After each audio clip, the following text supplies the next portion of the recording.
every second and every minute of my day to be mellow and free. But you said work right, I'll do it just fine. Don't underestimate me, yeah. On Friday, it's goodbye to classes. Saturday, I put on my best dress. Get out the way, don't have a taste of my scissors. Can't feel my patience running thin. Oh, I wish that you could just take it easy. Lay back vibes is the way I roll, so get off my tail, or else you'll get to say hello to my jaws. The shark's got a bite, don't you know? Don't you know? You should know that I'll bite 'em all.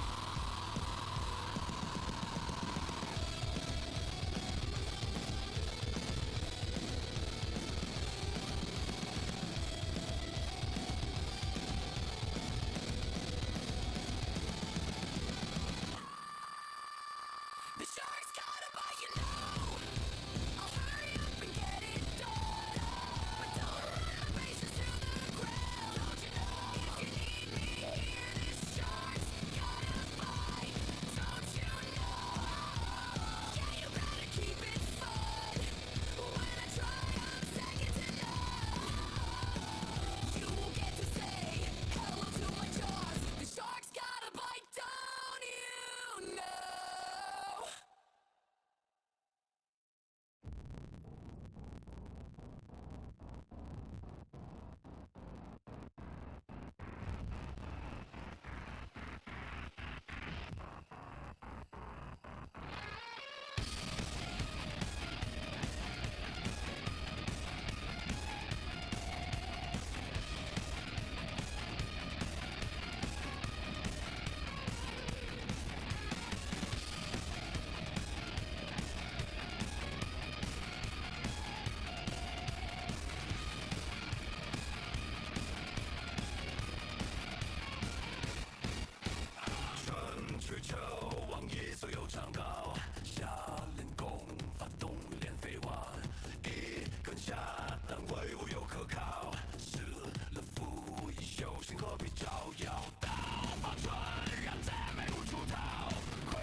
Oi, oi, oi, oi, oi, oi, oi, oi, oi, oi, oi, oi, oi, oi, oi. How's everybody doing? Welcome to the stream. Welcome to the place where I fucking sit here and I talk for the next couple of fucking hours and I totally forget that the fucking chat exists because I'm too fucking enveloped in my own goddamn jack-a-many bullshit. Hi guys.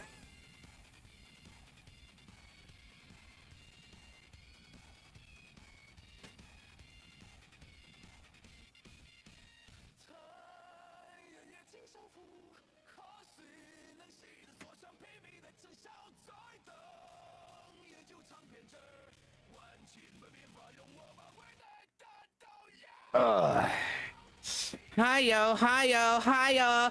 Oh hi yo. How are you guys? Oh, it's so good to see you all. Living Moon, Karma, Vortex, Siri. Oh my God, Monster Hunter Wilds GS. How's it been? Oh, come here. Come give Papa some love. Mwah, mwah. Here we are. How's everybody doing? Oh, Mel, Mookie, everybody, how are you? What the fuck did I don't know what you got into. I think I might be a little bit under the weather right now, but guys, but hey. We'll get right into the fucking stories of the Gotcha Wars! Woo! Time for Gotcha War! It's time for war! Get on your hats! I'm enlisting! We're drafting! Oh no! The war has begun! The Weather Waves community! Oh man, they're taking a stand in little North Korea over here! Oh god! They're gonna come attack us! Everybody, we need to be on our P's and Q's, motherfuckers! Woo!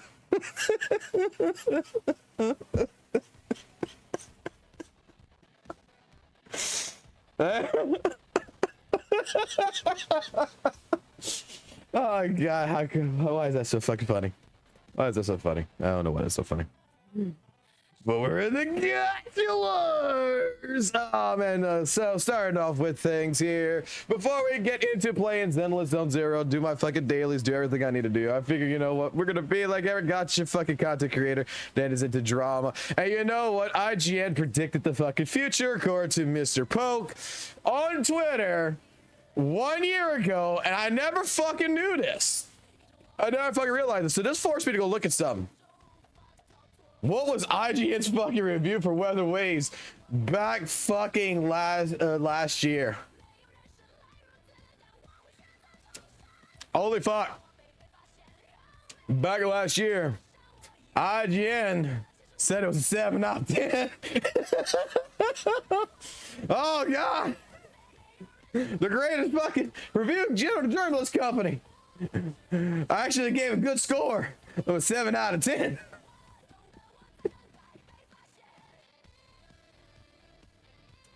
And then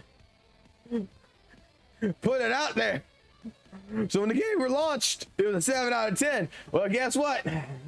It's been over a year later. I guess it's still a 7 out of 10, motherfucker. Your command is broken. Oh no. Is it broken or is it just like not fucking working? Like, difference here. Did I not take it off? Okay, we turn on commands for y'all. Okay, commands are back up. The commands are back up. Don't use the fucking goddamn fucking TED one. I'm actually probably gonna disable TED. Let me see. Let me go ahead and see about fixing this. Oh god, how you guys doing? How you guys doing? Welcome to Gotcha Wars, bro. That's what we're gonna call this segment. We're gonna call this segment fucking Gotcha Wars because there's too many fucking little goddamn hard-nosed pricks out there that fucking get scared of it. Anytime the fucking word got hold on, turn on the fucking bot, guys. I'm turning on the fucking bot. There's too many fucking little hard-nosed fucking alligators out there that's fucking goddamn fucking scared of the fucking word of several different words. Let's be completely honest. If you're a fucking Weather Waves player and you're a person who really is emotionally attached, you're so fucking far out fucking WUWA's fucking ass that you think that WUWA is fucking God. You think you basically, if you're so fucking emotionally attached to fucking WUWA that you would fucking go ahead and sell your left testicle for fucking WUWA. Okay, you guys, the command should work now. Or at the same fucking point in time, you would end up fucking sacrificing a loved one just because somebody out there fucking said the fucking score is a 7 out of 10. Well, I think there is something mentally assurable that you need to go ahead and talk to someone very much in need to help try to put you back on the track of life. And I will give this segment to all the WUWA players. Are you a person that is lost? Are you a person that to this day and time that Weather Waves is the only thing you can live, breathe, and suck the fuck of the titty down your fucking mouth? That everything about WUWA needs to be absolutely fucking perfect, or else you are going to have a brain aneurysm, that you are actually going to die. That's how it feels like. Well, guys, with this 7 out of 10 right here, that even IGN goes ahead and reports now to the Weather and Waves community that apparently I know they're not gonna fucking like, let me go ahead and try to introduce you to our Lord and Savior, the backyard. So, back in the day, I used to run a cult, a religion, that we used to call it the backyard. And we used to go ahead all the time and explain to everybody that Xrd was always better. And that in the backyard, all dreams can happen. That all the greatest things will happen. Well, if you are the person who's on the fence of everything, let me implore to you. The Lord, our backyard, has presented to you an option to escape from this torment called Gotcha. With amazing graphical achievements in the Unreal Engine 5. With the most beautiful character designs. And for those out there that love Cyberpunk, coming this August 21st, welcome home Lucy as the guest character for Guilty Gear Strive. This is some seriously odd shit.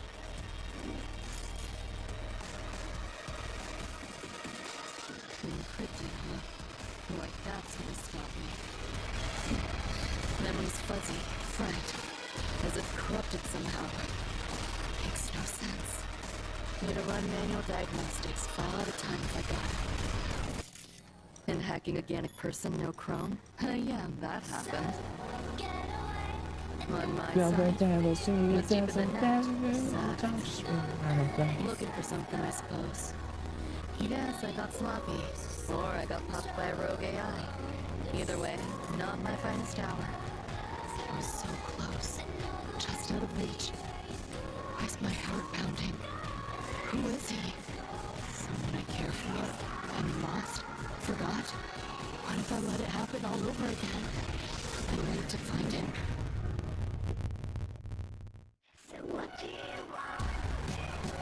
That song hits so much fucking different now. Am I the only one that fucking song actually hit so fucking hard to after watching Cyberpunk? After watching fucking Edge Runners, man, like that fucking song legitimately actually hurts. But our Lord and Saviors at Arc System Works has decided that whether or not you fucking need it or not, it deemed to give you something in a fighting game that you cannot resist. And behold, man, you can say what you want about our Hoyo gods. You can say what you want about our Kuro gods, but our Arc System Work gods, they're working overtime and they're making damn sure that the fans are eating fucking good. Alrighty. So, back to the Gotcha Wars. This also led me right here with the 7 out of 10 to go take a look at Zenless Zone Zero. And holy shit, a year ago, bro. Zenless Zone Zero got an 8 out of 10. And dare I say,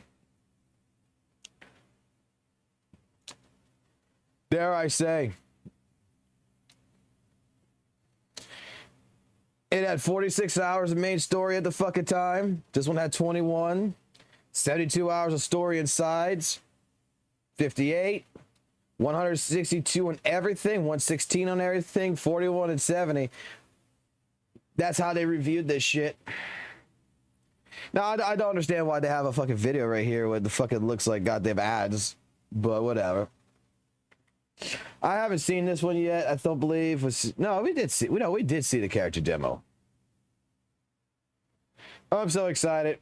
How much longer till Alice hits the fucking store in like another 10 hours or so? I'm so fucking excited. Even though I might not actually be here for that.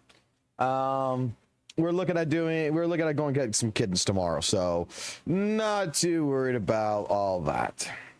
So last couple of days, especially in the gacha space, has been absolutely one of the best moments. I think that has showcased a lot about people, showcased a lot about communities, and in general has been absolutely some of the most amazing turn of events that would not have been expected.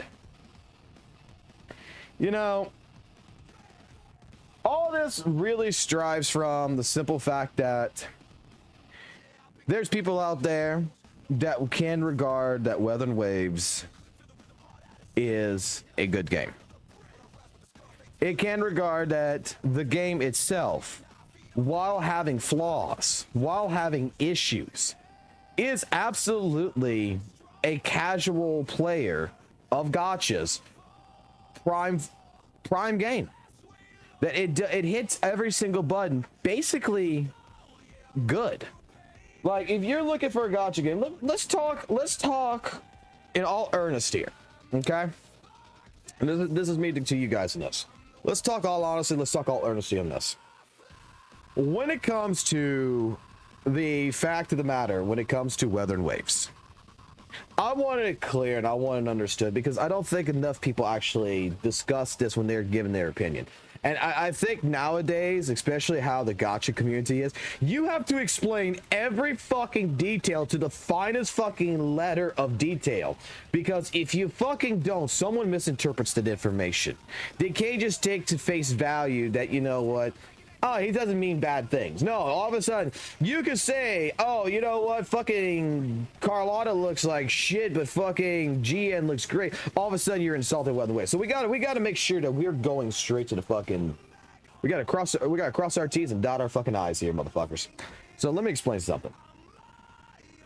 Hi, my name's Travis, or as best y'all know, Foxhole. And I am an ex-Weather and Waves player who still plays Weather and Waves on occasion. Mainly, I'm waiting right now for Augusta, because Augusta really fucking looks hot as shit. I'm not gonna fucking lie. And I'm coming back to play some fucking electric fire mommy. Okay. Weather and Waves is a game that I can regard to you as a normal person, as a logical person, is a very good game. The reason why I can tell you this is because I played almost a year in this game, and even with my minor frustrations with some of the things about the game, I've always regarded Weather and Waves as really my very first gotcha that I actually fucking enjoyed. I have played shittier gotchas in the past. I've played Devil May Cry Peak of Combat. I have played more predatorial style like that. I have played Soul Leveling Arise. I have dabbled into like Smash Legends and stuff like this. Different, none of the top fucking 4 gotcha games, right? I've been playing the games that, you know, just appeal to me, that I like. I'm gonna be honest with you, I'm not much of a gooner in some cases. I flex that shit out now because, my God, I don't know what y'all did to my fucking wife, but my God, does she not like the fact that I talk about titties now. I can't explain it. I can't fucking explain it. Ever since you guys fucking came in with all your fucking goddamn Jane Doe big ass titties and ass and fucking ripple effects and shit like this, my wife has been fucking enjoying the shit out of it. But originally, I was a person that was gooning over Chang Li. I was gooning over Baiji. I was gooning to a certain point. I thought it was a more developed, you know, mature love for characters. That those lovely polygons really came together. However, everything that I have ever said about Weather and Waves, the game, and only the game, has been nothing but straight up positive. Yeah, I'll talk about the few conceptions of like, why the fuck is there a shooting droid? It's fucking useless. Okay? Like, you can't tell me that it's the most useful fucking tool in the fucking game for exploration or whatever. Dude, I'm fucking sorry. It would be just like if ZZ had roaming capabilities, but if I needed a character that shot a gun or something, I'd have one that's for free like Nicole. As long as I got a fucking free goddamn fucking Nicole, right? Then I'm gonna be honest with you. As long as she can shoot, why the fuck do I need a shooting droid? I made these statements in Weather and Waves so many fucking times about little minor fucking nitpicks that I'd just be like, yeah, what the fuck is this for, man? I would rather y'all be working on optimization problems. I'd rather y'all be working on the graphical issues that we're having in the game. I would rather you be working on things that I deem would be more important than adding some kind of bullshit quality of life fucking feature in this game that at the end of the fucking day is useless. And I know that I would hear from the Weather Wave side community, that's not useless. It's not useless, you son of a bitch. It's not fucking useless. I'm gonna rip your fucking balls off. I know I would hear that shit.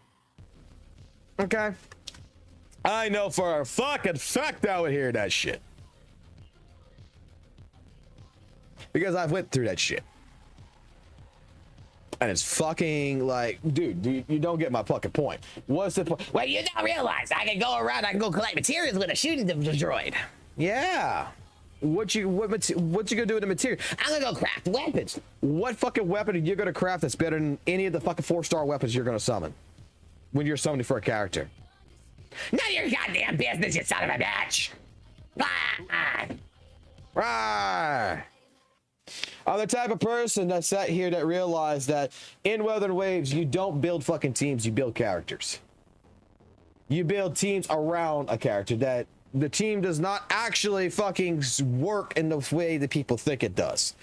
My opinion about it was construed and told that I'm spreading misinformation, but hey, for the longest time in Weather Waves, I would build a DPS and not my supports. And guess what? That's how I completed content. I put every single thing that I had, all the best echoes, all the fucking top-notch fucking, every fucking piece of fucking material went into a DPS because, let's be fucking honest, it was a fucking pain in the ass to build up every single one of these characters, and I would build up the DPS, and the only thing the support would get was corrupts. Because why? The support's job was to basically support and build up, you know, the damage onto my DPS. I've been called out on that, told I was completely fucking wrong. But yet, that's how I beat Tower Adversity for the very first time. Yet, that's how I completed Tactical Hologram bosses. That's how I did all the content. That's how I still do the fucking content. And that is the cheat code to this fucking game. Is that this game is not designed in the idea that you need to work with the fucking team. It is designed that the team needs to work with your main core operation, no fucking mechanics. So if you are a GN player, you need to use every optimal fucking tool to make GN pop. If you are fucking Chang Li main, you need every single absolute tool to make Chang Li pop. And this is how I played the fucking game. And this is what I loved about the game, because I did not feel like I needed to actually upgrade my fucking Tao Chi. I didn't feel like I needed to upgrade Bai Shi. I didn't feel like I needed to fucking grow up fucking my Shorekeeper and get her to level fucking 90 or whatever. She could stay at level fucking 50, you know, and get half her fucking tree done. She's not, her domain's the most important fucking thing. Nothing else in her kit fucking matters. Only the fucking domain and her echoes fucking matter. People play games in different ways. The core fucking problem in the Weather Waves community and in these gacha wars that is being fucking unraveled each and every day of the fucking week, of the fucking month, of the last couple of months, has been the fact that this fucking community is led by a hive mind mentality. That you have to play one way and one way fucking only. And if you fucking don't, you're an enemy of the fucking state. You're an enemy of the game. Whereas in games that I have been observing while at work, watching live streams of Sokopoko, of Kete like he did today, like Jade Nova, like several different other streamers in different gacha spaces. These people build differently. These people play differently from one another, and they all got their own way of handling things, and there's not a single one of them is forcing down that you have to do it this way. This is the only fucking way it matters. And I think in the last couple of weeks, this is what we've been seeing has been going on with the Web and Waves community, is that it's unhinged.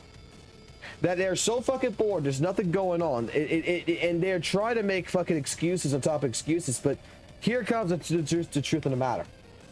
Welcome to Genshin 2.0, man. Your game is not far superior over the rest of the fucking gacha community. Your game is not a game before fucking gacha. It is still a gacha game that is there before a fucking game. While your game has different elements about it that makes it fucking better than the competition of Genshin Impact, it does not necessarily mean that it is the absolute best.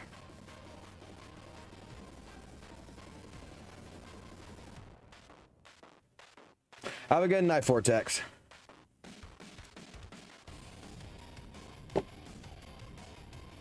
I don't understand where the mentality of pushing an agenda that is stated like my game better your game, my shit better your shit. Like all weather and waves, like I stated this before and I'll state it again. A lot of the people that I know of, especially when it comes to the world, the realm of content creation, there's very few people who actually, I think, likes weather and waves. I'm gonna be completely fucking honest. I don't think St. Tonas likes fucking weather and waves, man. The more I watch that man fucking play weather and waves, the more I hear about it, I don't think that man actually gives two shits about WUWA. I don't think he cares about WUWA like Maggie did. Like Rain did. Like other content creators that's around him does. Or even before him. I don't think weather and waves, he honestly cares about it in the sense of actually wanting to teach people, wanting to showcase things as much as he claims he does. My entire theory is that WUWA is the greatest achievement for him in terms of sitting back and utilizing it as a weapon. That what honestly, if WUWA would have never came out, if WUWA would have taken another year or two to fucking polish up before being released, I think he would have found. I think he would be playing a game like ZZZ and doing the same shit he's doing right now with another game, just as long as he could use it against Genshin. That all Weather and Waves is to some of these content creators, especially St. Tonas, is just an excuse to talk shit about everything else. That it is just the background footage. It is just like a divorce. It is like a fucking divorce with a fucking mother and a mother and a father. I'm sure that if you're a child who's divorced has went through something like this, or you're a person who's seen a child go through this, but is that child is being used as a shield, is being used as a weapon against the other parent. It's no longer about the child's well-being. It's no longer about the child's feelings. It's like with some women that I know of that's out there, they're using the child to go to fucking court to fucking go get as much money as they can for child support, so that way they can use it against their father because they don't like their ex-husband. So if they can utilize whatever method they can to fuck their ex-husband over, they will fucking do it. And that's how I feel that the Weather and Waves community of certain people actually utilize Weather and Waves. While they claim that they love Weather and Waves, while they claim they like Weather and Waves, maybe that is partially true. The actions behind how they're utilizing the game's narrative is absolutely to just be used as an attack droid.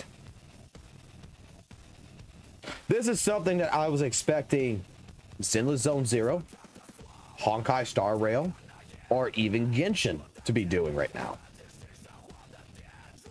And grant you, I do see on comments, I do see in general fucking Twitter postings and Reddit postings, that there is a side of the Zenless Zone Zero community that is going to be this quote-unquote elitist.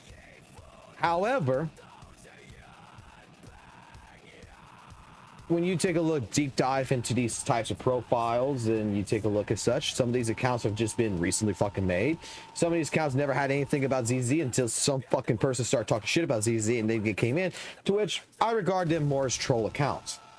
When it comes to the diehard actual player base, yeah, I do see some people who get upset. I have a Discord.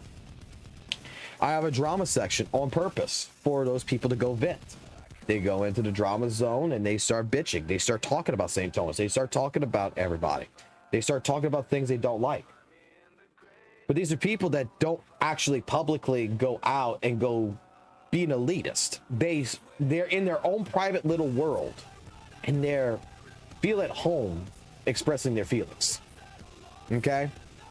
Just like a fucking child who's having a bad day at fucking school and comes fucking home and fucking yells into a pillow, but yet the next day they go to school, they act very tame. That's how a lot of people I see in the community act. And the problem is, where I see myself in the ZZ community is, I'm gonna take up the fucking throne of an identity that I never fucking wanted. And this is going to lead into another section of the stream that is going to be about the update of the stream of what to expect future content to be. I think I found out what exactly I need to do. I think I found out exactly how I need to do it and where I want to be at. I'm a person that likes to yap. I'm a person that likes to talk. I'm a person that likes what I like. I like my Dark Souls, I like my fighting games, I like my ZZZ, I like my Weather and Waves, I like different things. But I feel like in the ZZ community, you have too many fucking people that say, ignore the haters, they'll go away, they'll go away, they'll go away. Just ignore it. Just ignore the problem, and the problem will poof. I actually got several comments about that, like today from my last video that I went go read. Several different comments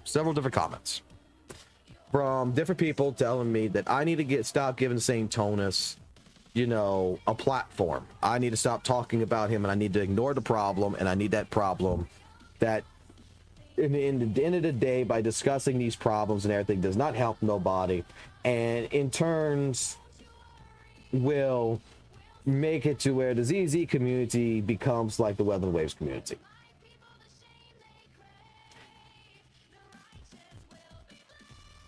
Multiple times I thought about this today, especially reading these comments in this last video that I did.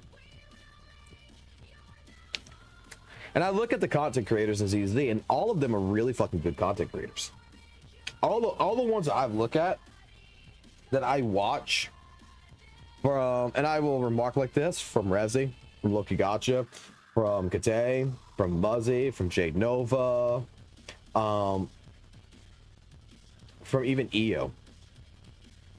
A lot of them don't want to touch the drama section because they are under the same pretense of, you know, if you ignore the problem goes away. Now, I know Loki Gotcha and Rezi aren't like this.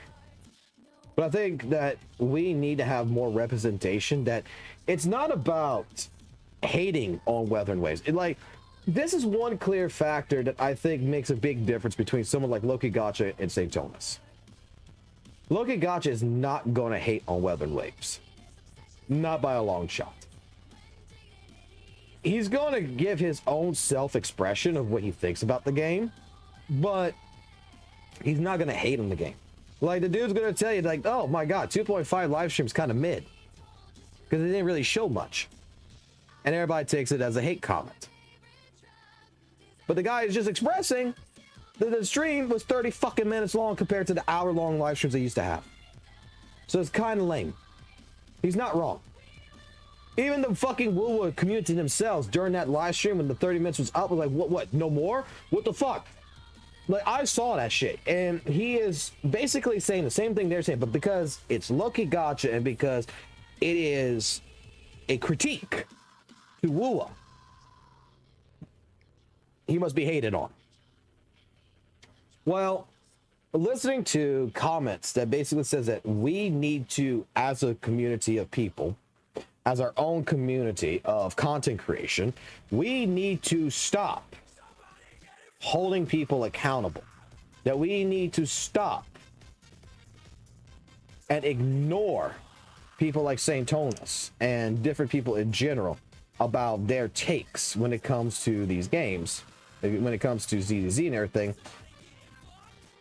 I'm going to tell you, I think that that is the most wrong answer that I've ever heard. Because whether you want to use the line of the rules for thee do not apply to me, or criticisms for thee but not for me, we're seeing a community that today, on St. Tonus' live stream, pretty much, the guy clearly does not enjoy fucking ZZ 2.1 story. The guy is legitimately biased as fuck. And the question is that if you're so fucking biased and you so much don't fucking like it, why you're covering it?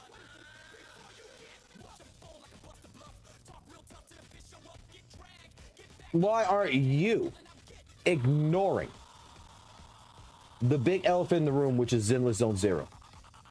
If the Zenless Zone Zero community, in the words of someone like St. Tonus, cannot survive without him giving it a bone, why do you not stop giving it a bone?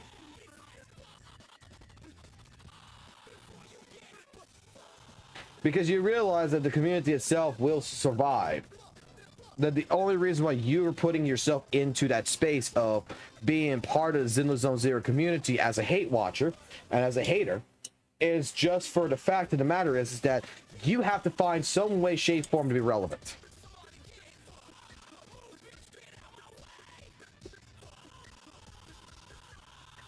And this is something about St. Tonus that I think that a lot of people need to understand.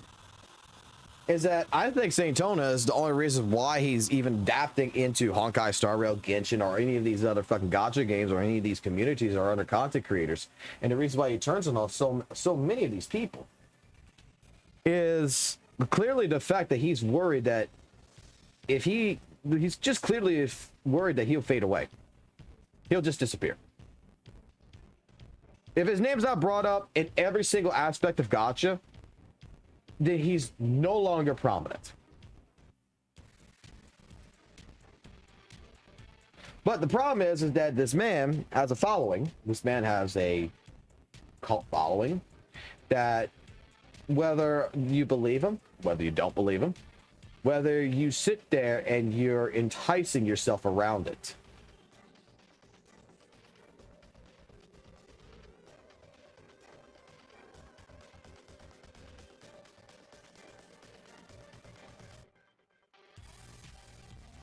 it's just useless. It's absolutely, at the end of the day, completely fucking useless. And I'm gonna play a clip here because I'm gonna play another clip real quick because finally someone else who is the big daddy in gacha has finally made a statement that I think relatively is also pissing off the Weldon Waves community. Everybody knows Big Daddy fucking Tectone? Here you go. Yeah, will you quit WUWA in this community and shit now? No, absolutely not. No, here's the thing. And people won't clip this and put this on the internet because that wouldn't make any sense to them.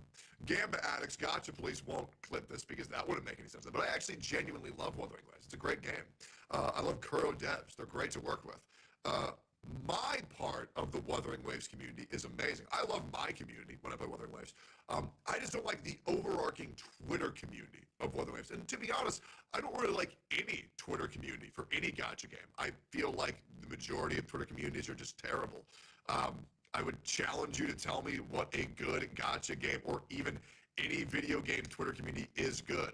And I just think the oversensitivity of being critical towards their games, it's worrisome. Now, that being said, I do think Wuthering Waves community is, at a point, it was good, but it's getting worse every day. And that's unfortunate. But what happens is, and the reason why that happens is once a game slows down and only the hardcore players remain, the more the overarching fan base becomes just hardcore players, the more diluted the fan base becomes, because it becomes a massive echo chamber, which is a shame. It is a shame. But I do still love Wuthering Waves, and the community, my part of the community is great. But yeah, anyways, I feel like this was a fucking... Whether you believe him, whether you like him, or whether you fucking hate him, he's 100% right.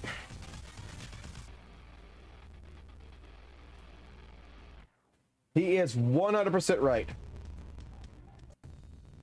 The community of Weather Waves, day by fucking day, is getting worse.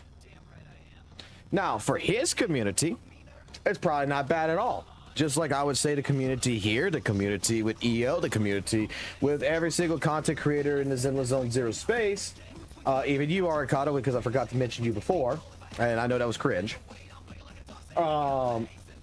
Pretty much, we have our regular people, we have our regular communities that we envelop, we created, that we've put together a group of people that is not bad. That these are good people that will sit there, that will look at things, and that will objectively be, you know, a great community to work with. It is the overall circumference of the dilution, just like you said. When the Weather Wave player base turns into hardcore player base, it becomes shitty.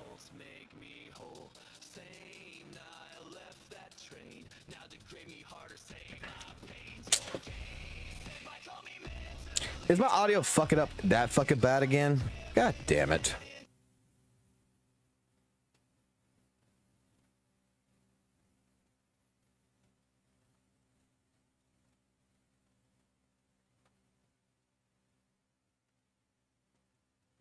See, what's the problem is I don't hear that. I don't hear the problem with the audio.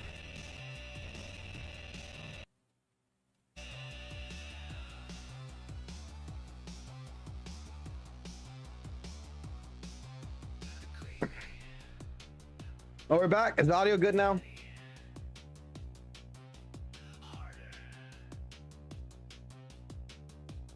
Or still fucked up?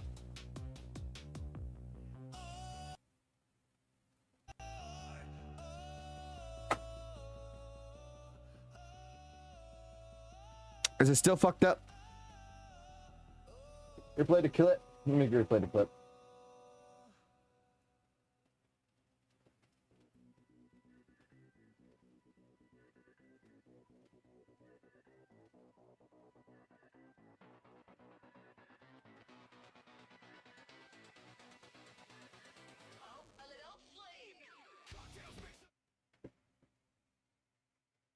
Oh, how about be unmuted? And people won't clip this and put this on the internet because that wouldn't make any sense to them. Gamba Addicts, Gotcha Police won't clip this because that wouldn't make any sense to them. But I actually genuinely love Wuthering Waves. It's a great game. I love Kuro devs. They're great to work with. My part of the Wuthering Waves community is amazing. I love my community when I play Wuthering Waves. I just don't like the overarching Twitter community of Wuthering Waves. And to be honest, I don't really like any Twitter community for any gacha game. I feel like the majority of Twitter communities are just terrible. I would challenge you to tell me what a good gacha game or even any video game Twitter community is good. And I just think the oversensitivity of being critical towards their games, it's worrisome. Now, that being said, I do think Wuthering Waves' community is, at a point, it was good, but it's getting worse every day. And that's unfortunate. But what happens is, and the reason why that happens is once a game slows down and only the hardcore players remain, the more the overarching fan base becomes just hardcore players, the more diluted the fan base becomes, because it becomes a massive echo chamber, which is a shame. It is a shame. But I do still love Wuthering Waves, and the community, my part of the community is great. But yeah, anyways, I feel like this was a fucking... Again, I think that what Tectone said there, getting back into this, is 100% correct. Whether you like him, whether you hate him, whether he is absolutely, to you, the most despicable man in the fucking world, or the greatest gotcha savior there is. Because let me put it this way. The one thing I know about Tectone is that there is nobody who is either fucking on his side or against his side. There is nobody who's in the middle, okay? You're either on side Tectone or side I don't like Tectone. There is nobody in the middle with Tectone. And even I, as a person who is going to tell you, like, I don't like Tectone, nor do I hate Tectone, because the fucking problem is I don't particularly watch his content long enough to actually, you know, care. Like, I don't know the man. I have no opinion about the man to say that he's bad or good. I'm on the fence with that. And I've already had my experience about saying that, to which I've had some people come to me and basically tell me I'm the worst person in the world because, oh, you don't understand about the allegations, you don't understand about this, you don't understand about, he's the worst person known to man. I've had at least 10 people do this to me, that all show me videos and all show me different content and everything else to say, here is all the information in right in front of you in your hands, blah blah blah, that you need to watch. And again, I'm still at the point where I'm kind of more or less like, okay, there might be something more to the story than what we're all seeing. I'm going to be honest with you. I've seen some fucking things in the FGC where there was, back in the fucking day, man. Okay, back in the day, I've seen some people who, how can I put this? You've had some content creators in the FGC space that some people acted like villains when they were actually not villains, that would make deals, if you would. They would talk to somebody and say, yo, let's start up some fucking beef between us. Let's start up some beef between this guy, you and me, and all this other stuff. And let's capitalize on it. And let's make our money from it. Okay?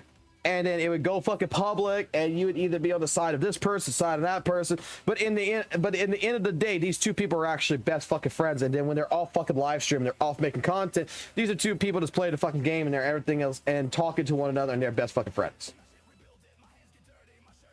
Like, there's more to the fucking stories than what is always shown in public. I'm going to be honest there. It's not fucking just cut and dry. Again, this is something I tried to explain to a good friend of mine, which is no longer a friend of mine, apparently, that the world's not black and white, it's in color. That you can't just look at one thing one fucking way and just be closed-minded to every other possibility. That when new information gets involved, when new information comes in light, when new things happen, you have to take all of this into account in order to get a better sense of the fucking problem.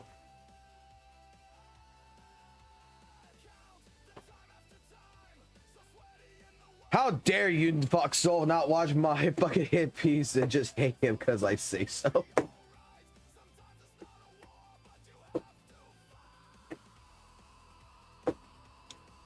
I mean, that take from Tectone legitimately is honestly the truth. And some people are going to say, well, you know what? Tectone made his money with Kuro and all that. He's leaving by. So now he's going to say what he wants to say. Maybe that's the case. Maybe it's not the case. All I'm going to say is that I could tell you that what has derived from that message is because of what happened between Genazod and the 7 out of 10 quote unquote approach to the fucking story of 2.5. And I think Arikado, you actually discussed that too in one of your videos and everything else, to which I think you got a good point about it, you know, what about the gotcha space and everything else, how it's going down. And pretty much none of this shit's actually fucking changed. It's just repeating fucking history. None of this shit, it's always been there. It's never changed. It's just, it's the same old fucking drama, but it just has a different color of paint on it. That's the way I would take your video. Is that this has never fucking changed. And I'm going to say, like, right now, I agree with that. But I'm also going to say that in all truthfulness and all earnesty, that shit is being read into fucking harder than it's ever has been before. Like, this is the fucking problem that I see. And I'm not a person who's been in the gacha space fucking long, okay? I'm not a fucking person who's been in here since fucking 2020, okay? I'm a person who's been here since 2024 to 2025 here so far, okay? So, a lot of people's got a lead on me when it comes to content for fucking gacha space, and a different opinion that I think it's a more valid opinion. But my opinion on this, compared to the research that I have done of past fucking dramas and all this other good shit, is that, yeah, it's the same fucking principle fucking values that's just being recolored and rebroadcasted because there's really nothing going on in the fucking space, and we're at a dry spell, everything's fucking thing, and this is when everybody harbingers a fucking attack. This is when everybody wants to play fucking Battlefield. But at the same point in time, we got some new contenders that, in my honest to God opinion, is trying to read too far into the situation. That they're trying to push this narrative harder than anything else. I don't think that, you know, back in the fucking day, if someone would have given a game a 7 out of fucking 10, that it would have been this fucking talked about this fucking much, that it would have been Harbinger Dispatch. You know why Genozod's fucking 7 out of 10 is actually the most talked about thing right now in the last couple of days? I'll ask you the question, but I'm gonna go get something to fucking drink real quick. I'm gonna come right fucking back, but I'm gonna implore to ask y'all the question: what is your fucking thought pattern about what happened with that 7 out of 10? That why the fuck was it so prudent to go after Genocide? What was so prudent about making this man a fucking villain in the Weather and Waves community because he gave it a 7 out of 10? Why did the community go after him so hard? Can someone explain to me? Let's see if someone in here in this entire chat thinks the way I do.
All right, scratch that. I got no water or Coke in the house because I have kids who are drinking it that's not been here for the last 2 fucking weeks. That I used to have a Coke when I needed it. Now I got kids here. I don't have no fucking Cokes. I got no fucking water. I got nothing to fucking drink instead of this Monster Energy drink right here. And now I gotta fucking wait to get to DoorDash because I'm not leaving my fucking live stream to go fucking drive to the fucking gas station to go get a fucking case of fucking water and a case of goddamn fucking Coca-Cola to be brought over here just so that way I can fucking have something to fucking drink. Fuck that shit. Oh, we hate cops? Okay, here we go. We hate the cops. I got you, buddy. I got you. Yeah, I'll give you Bernice. All right, let's see. Let me get. Why is the chat not coming up? Bro, what's that chat not? There it is. Okay. It's because people don't understand that Genocide acts on stream from his Epic 7 days. He called people Kuro bots and people treat it like an insult. Because he started to call WUWA community retarded, etc. That's why they got mad. But honestly, the rating plays a part too. Because of the hated bottle up until now, the community just exploded. Wait on thing. Let me mod this person right here who did not like the cops. Sorry about this, sir. I mean, see, tell him about the trolling thing. Then started saying that Fob rated a 7 out of 10 and didn't get any hate, but that's when the WUWA barely did any people that watch us, blah, blah, blah.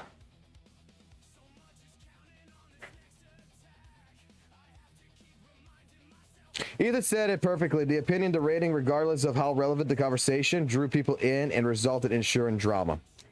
Okay. You know what it is for me? Y'all kind of touched on some points. You kind of did touch on some points that I do agree with. I 100% will agree with. But I'll tell you what my honest opinion is. And we're gonna put this chat like this so that way I can see the entire chat. So that way I don't miss anything. All right, guys. There, that makes y'all happy. And actually, I'm gonna be doing something else here shortly too. I'm gonna fix this shit up even better. I'm gonna put something else on here that's going to annoy people. But it's going to help me at the same point in time to maintain control of this chat again. I haven't had to do this in a long fucking time because in all honesty, my chat doesn't fucking actually talk that much. It really fucking doesn't. So let me add this real quick. Oh, God. All I'm going to ask y'all really fucking quickly to do for me is, can I get people to go ahead and start typing in the chat? Like, just start talking about random shit. Come on, keep talking. I want to make sure that this is working.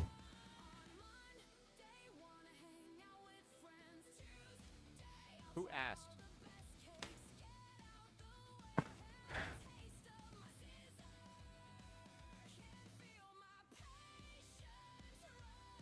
Okay, it's not working.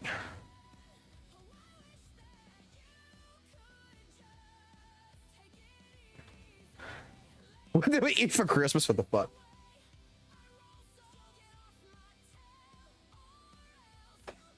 Oh, I'm gonna tell you here in a second what my thought. I'm gonna tell you right here in a second what my thought pattern is. Let's see.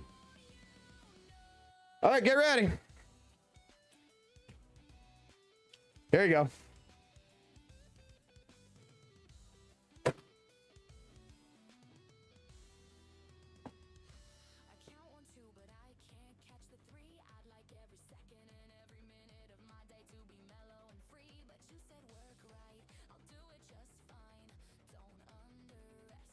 You do that.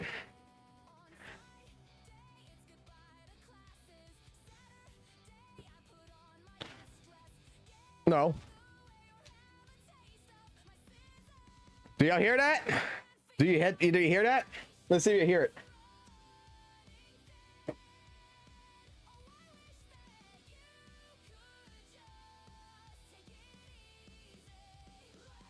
Keep typing. Tell me if you hear that or not. You should be hearing it. Every time y'all type, you should be hearing what y'all typing.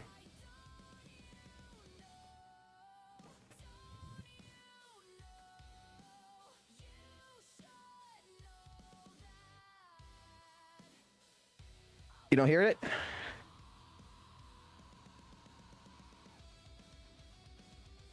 Oh, that's why. What? Hear what? Nope. Try All now. I hear are scissors in background. Okay, hold on. Hi, Claire. You're not a mod. Let me make you a mod. Hi. Hi. WDYM, I don't have dog ears. AI. Aw, fuck, not some TDS shit. Penis. Oh. LOL. Now let me mute this on your end right here so you guys will hear this. we used to do this shit all the time in the live stream, and what it is that instead of me actually having to read a chat, I normally would fucking put this on in the background, and I would just hear when someone would type something, and people would be like confused. It'd be like me just having a conversation with someone. So I could turn it off, where I could turn it on like this, to where you guys can hear yourselves typing it. Yes.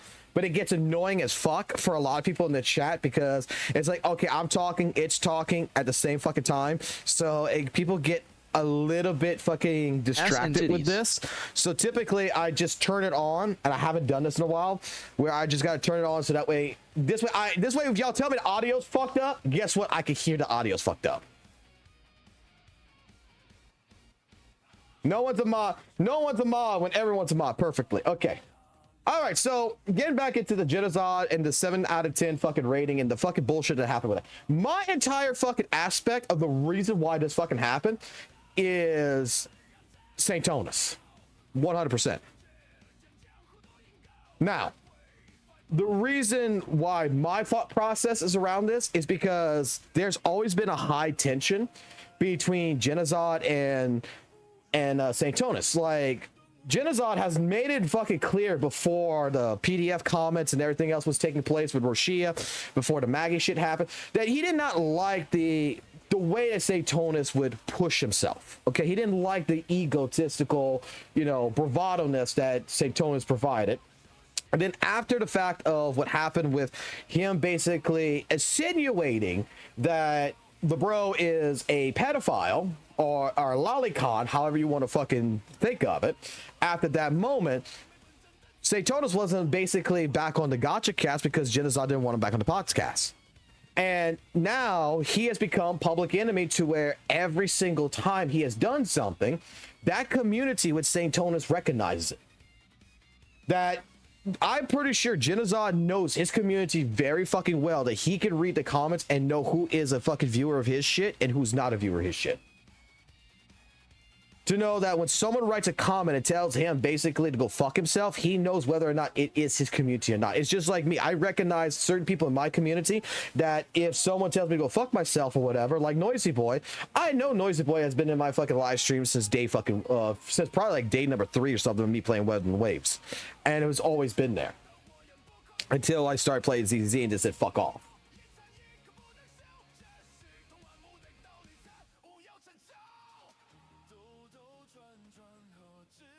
It also depends on how often you are a viewer, how often you watch and stuff like that too. But still, I think 100% the real reason why that fucking 7 out of 10 blew the fuck up was, in all honesty, yeah, Genocide talked about Kurobots, but you know what? Kurobot has been not used as a fucking slur. How many fucking people in St. Tonus's fucking chest says, I'm proud to be a fucking Kurobot. I'm a Kurobot. I'm a Kurobot. I'm a Kurobot. Like, I've heard this shit. Like, they've used it as a badge of fucking honor. And then all of a sudden, someone like Genocide calls him out as a fucking thing. Now all of a sudden, it's a fucking slur. Now, it's like any time that he does something that is considered, regardless, something against the Weathering Waves community, is because after the fact of all the situation that happened between him and Saint, he is recognized as an enemy.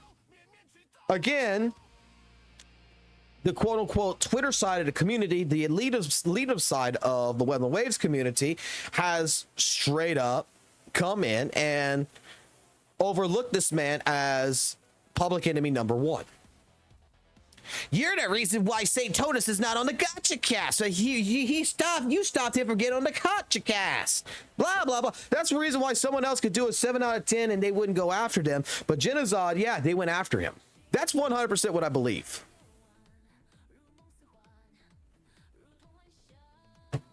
That's 100% I believe. Oh, let me move. It's gotten worse than that. I mean, you've had St. Tonus that had straight up made an an AR-15 fucking comment about going into a public gathering and for shooting, and then fucking like a minute later backtrack on that and say, "Is it a shooting gathering, a public place? Huh?" But we all know what the fuck he meant.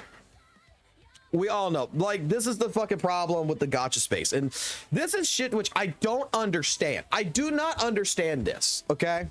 Maybe someone here can derive a reason for this. Why does the rules apply to me, but not for thee in this regards? How many times has St. Tonus, for example, used several different, I'm going to say several different types of insults that would have been considered very much cancelable? I mean, going ahead and using the word gay as a slur, you know, using, you know, the word retard as a slur against people has always been where I've, in the FGC, in the Dark Souls community, in different communities I've been in, that's automatically, if you've done something like this, you are automatically canceled. Nobody fucking watched you. You are considered the worst of the worst. You are considered trash content creator after that. For a man to go ahead and make statements about public shootings, to go ahead and insinuate someone is a PDF, to go ahead and use, you know, the terminology that someone's gay as it's intended as a hateful commentary, using the word retarded as a heavily insinuated commentary against people.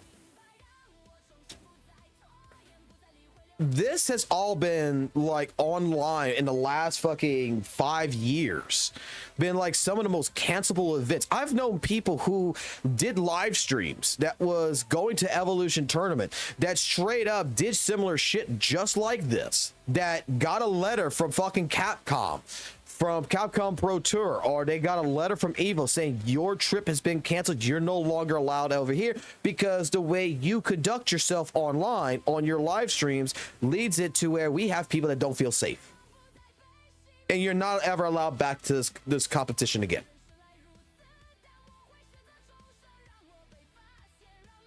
All right, there, Tier. Yeah, go get some sleep. Like, look, don't worry about being here.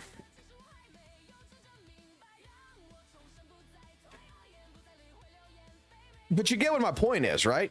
A lot of this shit has been cancelable, but for some apparent reason, it hasn't in this day and age.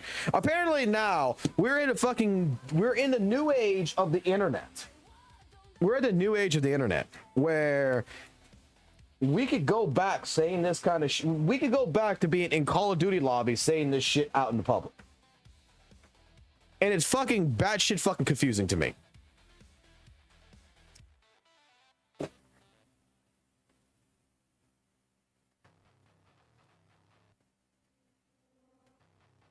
I mean, I'm grateful that fucking they haven't used the word "sit" because I mean that is fucking bannable on fucking Twitch 100%. But we're seeing a community of different people that, whether you want to believe it, whether you don't want to believe it, it's being led by a certain person who straight up, out of it all,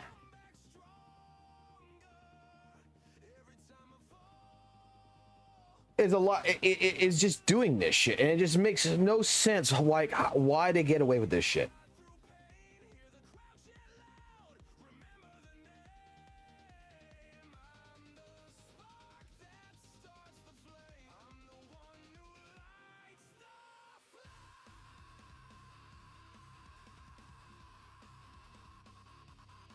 There's something I'm trying to find real quick.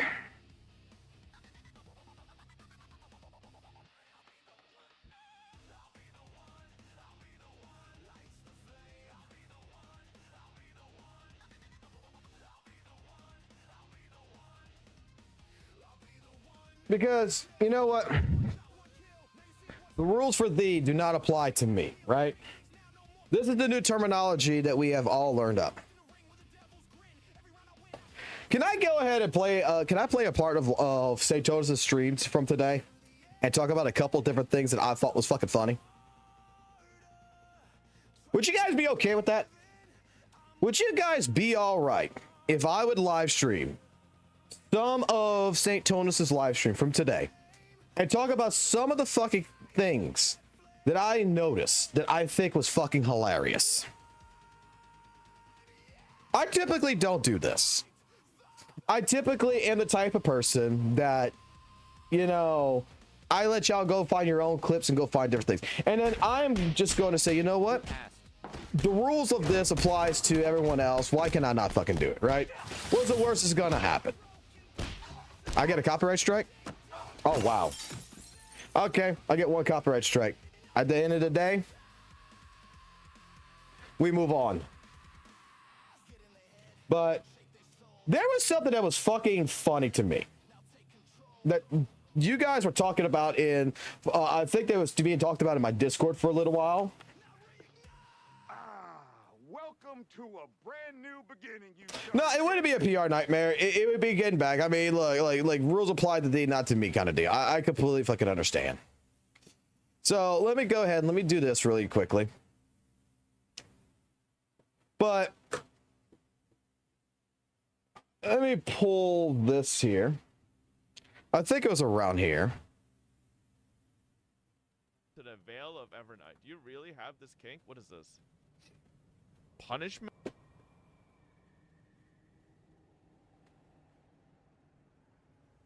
That's photoshopped. I never sent that message. I never sent that. That's photo. I think it was sooner than that, actually. To do anything with. Do you have a punishment kink? No. What? No. See, I think Saint finds it. First of all, I think Saint. Why is he? Just speak your truth, motherfucker. What's taking so long? Why you stuttering? Why do you not just, why do you, like, this is something that I do not understand about content creation. This is something I do not understand about at all about content creation. He is starting to explain it. Yes, he is stuttering a little bit. Why the fuck do you pause the video and you're talking to him like, dude, get on with it, come on. Like, why don't you just play it and then fucking commentate afterwards? You guys ever have those guys growing up who were like buddies of yours, and then they always like, and this was during like the era when everybody was like, oh, that's gay, that's so gay, oh, that's so, like, they'd always say that, but like not because like they were saying, oh, that's like homosexual. They were just saying that as like a replacement for like that's stupid or stuff like that back then, right? But you ever have that friend? But who used to say that? It was before this. It was before this. It's when he got the clip. Is this actually a clip about me, or is this? It was around here. Guys, is this what you call a new video 3 days ago?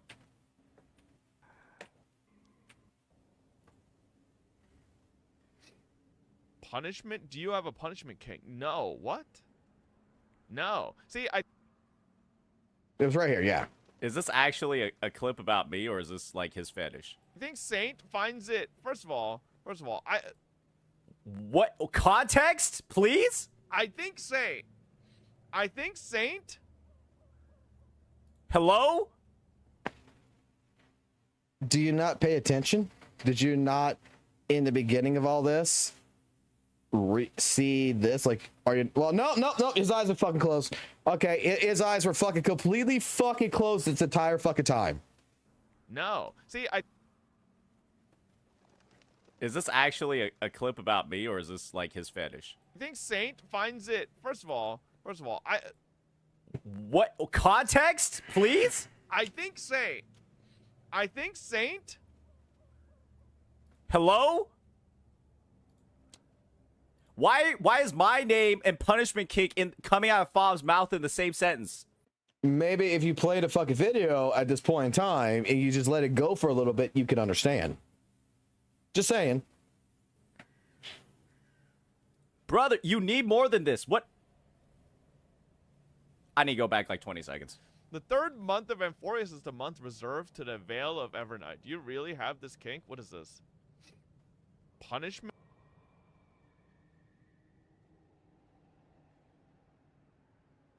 That's photoshopped. I never sent that message. I never sent that. That's photoshopped.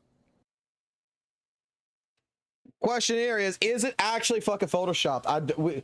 I mean, like, apparently that comes in a Twitch chat, right? That looks like it's a part of a Twitch chat. Fob would have the fucking receipts to that.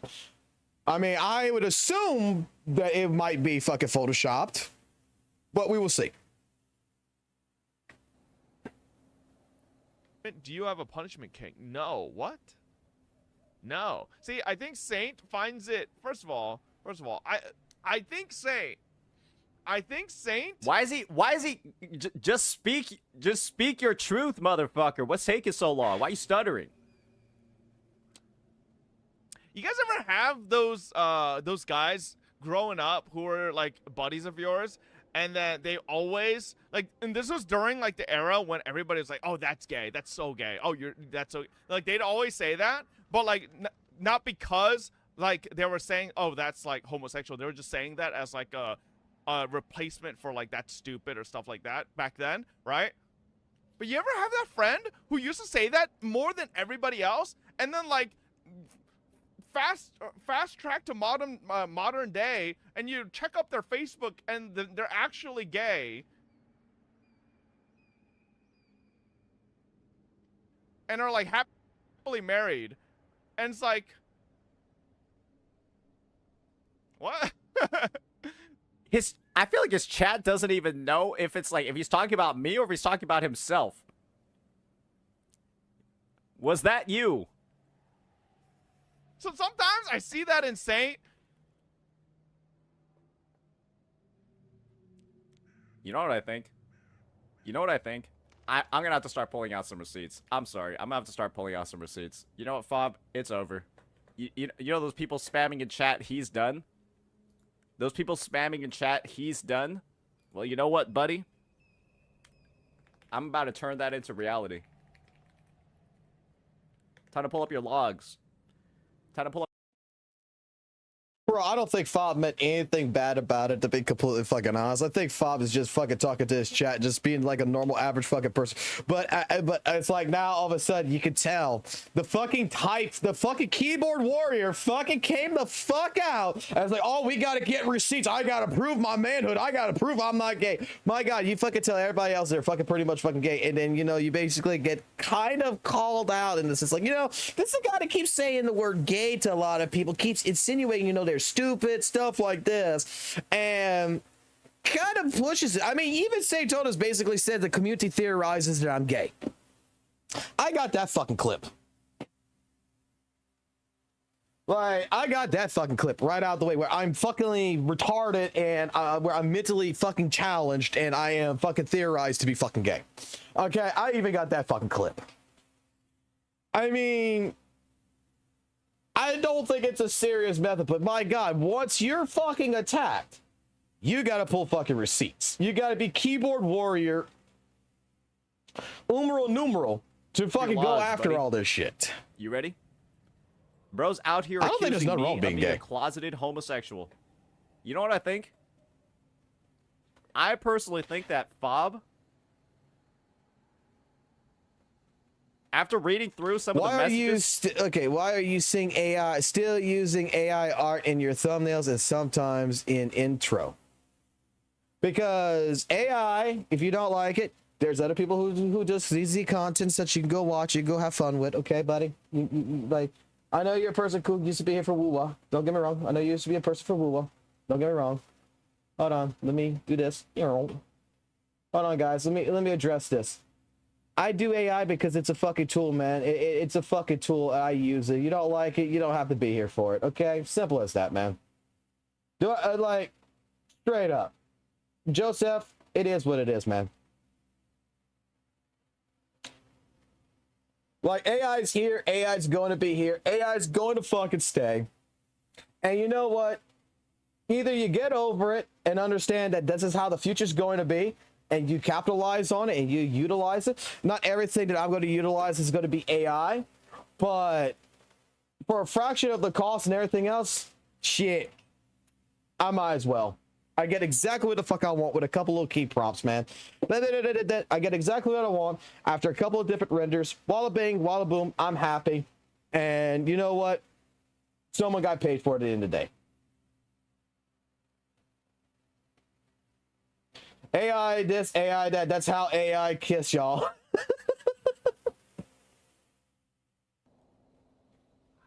Why does he have deleted messages? The keyboard warrior came out as man.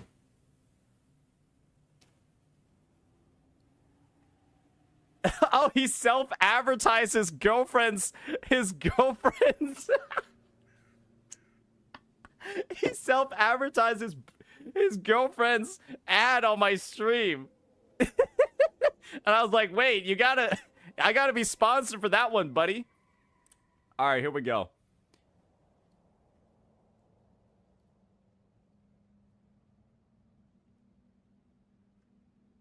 So he sent a bunch of messages like this, right?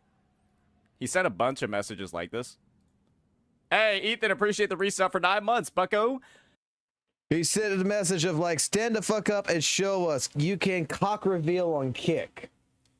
No offense, Fob reminds me of the dude that I like. One of those. Let me put it this: Fob Master is one of those guys that I have watched that reminds me of like. I'm not sure if any of you guys would realize if you guys have these types of friends, but have you ever had one of those friends that you used to play fucking video games with, like League of Legends, Call of Duty? Doesn't fucking matter what it is. You just played with someone, fighting games or whatever, and you two guys just keep doing different type of bantering from one another. It's like the friendship shit, you know. I swear, like, let me put it this way. My wife made this mention one time about me and a friend of mine that I still have for 12 years now. That when we actually get into these times where we're watching movies or we're playing video games together or we're just sitting there having a 8-hour conversation and we're just talking and such, our conversations go into a whole grasp of the most low IQ fucking things you could think of. I mean, we're talking about dick sizes. We're talking about, about this shit, that shit. We're talking about cocks. We're talking about vaginas. We're just two fucking guys that's just having just being men. It's just being friends. We're bullshitting with each other. We call each other a fucking bunch of pussies. We fucking hate each other. You would think that we are fucking in love with one another at the same time.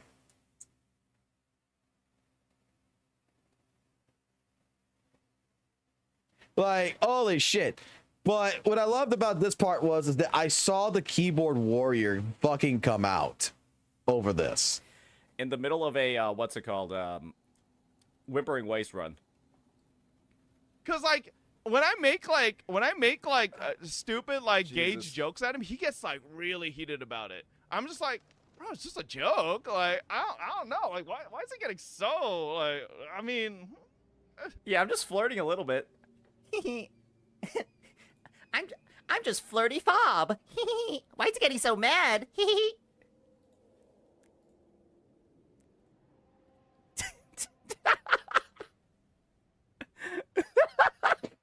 Yeah, why do you get mad? That's a question I do have for someone like Say. Why is it that you do some things like this, you will make some different kind of commentary, and then when someone kind of brings it back home, you know, hits it back, you know, you hit a home run and someone hits a home run back, why do you get mad?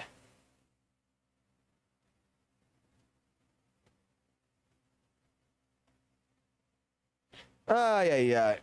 Where's some other shit that happened in here? Currently, I do long break, a little bit of self. Oh, the ZZZ shit. Yeah, he plays ZZZ today. That means that you may have never actually exercised ever in your life. Because what? But there is a part, I need to find something in here. There is another section. Let me see if we can find it real quick. Yeah! Let me see if I can find it. Someone asked him a question, and this is where I wanted to bring up the genocide shit. There was someone who did this today. When did they do this? When did they do this? Because I saw this part, and I was just like, what?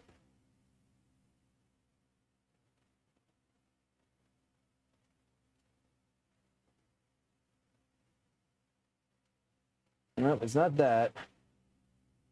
Oh, it's easier to do it in the web browser to look at this. Where is it? It's not there. Because I believe it's when he was playing Whimpering Wastes.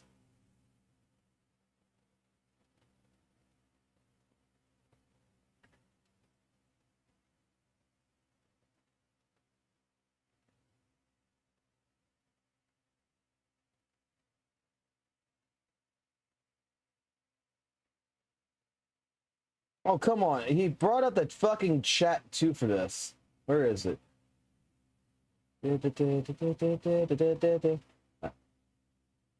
That's the only problem I have about a fucking live stream is that it doesn't calculate on the sides that I need to see. Where is it?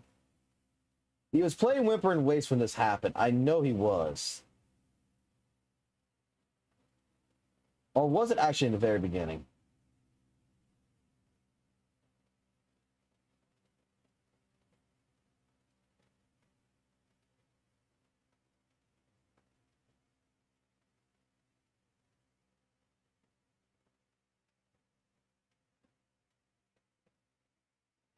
Oh yeah, it was in the beginning. So yeah, It was in the this beginning. video. He said he doesn't. It was right here. Do you feel like Genocide Gate kept you from the Gacha cast? Oh no, he literally did. Oh, he literally did. Yeah. After I addressed this situation and I made this video, he said he doesn't want to be on anything with me in the future. Yeah. And it's kind of funny, right? It's like the one person that calls you out on your bullshit, you refuse to ever do anything with them ever again. The one guy that was calling you out on your bullshit, you refuse to do anything with them. I don't think that's the reason, Saint. I don't think that is the absolute reason why he doesn't want nothing to do with you. I could be wrong, guys. You could tell me if I'm wrong about this, but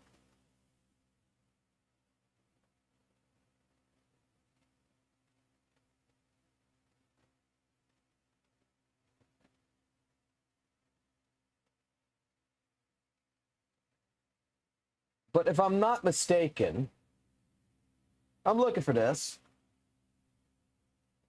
Give me a second.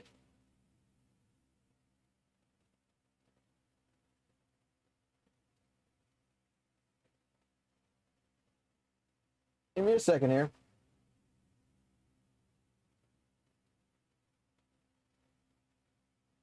I gotta load up all my shit real quick. Hold on.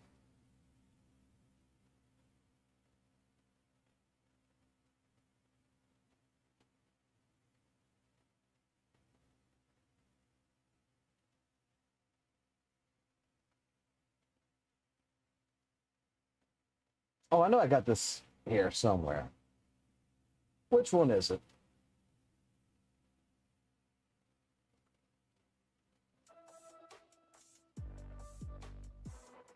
No wonder he S6 Rosia.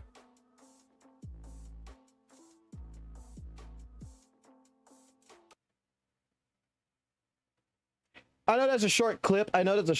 But this was during a time where, with the Maggie, with all the entire Maggie situation, is like, no wonder this guy summoned 6 fucking Roshia was because you were insinuating that he was a pedophile, which I think that anybody who's got a brain in their head would understand that if an allegation like that, okay, just like an allegation that you're sexually assaulting someone or you are causing issues where you're grooming some. Okay, look, who remembers Cryotic as such? Like, how many YouTubers do you know of that you grew up with that used to be prominent figures that you found out that there's allegations of sexual assault, grooming, different things like this that ruined their career? That there is no hard fucking evidence. There is no hard evidence. This is a career ruining implication you're making.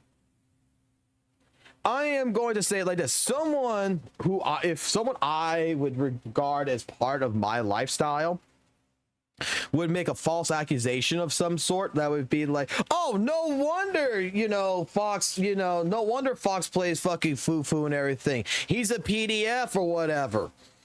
Doesn't know the lore and everything else, the reason why the character happened and everything. It ruins, if people believe that, it can ruin your career. And how many times has there been victims of people, men and such, that has been straight up gone to fucking jail because some woman said that they were raped And come to find out years later, it never actually happened in the way that the context was. But that guy, even though he is free, he's innocent, he's clear, the rest of his life is fucked up. Look at Johnny Depp and Amber Heard, domestic abuse. How many fucking jobs did fucking Johnny Depp lose that he had tried to keep it all silent, but because it's making him lose jobs because Amber Heard's writing stories, making interviews, stuff like this, and basically showcasing that, oh, Johnny abused me, Johnny did this, Johnny did that, which is career ruining allegations. You think fucking Johnny Depp after the lawsuit will ever want to fucking be in another fucking film or any kind of project with someone like Amber Heard? I don't think it's because you called out his bullshit. I think it's because you straight up made a commentary that a lot of people took it as, oh shit, Saintonus is insinuating that Jen here is a pedophile. That people went into his stream, people went to all this got showcased, you're making this, and then it's not until a couple of days later where, correct me if I'm wrong, but the apology that Saintonus gave was fucking half-assed. Because while attacking Maggie is when if I'm not mistaken, let's go take a look. Let's X out of this. Let's go take a look. Let's go fucking look. Because you know what? I think this is going to bring together everything that I need to see. Maggie Saintonus. Go find it.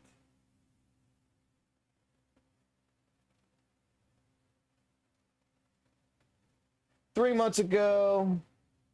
Oh my god, there's so many of these fucking videos. Holy shit.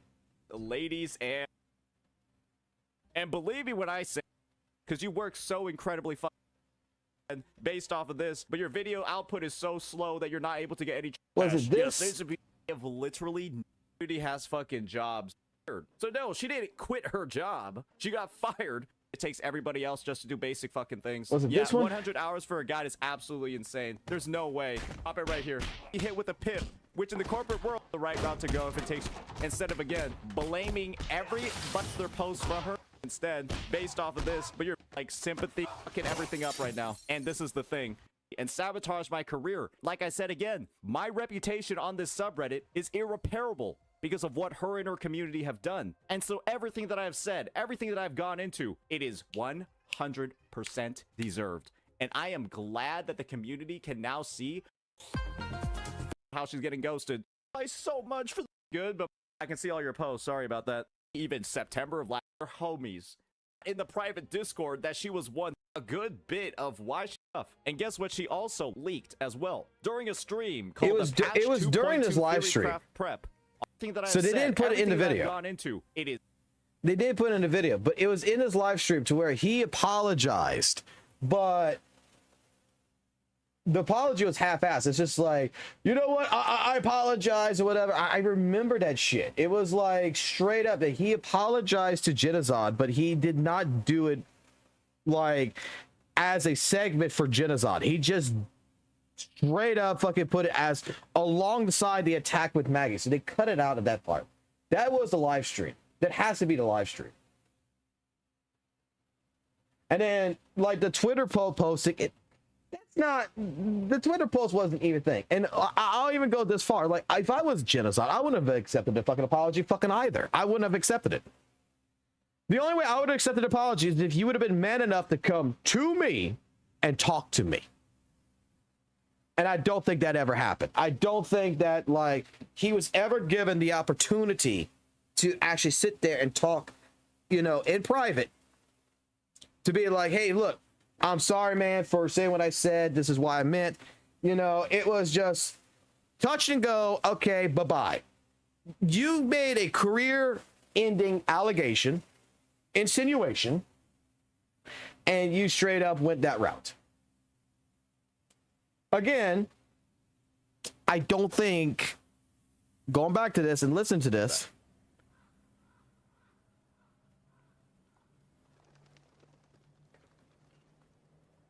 all right. Feel like Genocide gate kept you from the Gacha cast? Oh no, he literally did.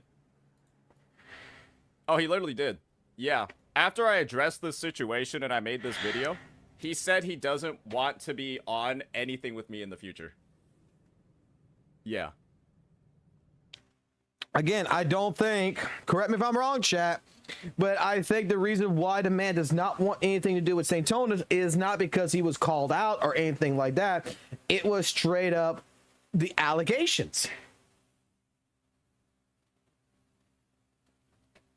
It was straight up the allegations. Once you fucking did those allegations, let me put it like this. Arikado, you're a new content creator. You're new in the space and everything. If someone would come out and make an allegation, you know, if I would go ahead and say bro plays only fucking girls frontline because he's got a foot fetish and everything else, and you know what, he might, and I think everybody needs to hide their daughters away from you or some shit like this, blah blah blah, you know, and give an allegation like that. It's not fucking true, right? Someone goes ahead and goes out of their way to fucking try to insinuate that you're into something you're not fucking actually fucking into, and tries to basically harm your reputation. Would you not be upset?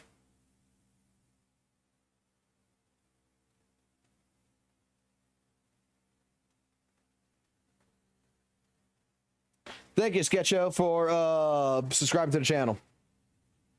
Would you not, you know,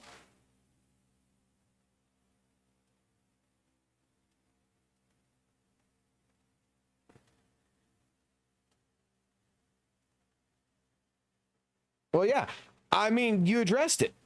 And then that is up to you and Loki to discuss it. That's up to you and Loki to have a conversation. That's up to you guys to mend that relationship and see if there is a path of mending. But if you got, but let's say Loki never wanted to fucking talk to you, or you never want to talk to Loki. I think that at that point in time, in your mind, in your state of chaos with the situation with Loki, if you never want to talk to Loki, that is on you. That is 100%. If you do not accept his apology, if he made an apology video and you thought it was insincere, and with the allegations made against you, do you have to be the type of person? Do you go ahead and take the shit, or are you the person that stands your ground? Oh, what's happening? We're talking about Genocide, because St. Tonus makes this comment right here in particular. He makes this fucking comment on anything with me in the future. Yeah. And it's kind of funny, right? It's said he doesn't want to be on anything with me in the future. Yeah. And it's kind of funny, right? It's like the one person that calls you out on your bullshit, you refuse to ever do anything with them ever again. Again, this is St. Tonus that is trying to state that the reason why Genocide does not want us to associate with him is because I called him out on bullshit. No, the reason why Genocide wants nothing to fucking do with you is because you insinuated he was a pedophile.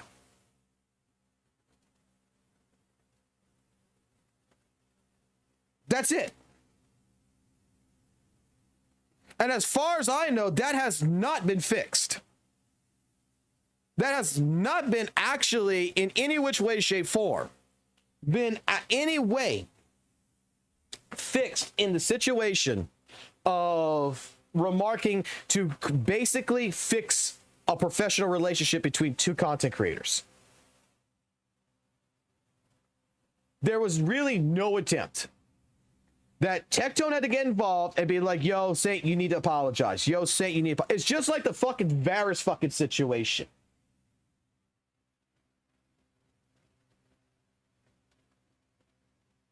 See, CCs are skipping the part to warn about another fellow CC to not mess up the norm. Instead, you got to make a mistake. There's no room to change someone's mind. It's one frame attack. Yeah.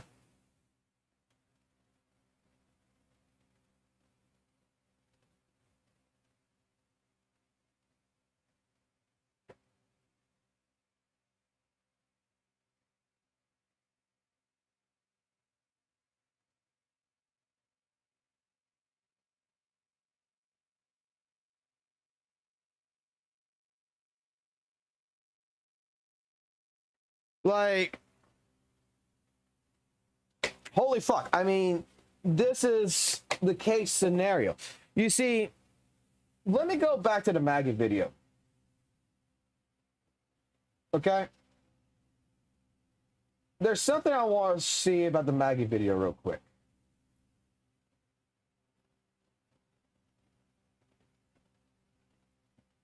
All right.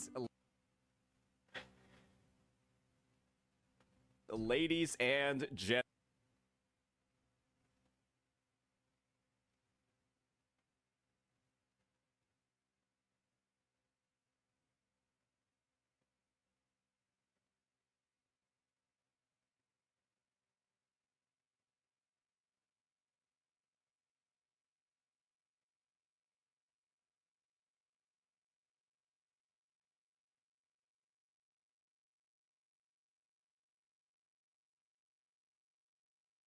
Did he not showcase the DMs?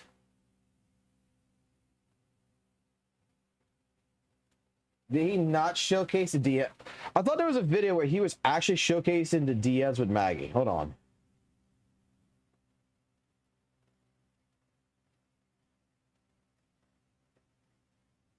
Look, there's a bajillion of these fucking videos. There's a bajillion of these fucking videos for Maggie. Because there was one in particular where I like how it was spun.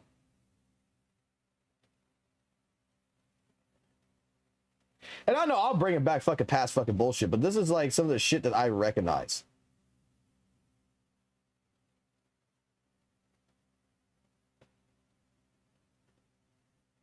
I think I've been able to see her name. This is the only way we've been able to see it. That's What it. happens if I think send it's this message? Oh, here we go. Now I've been able to... Oh, there we go. Holy shit, we were able to find... She's been reaching out to those affected in private, but as you can see over there, she hasn't sent a single thing to me. The last message sent was on...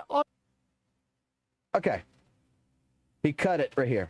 So he got to the first part where, let's see, go back. Oh, see it here. This is the one time I think I've been able to see her name. This is the only way we've been able to see it. What happens if I send this message? Oh, here we go. Now I've been... Okay, can I get just like a little bit back? Only way we've been able to see it. What happens if I send this message? Oh, here we go. Okay. So August 27th at August 27, 2024. So Jonas makes the first move in talking to Maggie. Okay. I want to see if I can refresh my brain on this.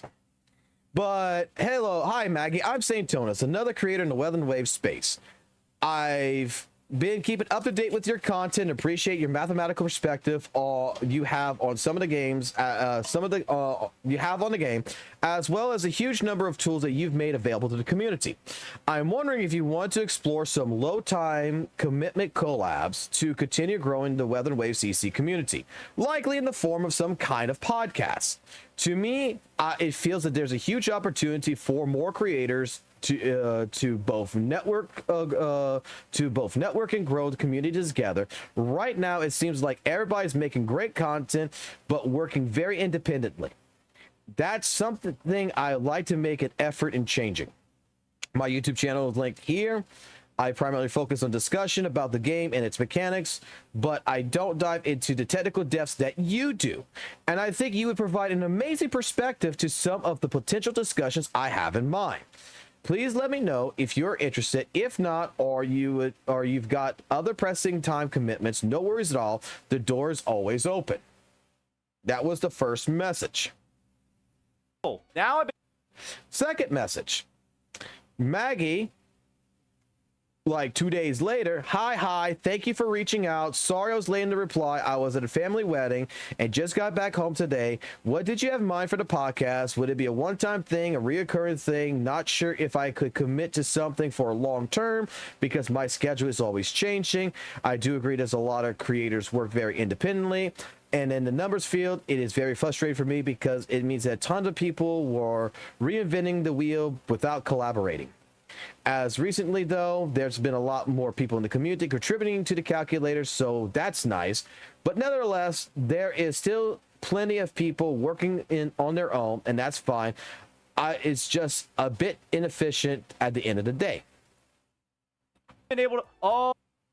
Then his next response, which was right after this, no worries at all on the delay. Family comes first. For the podcast, I was thinking of having reoccurring different guests based on CC's availability, different themes and discussions to fit crews and scheduling. Hopefully, won't be a problem. Yeah, TC beginning, blah, blah, blah. Saw the whole 441, 4433 debacle on how people opinionated was going to be. Glad to hear you become a centralized area for TCers nowadays. And with one of the biggest reasons why I reached out, I would be super helpful for the community to get some insight on your journey and struggles and how the scene. I'm not gonna lie, like Satonus came out pretty damn well on this message, came out pretty fucking thing, but Oh, there we go. Holy shit, we were able to find. She's been reaching out to those affected in private, but as you can see over there, she hasn't sent a single thing to me because she doesn't fucking like you.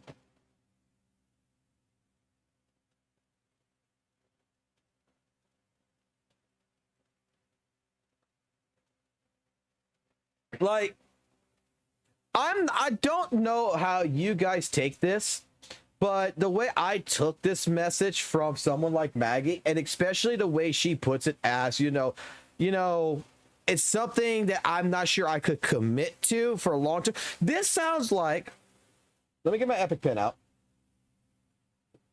This message right here in particular, this one right here, I can't actually draw on top of this. Fuck.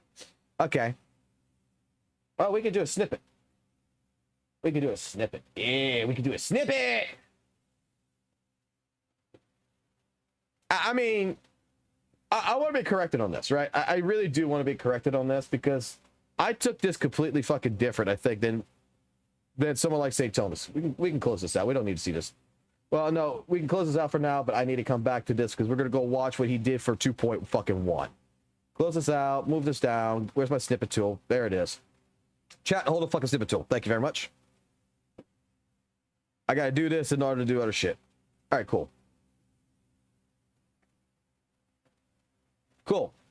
All right, there. When I first saw this in the live stream, when basically the entire Maggie debacle was fucking happening, oh, god damn it, this is still the fucking video. Okay. I took this fucking message right here as the nice girl that's trying to be nice, but really does not want to talk to you. I don't know if I'm the only one that took that message that way.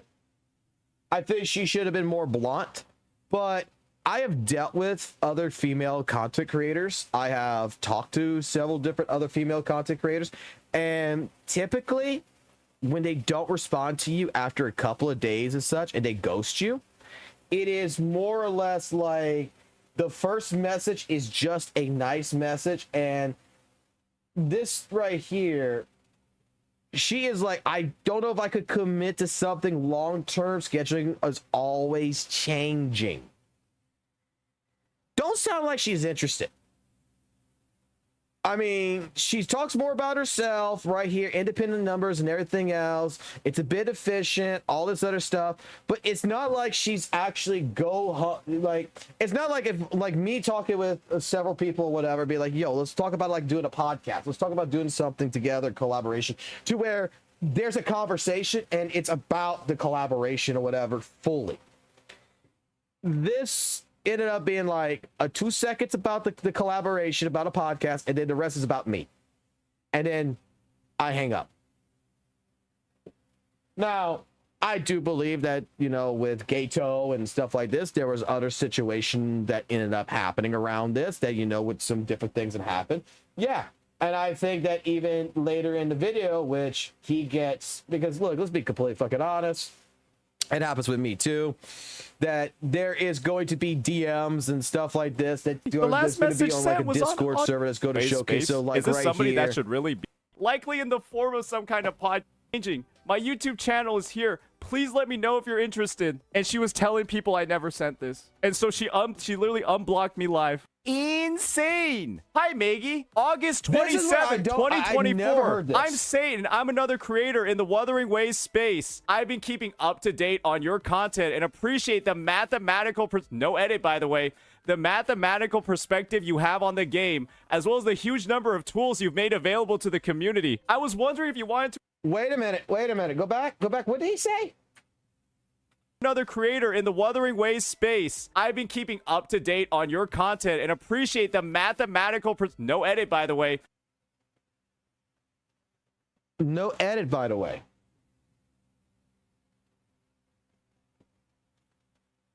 No edit. No edit. What does it say right here above the YouTube? Wait, hold on. Let me maximize this. What does it say right there?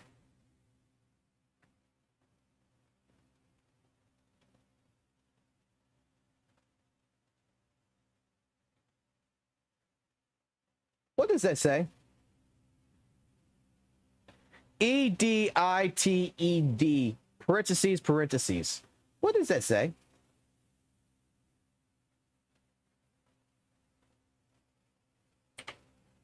Keeping up to date on your content and appreciate the mathematical... no edit, by the way.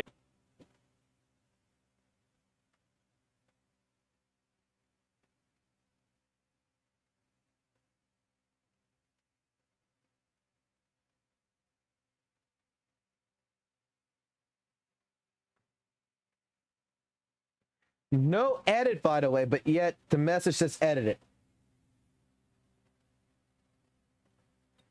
The mathematical perspective you have on the game. Explore some low time kind of podcast. To me, it feels like there's a huge opportunity for more creators to both network and grow their communities together. Right now, it seems like everyone is making great content, but working independently. There's something that I'd like to make an effort changing. My YouTube channel is here. Please let me know if you're interested. And she was telling people I never sent this. And so she literally unblocked me live. Oh my god. Okay.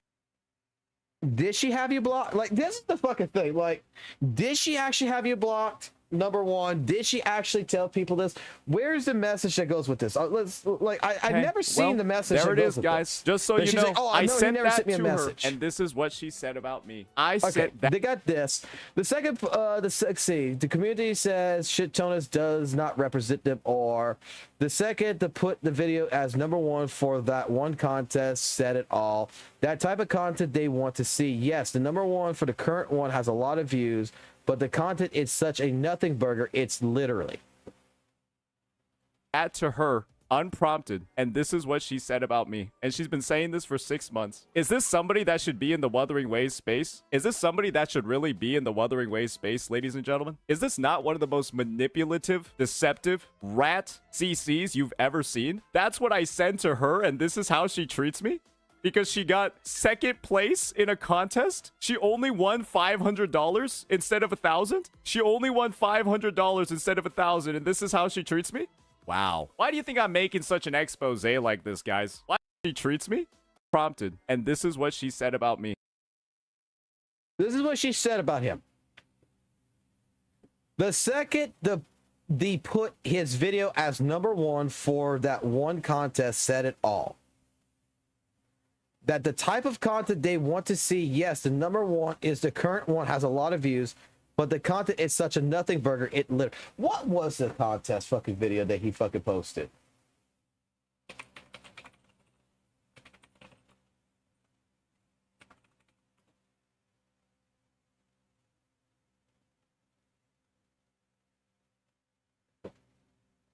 Man, I don't see her fucking saying like he's a shitty fucking content creator or anything like that. She just basically said like the content, in her personal opinion, was nothing of a nothing burger, but she admits that that's what the community wanted.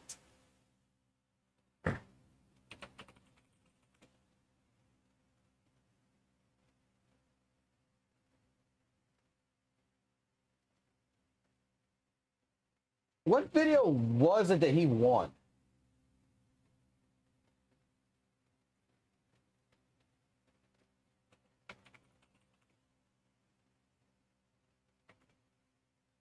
Jesus Christ, that felt so old to go fucking find that shit. Which one was the? Because it was one of the videos. Wasn't it like the Shorekeeper video or some shit?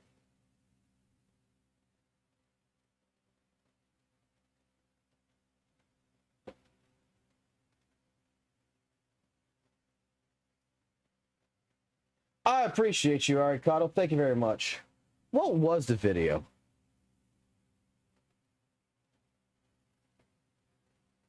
I'm gonna actually have to fucking type this shit. Yeah, okay. Let's go see. YouTube.be/P, capital P, because you got to do this in capitalization. JMM2SZ9_Z. That's actually an O. Control C. Thank you, Aricado. I appreciate you, sir, for this. Let's see. Make sure that doesn't even fucking load. Why? What I fucked up on?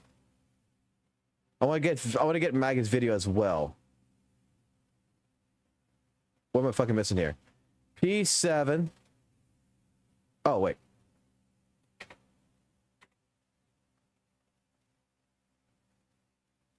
All right, deep dive on the JJ video. Okay, we got that. Let me go back here. Let me copy this. Paste go here. Come back. I want to see the difference in the content. All right, I want to give a oh god, like I don't watch Daytona's content, bro. Like I just want to see what it is. YouTube.com/watch $V equals IC capital Y X capital W 9M 3RS capital L.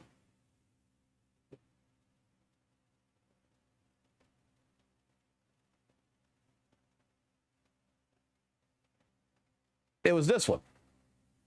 Who would have known that with this thumbnail, Mr. Pokey created one of the greatest gacha memes in 2024? It's been used sarcastically, sure, especially when Kuro's made some minor blunders with their patches and fixes across the game's lifecycle. But it's also been used for many of the positive changes the devs have made, actions motivated by the direct feedback of players. The devs listened wouldn't be a popular phrase if it wasn't true, and the Wuthering Waves developers do, in fact, listen. And the public reception to their listening has been so positive and industry warping that other gacha developers, including the biggest one in the business, have been forced to start listening as well. It just took them a couple of years and a bit of pressure. It turns out that healthy competition is a good thing, despite what some players might say. There's two reasons why Genshin Impact has seen more quality of life updates in the past 4 months than they've seen in 4 years of service. Those reasons are called Wuthering Waves and Kuro Games, a game developed with the harshest feedback of its predecessors in mind, and developers who are constantly keeping their Can I make a... This is the fucking reason why when Noisy Boy first showed me fucking St. Tonus's videos, like, the first couple of ones like this, I was completely like, yeah, okay, cool.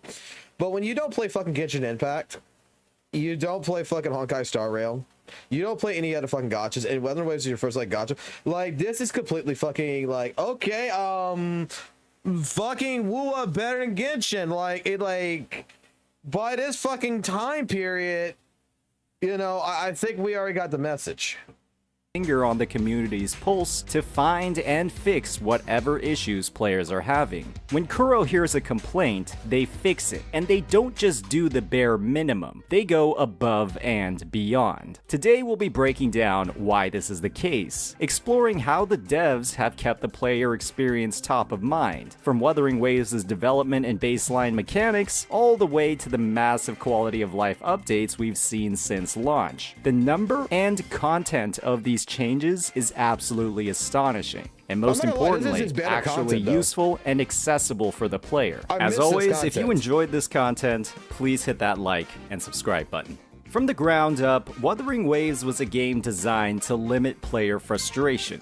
Kuro recognized that a huge portion of their potential player base were coming over from massive titles like Genshin Impact or Honkai Star Rail, and took the big... Okay, you know what? Give me a notepad out, please. Give me a fucking notepad out. Give me a fucking notepad. Hold on.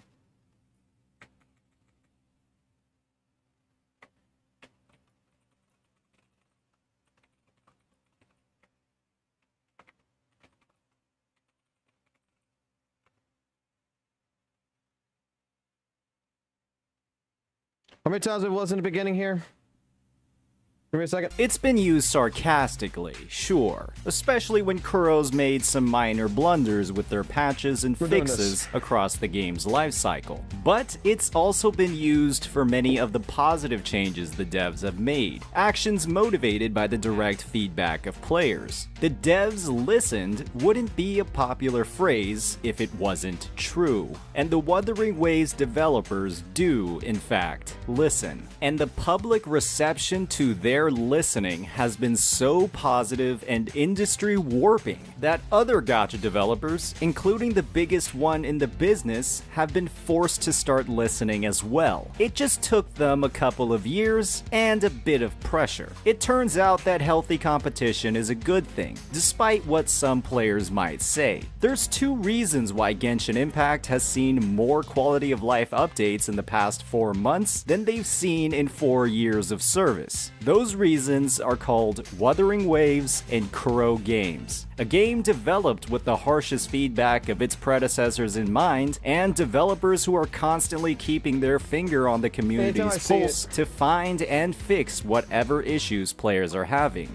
When Kuro hears a complaint, they fix it, and they don't just do the bare minimum, they go above and beyond. Today we'll be breaking down why this is the case, exploring how the devs have kept the player experience top of mind, from Wuthering Waves' development and baseline mechanics, all the way to the massive quality of life updates we've seen since launch. The number and content of these changes is absolutely astonishing, and most importantly, actually useful and accessible for the player. As always, if you enjoyed this content, please hit that like and subscribe button.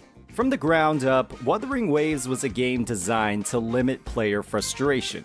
Kuro recognized that a huge portion of their potential player base were coming over from massive titles like Genshin Impact or Honkai Star Rail, and took the biggest critiques of those games to heart when designing the systems in Wuthering Waves. When it comes to basic mechanics of an open world like exploration, they streamlined the experience significantly, implementing features like unlimited out-of-combat sprinting, vertical wall running, and something that isn't stated enough, near immediate access to all of the essential exploration gadgets, like the grappling hook, portable teleportation points, and my personal favorite, the loot mapper. By implementing these changes, Kuro simplified progression for players and removed unnecessary bloat from the overworld experience. Convenient travel mechanics aren't locked to a single region or section of the map, and it doesn't feel like you need to pull specific limited characters to have an interesting or enjoyable exploration experience. But Kuro still found ways to improve. Players complained about the clunkiness of certain overworld activities like the shooting challenges and destructible collectibles, citing how switching back and forth between pistol users and their regular teams to 100% the map wasn't a great experience. They acted on this feedback immediately, and in just its second version, Wuthering Waves released a shooter gadget that removed this inconvenience completely. This wasn't something that they had to do. Hoyoverse had clearly demonstrated you could get away with ignoring complaints like these for years, but Kuro decided to respond in weeks. This wasn't something that they had to do. Everybody unlocked Chisha for free in the first 5 minutes of the game, but Kuro wanted to go above and beyond to cater to players. That's why people say the Wuthering Waves devs listened. It's because they do.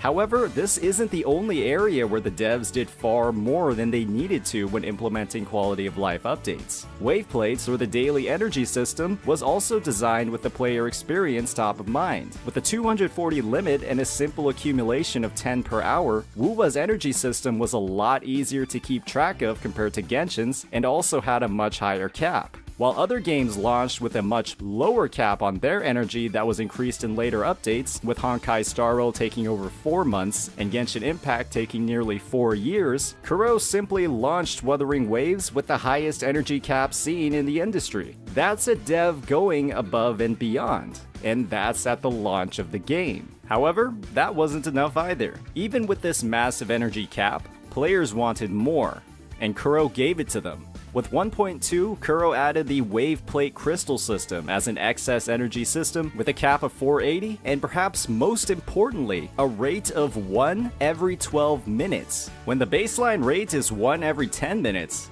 this is incredibly fast. Other games like HSR, theirs is 1 every 18 minutes. That is 50% slower. Nobody would have complained if Kuro had simply kept the same rate as one of their competitors. Instead, they again decided to go above and beyond when it came to their implementation of a highly requested system. Other companies, well, they take highly requested features, like a custom artifact molder in Genshin, and completely butcher its implementation. It is mind-blowing that Hoyoverse took almost 4 years to add this into the game, and when they do, it's time-gated by almost 1/3 or even more of the calendar year. Enjoy your one customized artifact every 4 to 6 months. But while we're on the topic of gear, this was another area where Kuro demonstrated an incredible amount of player receptiveness. Echoes were one of the most unique and creative takes on the gear grind in gacha games, with the ability to infinitely farm overworld monsters and the streamlined methods of obtaining critical components of a character's build with its design of the 1, 3, and 4 cost system. Echoes were another big pain point for players, with a large disparity between the availability of echoes and the actual experience and tuners used to level them up.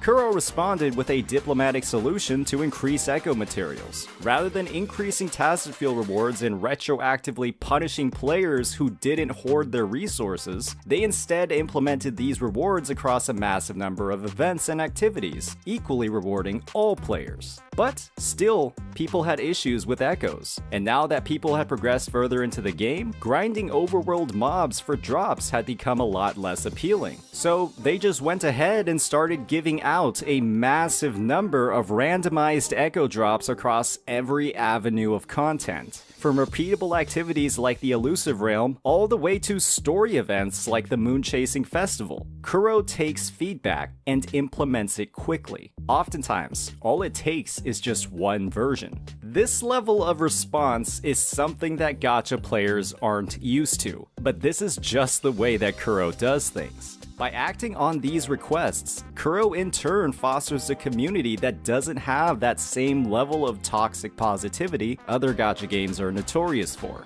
and that's a very good thing. These are only a few examples of how the devs listen, and how they've been listening for a very long time. There are even smaller updates I could have mentioned as well, but it's important to highlight where Kuro has demonstrated their care for the player base and their enjoyment of the game. Just imagine what the future updates will have. As always, if you enjoyed this content, please hit that like and subscribe button. Peace out.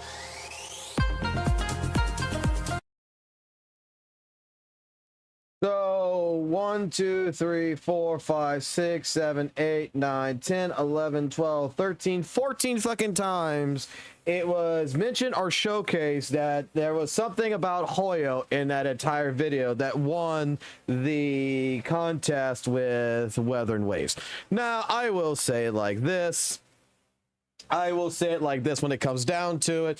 Oh boy, there's some new people in here. Let me go ahead and mod y'all, because over here we believe in everybody's equal and no one is disequal. Let me put it this way. Okay, this right here, I'm not gonna lie, like, this is actually like Saintonis' best videos. I'm not gonna fucking lie. Compared to what he does now, I think like Saintonis, when he used to actually do discussion videos like this, was actually probably some of the best videos. Like, I think this is a reason why I like Arakado's fucking videos, man. He reminds me of old Saintonis, but someone who is completely standing on his own, with his own thought pattern. Okay, it doesn't care. He's not being swayed. He's not attacking to attack. He's not doing things. He is completely non-biased in that regards. Okay. And I miss videos like this. Nowadays, it's all about fucking drama. Nowadays, it's not about discussions no more. It is about who's got the bigger fucking dick to throw on the fucking table nowadays. Okay? So let's go see. This right here, according to Maggie, was a nothing burger video. All right? So Maggie's got a 16-minute video during this contest. Let's go take a look at hers. What does she do? Let me see. How many times is Hoyle mentioned in a Maggie video? There are a number of different ways you can play her. So let's jump into her usual analysis. We'll paint the picture by going through her sequences, weapon options, teams, and rotations. Okay, I'm not gonna lie. I forgot about this. I got a problem with Maggie. I think Maggie is look. I think Maggie is great. I think she's a good content creator. I think that there is, particularly in general, a great number of people that like Maggie. And this is not me to throw shade at Maggie at any which way, shape, form, but it's the lisp, it's the voice. I don't know if it's a lisp. I don't know if it's an accent. I don't know what it is. I just, in general, it does not register with me. So it's very hard for me to pay attention to a Maggie video when I hear her voice. I'm not gonna lie. Like, nothing against her. I don't think it's something that she can change. I don't think it's something that she does on purpose. It's just something that it's very off-putting to me. And it's nothing, it's not a Maggie issue. It's like, that's a me issue. I'm going to try my best, but it's just, I'm going to be honest, the voice does, in my personal opinion, hurt the video.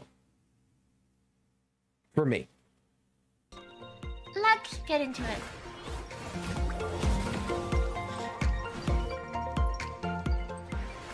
Put her 2 times X, you got it. Primarily a sub DPS, doing a majority of her damage through off-field coordinated attacks, similar to Yinlin. However, unlike Yinlin, who has to build up her forte to trigger this effect, Joji's passive damage comes from her liberation. Oh, that actually makes it better. Holy shit. 3 seconds, this is essentially a damage over time effect, triggering a coordinated attack once per second. Perfect for Jinji.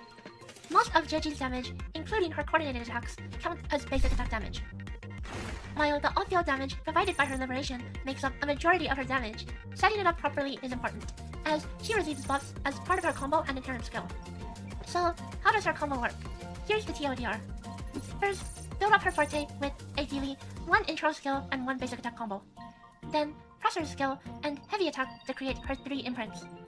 Having at least 1 imprint enables her second skill. Use this twice, which unlocks her third skill, and use that to finish the combo. Doing this will also fully stack her signature weapons buffs, which we'll touch on later. Outside of this combo, Joji's basic attacks are lackluster compared to normal DPS units. Because of this, she fits in a similar niche as Yinlin, a coordinated attack off-field DPS that requires a bit of field time. She also happens to have a very similar outro, buffing Glacial and skill, as opposed to Electro and Liberation. Let's talk about her sequence nodes next. In the following graph, we'll be examining the value of Joji's sequences for her personal DPS calculated in a team setting with Jinshi and Marina, and Joji using her own signature weapon. Her first sequence node restores some resonance energy and gives a crit rate buff upon using her skill 2. Her S2 increases the maximum procs of her liberation, which is a decent damage gain that also helps Jinshi gain more stacks. S3 adds a stacking attack buff to her skill casts. This is also worth a good amount of damage. Next is her S4, which grants the entire team an attack buff upon using her liberation. Like other team buff sequences, this isn't worth the most in terms of personal damage, but is quite nice for the team. Her S5 adds a bit of extra damage every 3 procs on her liberation. You know, honestly, I don't think I have to go any more in this video. Because I can tell you the reason why St. Tonus won. I can tell you the reason 100% why St. Tonus fucking won the fucking entire competition. Maggie's 100% fucking right.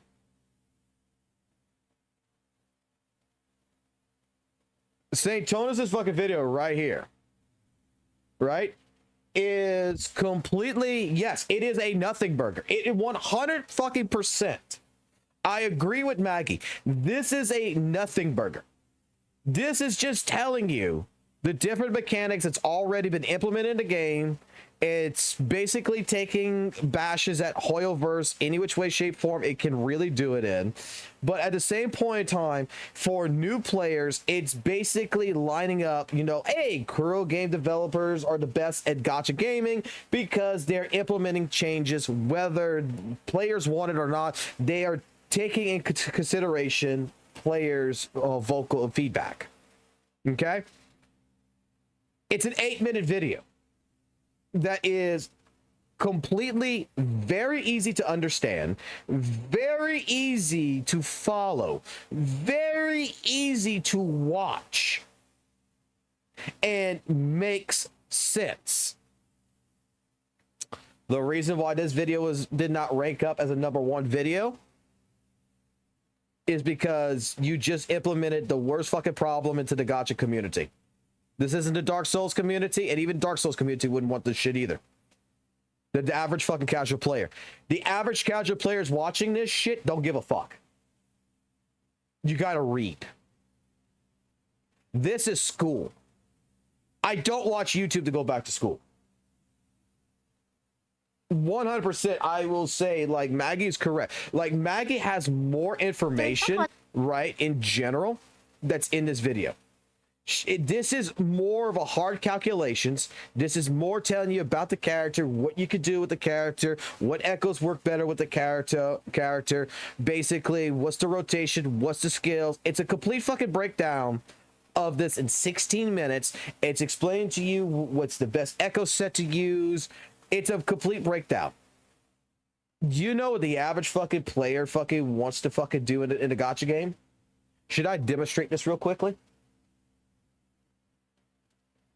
Let me demonstrate this real quick. You know what the average person wants in a gacha game? Cares about in a gacha game? I'll do it right now. This ain't Weather Waves. This is Zenless Zone Zero, right? Let me lower the volume down a little bit. This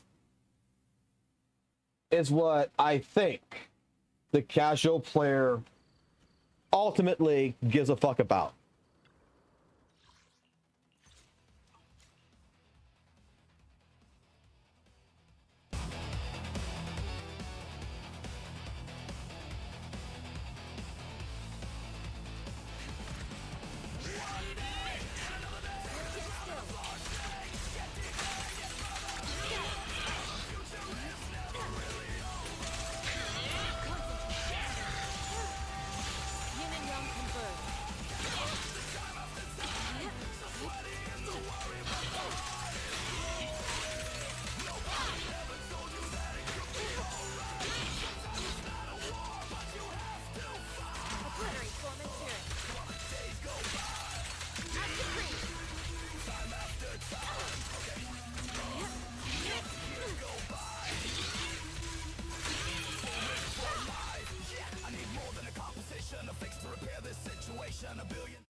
They don't give a fuck about reading. They don't give a fuck about reading. They don't give a fuck about anything in regards to the average player does not care about this. The average player does not care about the dynamics of the game. They care, is the character fucking strong? Is the character fucking good? Is the character fucking sexy? Is the character fucking great to fucking play? In general, they care about fucking pressing buttons. And the things happen and things are good. And it feels good. They care about, like, in ZZZ, that they can complete Deadly Assault. They complete Shiyu Defense. They look at Weathered Waves. They care about the character designs. They care more about the generic echo chambering of how great and positive my game is. The moment you start adapting mathematical equations and stuff like this, and you're taking that casual player and saying, welcome back to school, is the fucking moment that you just lost everybody's attention pretty much. That's the reason why this video's got 28k video views, and the reason why fucking Saytona's got 52k video views on this entire situation. going back to the video with Maggie being a rat, Maggie's not wrong in her assumption. But the thing that Maggie fails to realize is that that is what the majority of the community fucking cares about. I mean, majority of the time when I type in something like Zenless Zone Zero, right? Right now it's drama and shit like this, but in general, just look at like the content.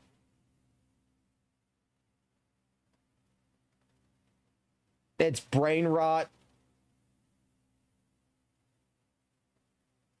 It's boss fights, different things like this. This is what the demographic is. There is some channels out there that's about, hey, I tested every Alice team, stuff like this. Yeah, they've got some good video views and everything, but majority of it is it's going to be like see gameplay with the got look at the pictures. It's about sex appeal, bro.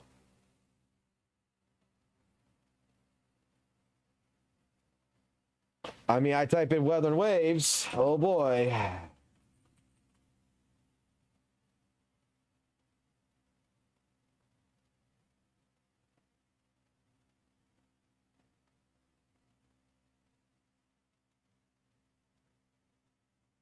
I'm not really seeing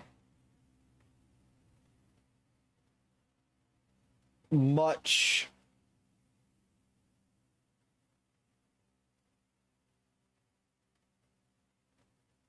other than brain rot type content, comparison videos.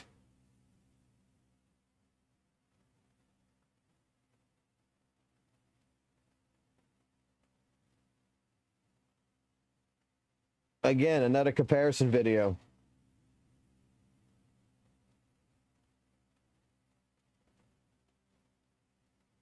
Another comparison. My Augusta that I want so fucking bad. I mean, it's the gacha community. Like, I do believe that, you know, in truth, Maggie's video does offer more information, but I think it's more of an information overload. But in general, from what we're trying to accomplish here about all this,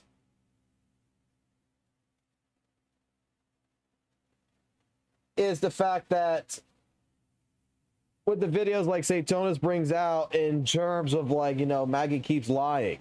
Maggie cooked herself. All this other stuff with all this stuff. The rat got caught. In general, all it's been is just she has an opinion. She don't like fucking Saintonis. She don't fucking like him.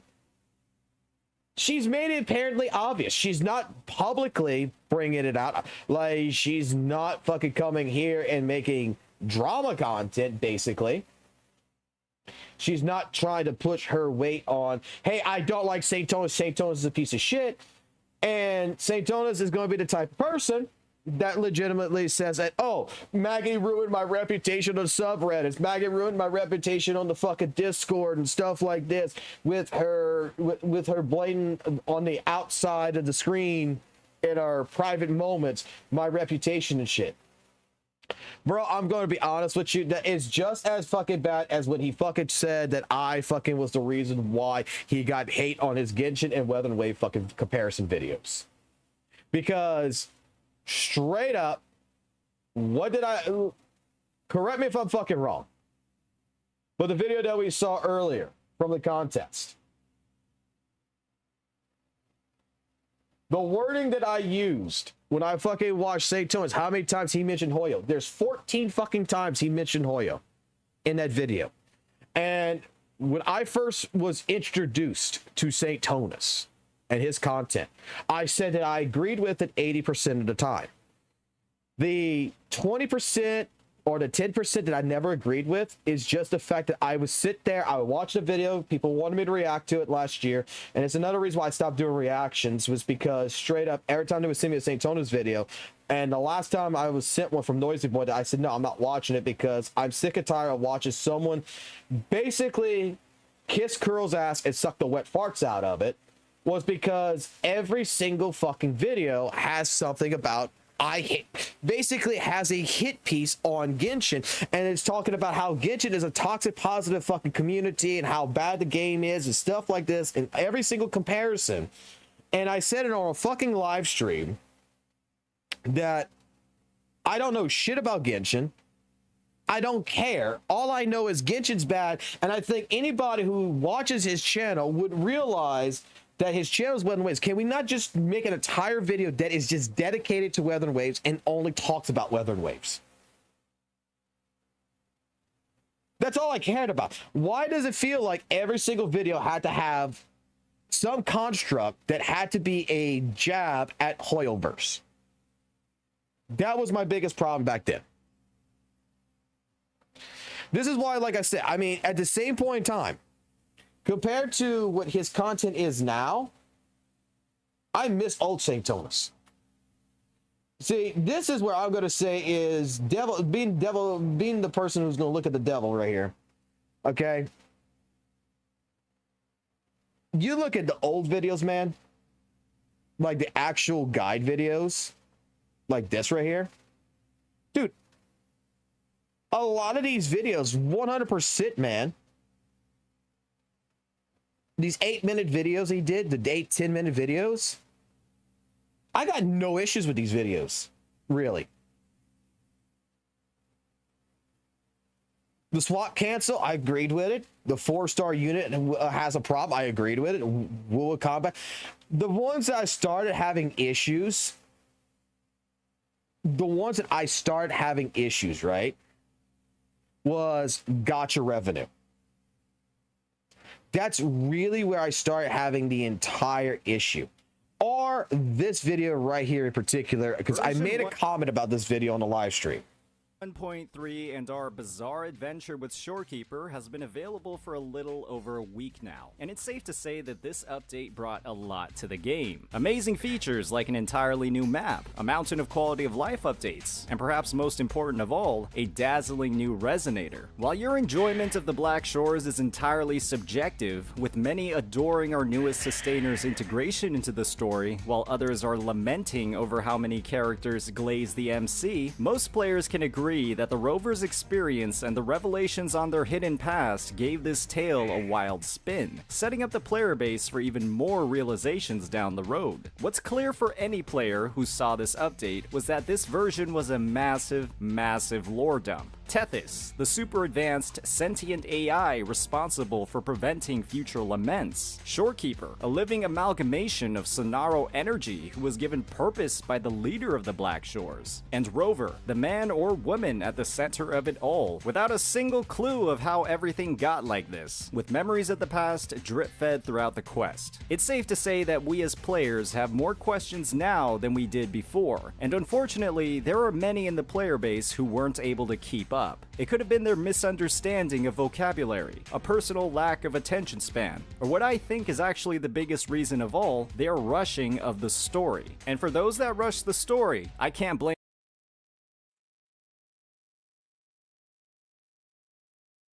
This is the one thing that I kind of was like, what the fuck? You're basically trying to say that people have a mental fucking disorder. Again. Like, we played on this stream, we never skipped the fucking Shorekeeper story. We didn't have a problem with the English dictionary, and we didn't have a mental fucking capacity issue. And we didn't skip. The problem that I seen in my chat at the time period when we played 1.3 story, the problem that we fucking saw was the pacing issue. We felt that the story was rushed. It's the same thing that I feel about with Furlova. I feel like it's mostly with Shorekeeper. I felt like Shorekeeper should have been like a major patch that had 2 sequences to the story that would have given time to envelop more of the lore instead of just throwing it all at you at fucking once. I felt like it was a complete pacing issue compared to what we've played with 1.0, 1.1. And apparently to Saytonas, it was more of the fact of, oh, people are using the skip button they didn't know English, or you had ADHD.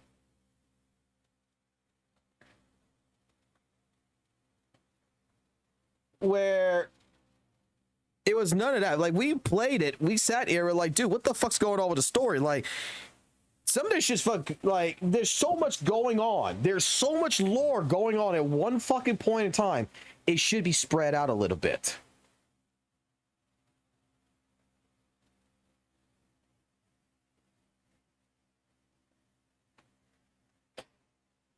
Apparently the skip button was bad. Like, dude, that's something else I could talk about, especially when it comes to fucking the WUWA fucking people and everything else. That, dude, I fucking love this shit. I fucking love this shit. Okay, let's talk about this. Let's talk about the fucking dark, dirty fucking secret of the fucking goddamn skip button real quick. Okay, in Weather and Waves, and in Honkai Star Rail now, in ZZZ, and all these other shit, right? Bro, how many times have people been bitching that Genshin should have a skip button, right? How many times people say use the fucking skip button, use the skip button, use the skip button, and a lot of shit. In Weather and Waves, if you use the skip button, you get fucking bitched at for it. You're not going to understand the story. The story is the thing. It's like, you're not going to, no. It's like, I'm at a part in fucking Weather and Waves story, which is like the beginning of fucking WUWA story, where you meet Baiji, JJ, no, not JJ, but Shishai, and all of them and everything. And I'm gonna be honest, it doesn't have no fucking bearing. The fucking goddamn let's go to fucking Jinzo has no bearing on the story whatsoever. And in terms, what I like to do personally, and I think a lot of content creators do, you get to a part where this is like the filler arc in a sense. This is the filler information. This is what you feel like is not interesting to you as a fucking player. You skip it. It's put in there for a fucking reason. You have people that's like, well, you know what? We got a skip button and everything, but when the fucking moment it's used, yes? Oh, thank you. That the moment that it is actually fucking utilized, people complain. Dude, I skipped like some parts of fucking Renacita in 2.0. I'm going through the story. I'm listening to the story. I'm going through some shit. I'm just like, I'm not interested. Skip. Let's get to the next part of the story. I'm not interested in this part of the story. I've watched it for fucking for 20 minutes now. I am not fucking interested. Let me skip. Go into the next part. I get yelled at. But I play something like ZZZ when I first start, and I get told by everybody, don't go through the story, use the skip button, use the skip button, use the skip button, by the WUWA community. Well, I'm actually interested in the fucking story. I don't want to fucking skip it. Well, this is fucking boring. Use the skip button. That's why they have a skip button. But if I use a skip button in Weather and Waves, I'm fucking bad.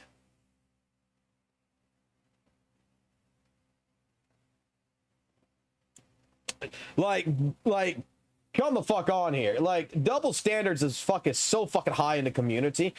For one community, you want to use the fucking skip button. Another community, you don't want to use the skip button. Like, what the fuck here, man? You know what I want to do? I want to go and I want to deep dive into the past. I want to go to fucking St. Tonus's very first fucking actual big video. The most controversial video he did. And I want to get a determination from here to here of this man's past. Are you guys willing to come into deep dive with me? Let me put the chat back up. Are you guys willing to join with me to look into the past of this man? And I tell you what, if you're part of the Discord that we got going on, okay, and you think that there is some vital clips or videos that we should watch of St. Tonus, tonight is all about St. Tonus, man. I'm gonna go do my fucking dailies and shit in WUWA here in a little bit, but let me go ahead and showcase this right here. Who asked? Okay? If you're interested, okay, you can join our Discord. Links in the description below. You could come here to where it says React and Feedback channel right here. Go find your favorite clips. Go find your favorite parts of anything with Saintona, stuff that you want to showcase, stuff you want to put up here, that you want me to react to, that you want to show the stream, the community. Let's take a deep dive at the past, the present, and what we think the future of Saintonis is going to be. And let's try to get a mental construct of what kind of person he is.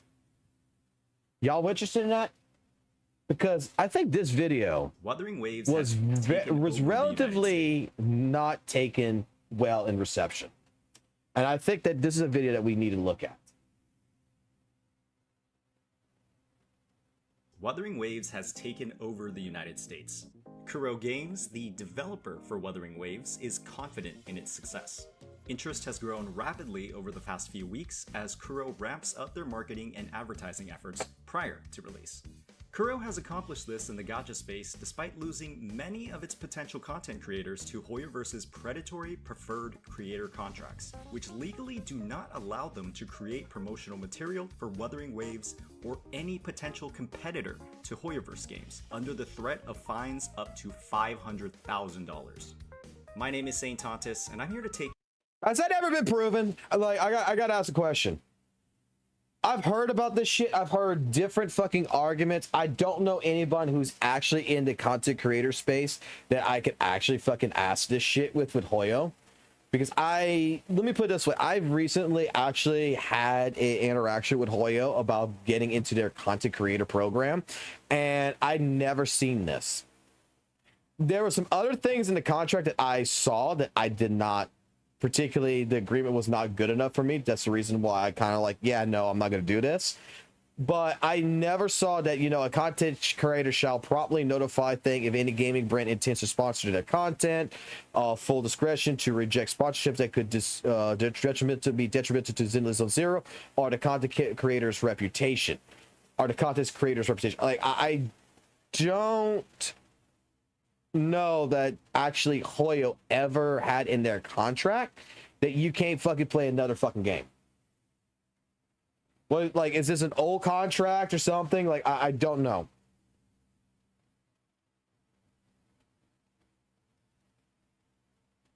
Contracts, which legally do not allow them to create promotional material for Wuthering Waves or any potential competitor to Hoyoverse games, under the threat of fines up to $500,000. My name is Saint Tontus, and I'm here to take you on a journey to find out what exactly Kuro has been going up against these past few years. If you haven't already, please hit that like and subscribe button.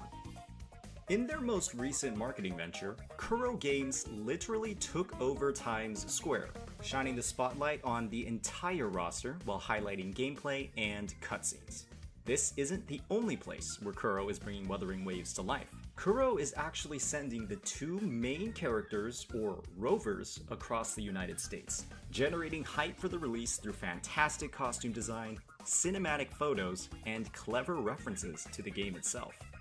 You don't commit to marketing like this unless you believe in your game, and Kuro is making sure to address some of the doubts expressed by testers from the last closed beta tests, focused on a lack of story direction, polish, and voice acting. On the official Wuthering Waves YouTube page, you'll find character or resonator introductions and voice work by the actors. These showcases are long, diving into the day-to-day lives of the resonators while also focusing on some of the key aspects of their gameplay. The voice work that we've seen so far is very high quality and fits the thematic design of the characters well. Gian of the Midnight Rangers, protecting our lands and people is my solemn duty. Should you encounter any difficulties here, I will do my utmost to help.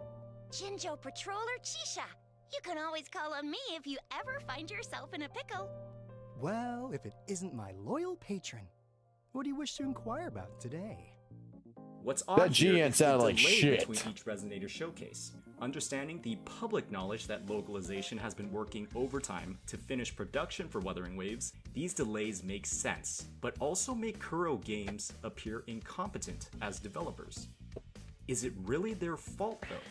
Looking at the roster, it's quite strange that we're seeing so few names that we're traditionally familiar with in the gacha and anime space.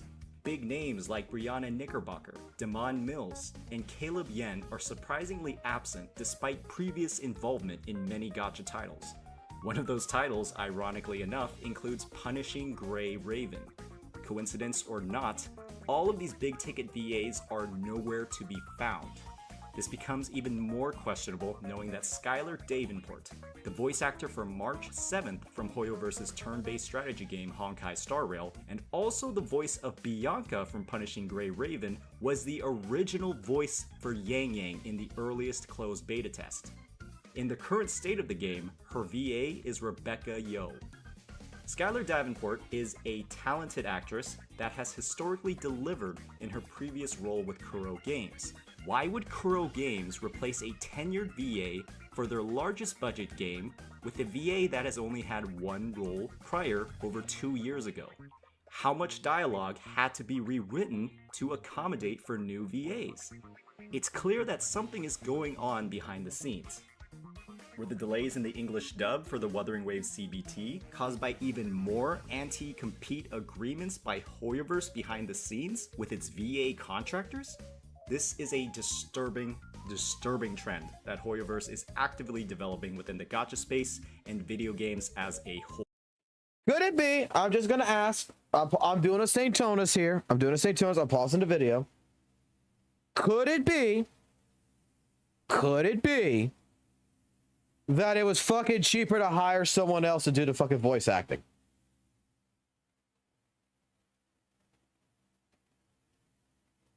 I'm not gonna fucking lie. Like the same fucking bullshit that happened with Platinum Games with Bayonetta. That they ended up fucking replacing Bayonetta's voice actress. Could it be straight up, not Hoyoverse, but the fact that this person is gonna cost us this fucking much money, but this person costs us this much money, and the budget of the game, we may need to go with the cheaper fucking budget besides a higher budget? Just asking. The ability to deny resources and talent to your competitors through predatory employment agreements is dangerous. Will anime publishers soon start taking inspiration from Hoyoverse's practices and prevent English VAs from dubbing an anime series that competes with one of their existing titles? The main audience hurt at the end of the day are the consumers. Antitrust is a thing for a reason. Wuthering Waves faces many struggles and obstacles in its marketing because of Hoyoverse's morally questionable practices. Their success in monopolizing some of the most important aspects of a game's longevity and appeal should be a massive cause for concern within the gacha community. It's abundantly clear that Hoyo has made active attempts to sabotage Wuthering Waves' closed beta test and first impressions, restricting voice actors at the most inopportune times, likely the direct cause for the lack of English dub in the most recent CBT.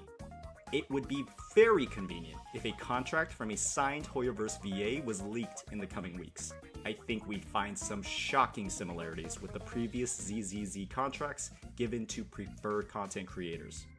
Would a tenured company like Kuro Games, with years of experience developing gacha games, compounded with the learnings from past predecessors, release a CBT with no English dub, unless their hand was forced, when their earliest CBT had English voice work? Their Calumet arrived without a sign. What is dead will stay buried. Except nothing ever truly dies. They are not amateurs. This game deserves our attention.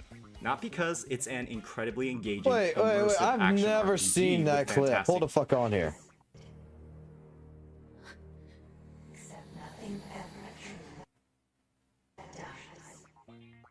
They are not amateurs. This game deserves our attention. What Not the fuck because is that it's in the an game? incredibly engaging, immersive action RPG with fantastic progression systems, but because this is a game that has been set up to fail by the biggest bully in the industry. Humans naturally gravitate towards the underdog. That's why David wins. Kuro Games is a company that has already earned our support. Just listen to your human nature. Then I want to go watch this one. Where was it? Go back to oldest. Then my video. Today, this video is going to be about me. I'll be focusing on my recollection of the... Wow, what the fuck? Is St. John is like 3 different fucking people or some shit? Like, hold the fuck on here. Wait, hold the fuck on. Today, this video is going to be about me. I'll be focusing on my recollection of the events that led to the unfortunate situation we have regarding voice actors. Dude, that's not fucking St. Tonus, man. That is not fucking St. Tonus. All the fucking videos that we have watched so far, it's like his voice changes in almost every single fucking like arc of fucking St. Tonus. From the beginning to the fucking guide videos to the drama, it's like his entire voice actually fucking changes. Do we notice this? Do we not notice this, that his voice actually changes? This does not sound like St. Tonus. Today, this video is going to be about me. I'll be focusing on my recollection of the events that led to the unfortunate situation we have regarding voice actors, content creators, and communities attacking the affected parties. I want to first take accountability for the role that I played in creating this situation. There are many steps that I wish I had taken in the creation of certain content, like the inclusion of the disclaimer within my video description in the actual runtime. It's true that many perceived the original video as a fact. I can't deny how someone else feels about something. I also want to state that there was no ill intent towards any voice actor or any implication about their value or worth across my content. In my video, I believe that my statements were worded in a way that would show the voice actors as a potential victim in this circumstance. I mentioned in my prior videos that content creators under an exclusive contract would have their career opportunities limited and negatively affected as a result. I had that same line of reasoning for any VA in a potential situation like that, and I regret that there was any perception that the opposite was taking place. Moving forward onto how this situation escalated, I'll quote myself in one of my previous videos here. You get defensive when you feel threatened. I first felt threats when I received a barrage of comments referencing Alejandro Saab and the comments he made regarding his exclusivity. These comments hurled accusation after accusation my way that I was someone spreading misinformation about voice actors. It is undeniable that many perceived the original video as fact. In response, I made numerous attempts to address the situation, moving the disclaimer higher in the description so that it's immediately visible and addressing individual concerns in the comments. What I hope you can understand is that my perception of my video is first and foremost a theory. I do not believe without a shadow of a doubt that this is actually occurring. I will not, however, admit to intentionally and willfully stating anything in the second half of the original video as a fact, and I won't admit to intentionally misleading an audience. My perception of my video was that I introduced a huge hypothetical situation in the middle of the video. I laughed my ass off. Delays in the English dub for the Wuthering Waves CBT caused by even more anti-compete agreements by Hoyoverse behind the scenes with its VA contractors? Then use the rest of the video to expand on that hypothetical situation and what it would mean if it were true. This intent was not clear, and I apologize for that. I did everything in my power with the YouTube creator tools available to me to make this as clear as possible. It's also clear that this wasn't enough, understanding more and more how viewers use YouTube as a platform. I didn't have a tested and proven strategy to navigate a situation like this. I wished I had known more effective ways to communicate information. As the comments kept pouring in, it felt as though any attempt I would make to explain the situation would not get heard. So I became defensive. I adjusted my theory based off the influx of comments and pinned a comment to address all of the users, which then served as a catalyst for Alejandro's initial response. My first reaction to Alejandro's response was confusion and shock. Knowing firsthand that I was on the receiving end of hundreds of accusatory comments from a multitude of communities, I was blindsided by the accusations that I was lying about Alejandro, spreading misinformation, and calling him out first. As I reflected more, I realized this was an issue driven by misunderstanding. I knew that I was under attack. I felt wronged. I felt misrepresented. I felt as though an impression was being made out of me that was not true at all. So I responded to Alejandro's original video with my recount of the situation and the contents of the video. I explained where I found his statements unfaithful to my recollection of the events and why his claims that I was lying felt unfounded. I wanted the opportunity to explain my situation and let him know that I was not attacking VAs, that my video was first and foremost a theory, and that I was looking to make things right. After making this comment, I found out I was blocked and unable to address the issue in any way or form. I had been receiving many comments prior to Sayu's video, and those comments only increased as time went on after his reaction. I felt like I had no power and no agency to come. I'm doing a St. Tonus here. I'm going to do a St. Tonus here. You know, I thought there was a misunderstanding between me and St. Tonus back in September, right? When some people came at me and stuff like this, and I tried talking to him originally the first time.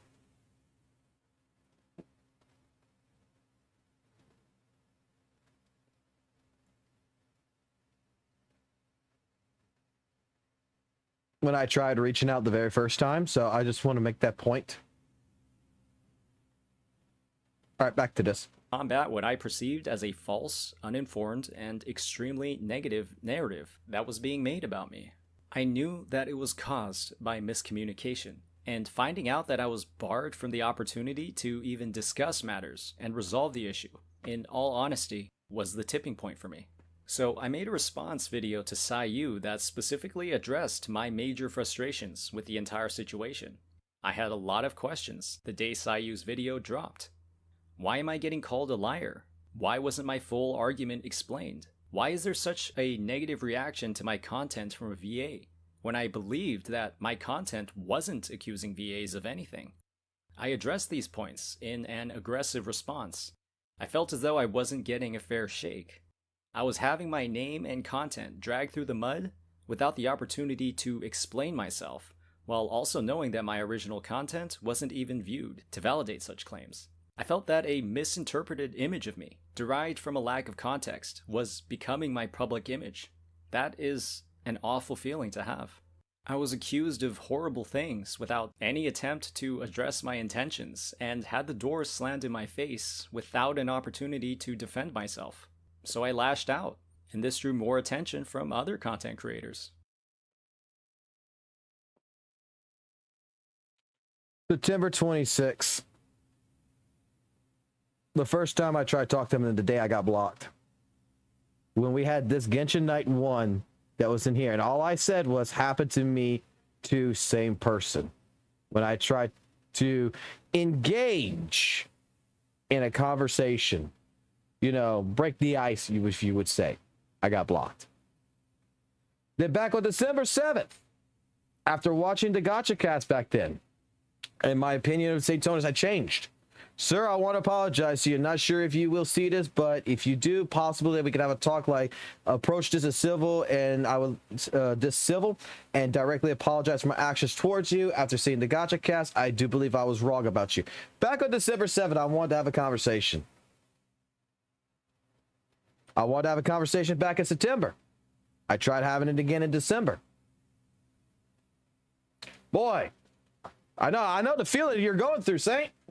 I thought I had clearly indicated that this entire situation was propelled forward by misinterpretation and incomplete information. Wait. We need a sad song. We need a sad song. You're right. Hold on. Hold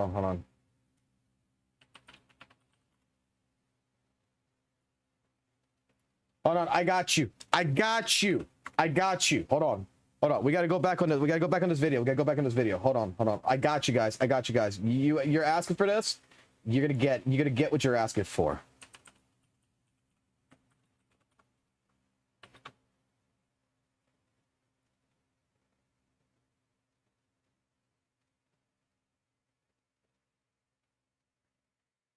Because I mean, a fucking year ago, St. Tonus was not a bad guy. Like legitimately, he's taking accountability to a certain degree.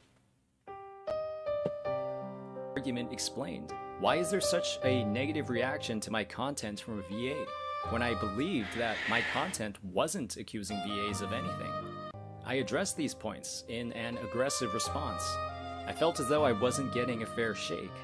I was having my name and content dragged through the mud without the opportunity to explain myself, while also knowing that my original content wasn't even viewed to validate such claims.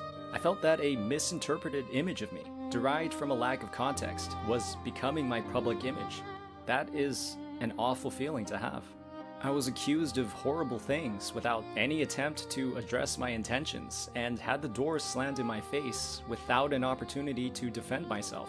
So I lashed out, and this drew more attention from other content creators.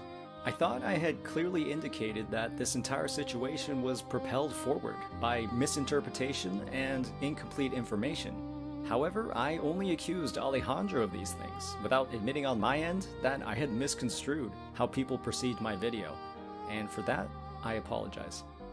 My initial response video was made because I felt that my content was getting severely misinterpreted due to a lack of context, omission of key details, and unfamiliarity with my video. When subsequent creators, in my eyes, employed these same tactics in their reaction to my response video, I viewed almost all of their commentary as completely disingenuous. I thought, they know something is wrong, but they keep doing it anyways. Why is this happening? Who asked? All I could see and all I could feel was that these content creators were doing and saying the exact things that, in my eyes, had created this entire situation in the first place.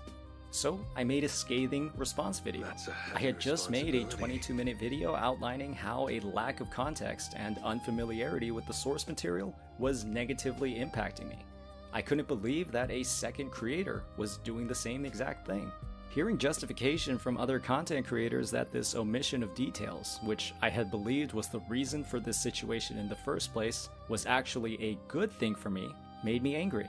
I had been accused of omitting context, so I uploaded a 45-minute video that unfortunately failed to address any of my main points in a concise manner. I responded like a person who felt like they were getting attacked. So I claimed these content creators were irresponsible. I called out what I viewed as utter hypocrisy with how my content was evaluated. I'll be the first to admit I could have handled things more delicately, but there was only so much perceived disrespect I was willing to let slide. I'm able to recognize my original video was the seed that sprouted this troublesome tree. However, it isn't fair at all that I assume full responsibility for where the situation is today. It's not fair to call this statement a full apology. I won't take full responsibility for everything that's happened across the past few days, but I am taking accountability as its origin. To any and all content creators I've interacted with, I am open for a candid conversation at any point in time. I am not a person who wishes ill will on anybody, anywhere. Unfortunately, in this situation, I felt wronged. I felt like I wasn't given an opportunity. Wait, what did I hear here? Content creators I've interacted with, I am taking accountability as its origin. To any and all content creators I've interacted with, I am open for a candid conversation at any point in time. You're willing? Okay, so...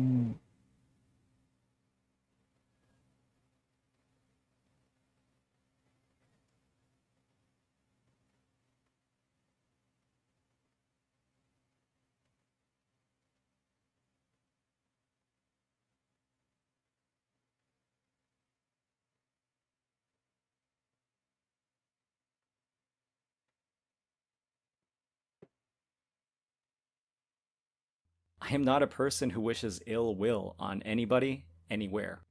Unfortunately, in this situation, I felt wronged. I felt like I wasn't given an opportunity to resolve anything offline. I felt there was a need to address the situation, and there was too much anger in that content.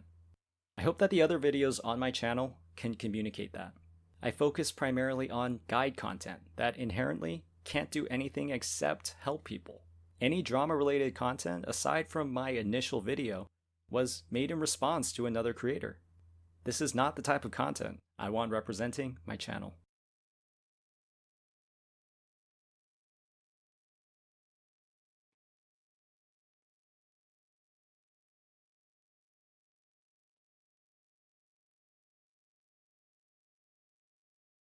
Like character. And if you're going ahead and you're the individual that's trying to go to the next level with that, if you're trying to imply that there's a deeper meaning to that, all I said is he's a fan of Maggie and he's a fan of Rosia. That's it. And if you're an individual that's trying to take that to the next level and imply something like PDF, you're essentially saying that every fan of Maggie or every fan of Rosia is a PDF.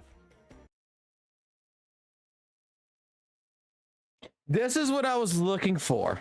Thank you. That is literally what you're saying, because all I did was compare the two of them to each other. I hope you recognize the absolute reach so many individuals are doing. I compared Maggie to Rosia, and if you're equating that to PDFs, you're saying a fan of either of those two are PDFs. Do you realize the type of reach that's going on in this space currently? It's absolutely absurd that people are accusing me of something like this, and I have to go ahead and clarify myself what's going on. I just say it over here. I said if he was a fan of Maggie, no wonder he has 6 Rosia.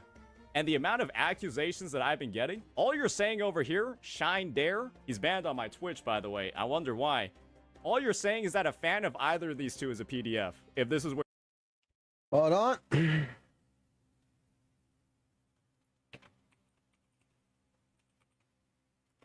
Hold on.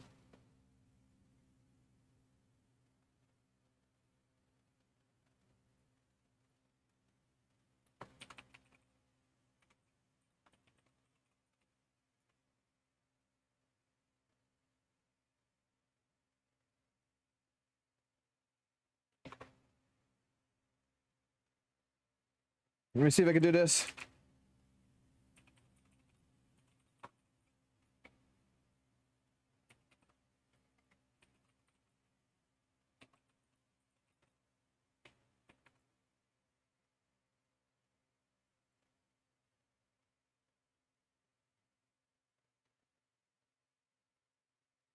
Oh, someone tagged me on that? Okay.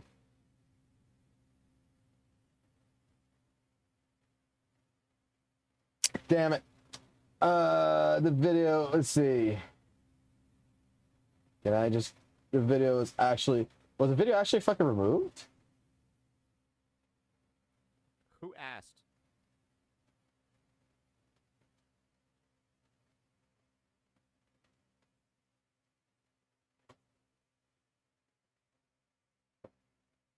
Let's see what we got in the Discord. Someone tagged me in Discord. What did they tag me in? Oh boy, I got actually fucking other messages. Hold on. What the heck is this?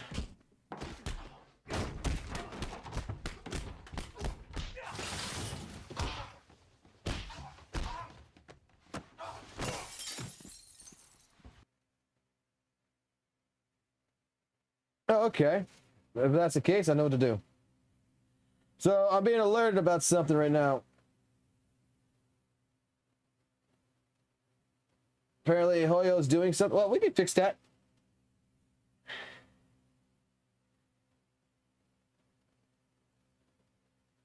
We can actually fix that.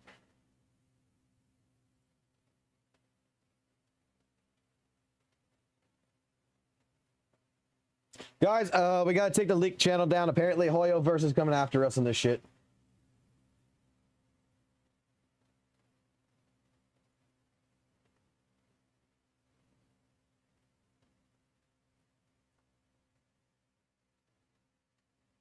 Apparently, let's see, for anyone who's curious, servers with open or public leak channels are being shut down by Discord.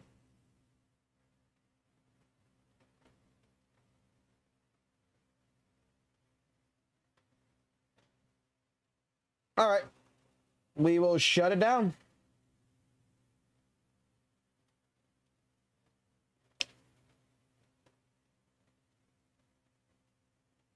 We will shut it down in a different way. We're not going to make it open. We're just going to do something else. Where you're going with it. That's it. You legit called him? Nope, I didn't. I did not. And if people are going to be this sensitive, that's fine. That's a thing that occurs. Appreciate but the it. thing is, if you're saying that either of these two things leads into that, you're saying the fans of either are into that. And that, to me, is a little bit more fucked up than anything I would have said. That sounds like, to me, it's a lot more fucked up than anything I have ever said. I said that two-child... Boy, I want an actual fucking good clip on this. I want a good clip on this. Luckily, I want a good clip. I want the AK-15 fucking clip. That's the AR-15 clip. So fucking bad right now. Because what you just said there, you son of a bitch. What you just fucking said there. Oh, what you just fucking said there. Oh, wait a minute. Wait a minute. Wait a minute. Wait a minute. Wait a minute. Wait a minute.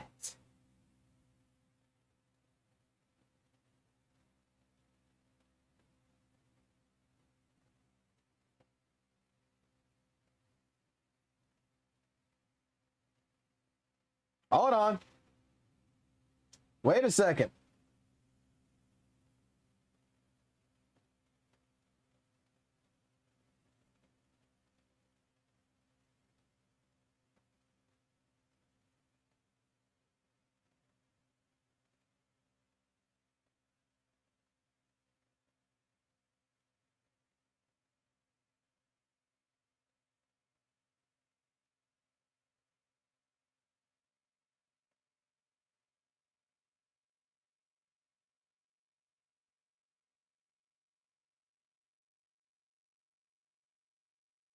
Give me a second.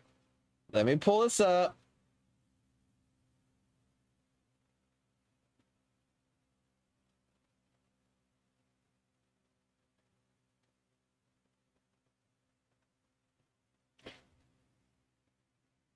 I know this is after this fact, don't get me wrong, but the future, man, the future. A little bit more fucked up than anything I would have said. That sounds like to me it's a lot more fucked up than anything I have ever said. I said that two childlike things.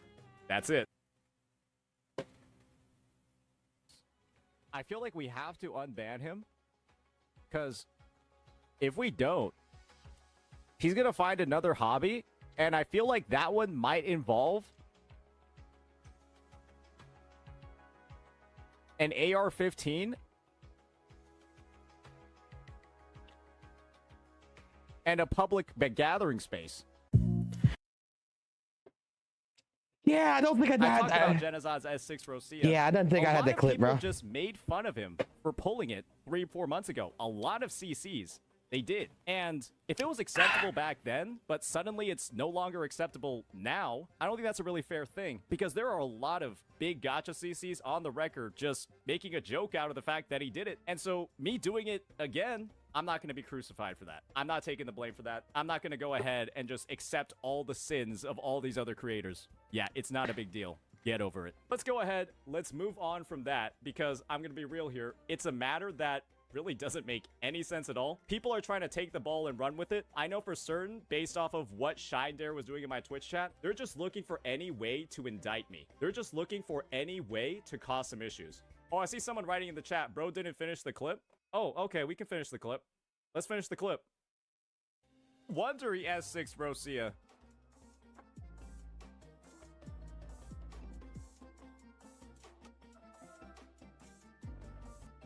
Was there more? Was a 5-second pause after I said the joke? Is there supposed to be more? People are literally creating fan fiction. They're literally trying to go into this next level of analysis to try to create meaning, to try. No, because you honestly fucking understand and you honestly fucking know that by pausing and not talking, that you can go ahead and get away with insinuating something, but you can always backtrack from it. It is a classic manipulation status. It's just like if you ever watch St. Tonus actually speak. There is something he likes to fucking do. And I will talk about it right now. There is something this son of a bitch loves to fucking do when it comes to spreading his vocal opinions, which is misguided misinformation sometimes, is that when he repeats himself, and he does this shit all the fucking time. Ladies and gentlemen, did you see this? ZZZ is cooked. ZZZ is cooked. That miasma shield, bro.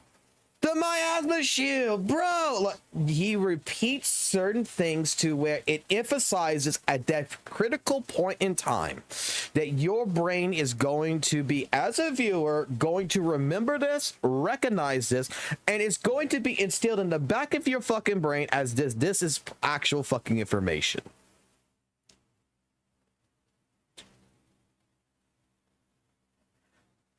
one of the biggest issues, let me go back to my history.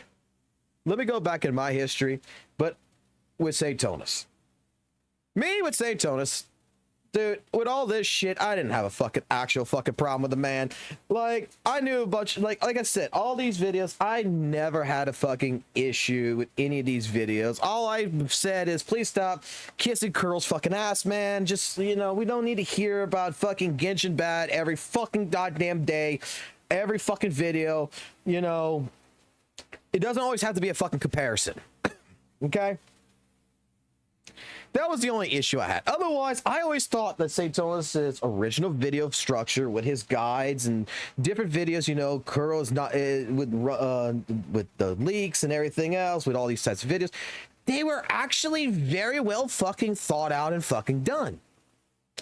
It was this video, bro. Popular gacha games on the market nowadays don't have a PvP game mode. In a genre defined by the ability to pay for power, it's a great way to keep most players from being alienated by whales. Luckily, for the parts of the community that do like PvP, there's another outlet for that: the Sensor Tower monthly rankings and report. Measuring revenue and financial performance across a 30 or so day span, this report delivered at the start of each month always brings with it some of the spiciest conversations in the genre. Oftentimes, this data is just fuel for the fire when it comes to a game's biggest haters, since if the data from this website is showing that a game's revenue went down, that surely means it's reaching its end of service, right? These numbers are oftentimes treated as gospel by many members of the community, and you can't blame them either. Gacha players aren't known for their ability to read between the lines and critically think about information. A stack-ranked list of games with two numbers is easy to digest and easy to talk to others about. But what if I told you that all of this data that all of these people are using to draw these conclusions is just completely made up? And the funny thing is, you can confirm that this data is complete fan fiction in as little as 3 minutes on the Gacha Revenue website itself, the original source of all these garbage reports. If there's one conclusion to come to after a surface level review of the data, it's clear that none of these numbers make any sense at all, and there are a lot of reasons for that. And today, we'll be taking the time to break down what those reasons are. As always. Okay, so to give a little bit of a paint the picture history here lesson to you guys. This is where the biggest moment that I had going against Saintonus, because if you look at my channel, okay, let me go pull my channel up real quick.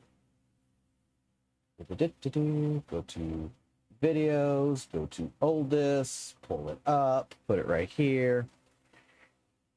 Notice something first and foremost. I'm not a gacha. I wasn't a gacha player. I was not a gacha player. I was a person who, dude, I did fucking lore videos for fucking Guilty Gear.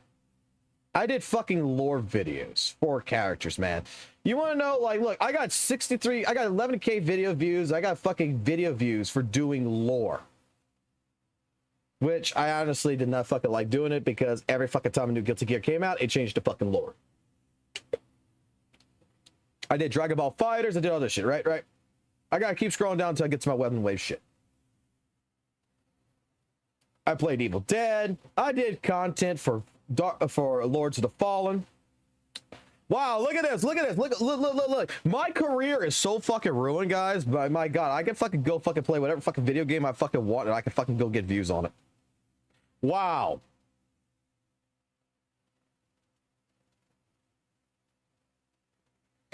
First gacha game I fucking ended up fucking playing. Look at this. 11K.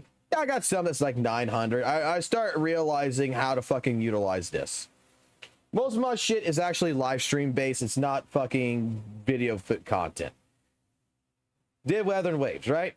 Look at my fucking old Weather and Waves videos, man. This is some of the cringiest shit that I fucking did. How to get free lunets back using Epic Store. Like, this is like my first time actually covering a fucking game, right? And I tried covering it different. I came back to Lords of the Fallen because I was asked to come back to Lords of the Fallen. I mean, Lords of the Fallen, to fucking Devil May Cry Peak of Combat, where we talked about the trash community Discord shit. We fucking talked about the community manager that did not want to talk to fucking people. We went after the community manager and shit. Then we came back into all this. Did my summons, everything. My Weather and Waves videos, look, 500, 200, a K here, something like. Bro, I didn't give a fuck. I just made content, I posted fucking content, and I live streamed. I never cared if I got fucking over fucking 100 views or not. Didn't give a fuck. My videos, what I ended up trying to utilize more of was not like reviews or anything. I tried different things. I tried talking about weapons, stuff like this. And then I started getting more into the talks of, you know, hey, Kurl's generosity to the community. I started doing topics of conversation, which I figure is more my kink.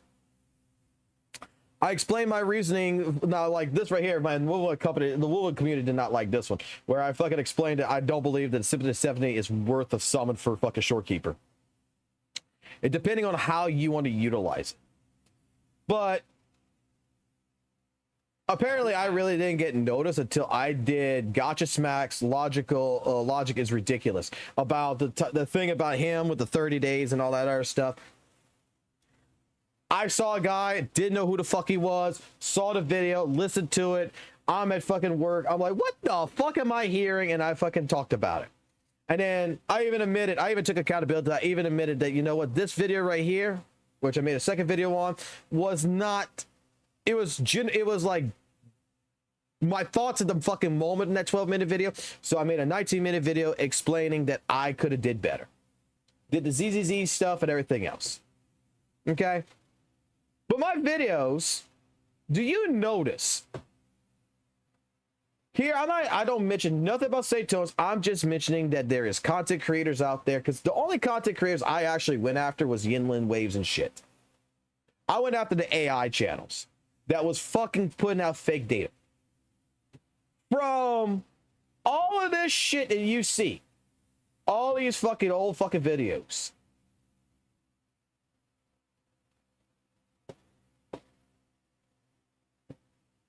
I only addressed Saintonus on this video. I only addressed him in this video.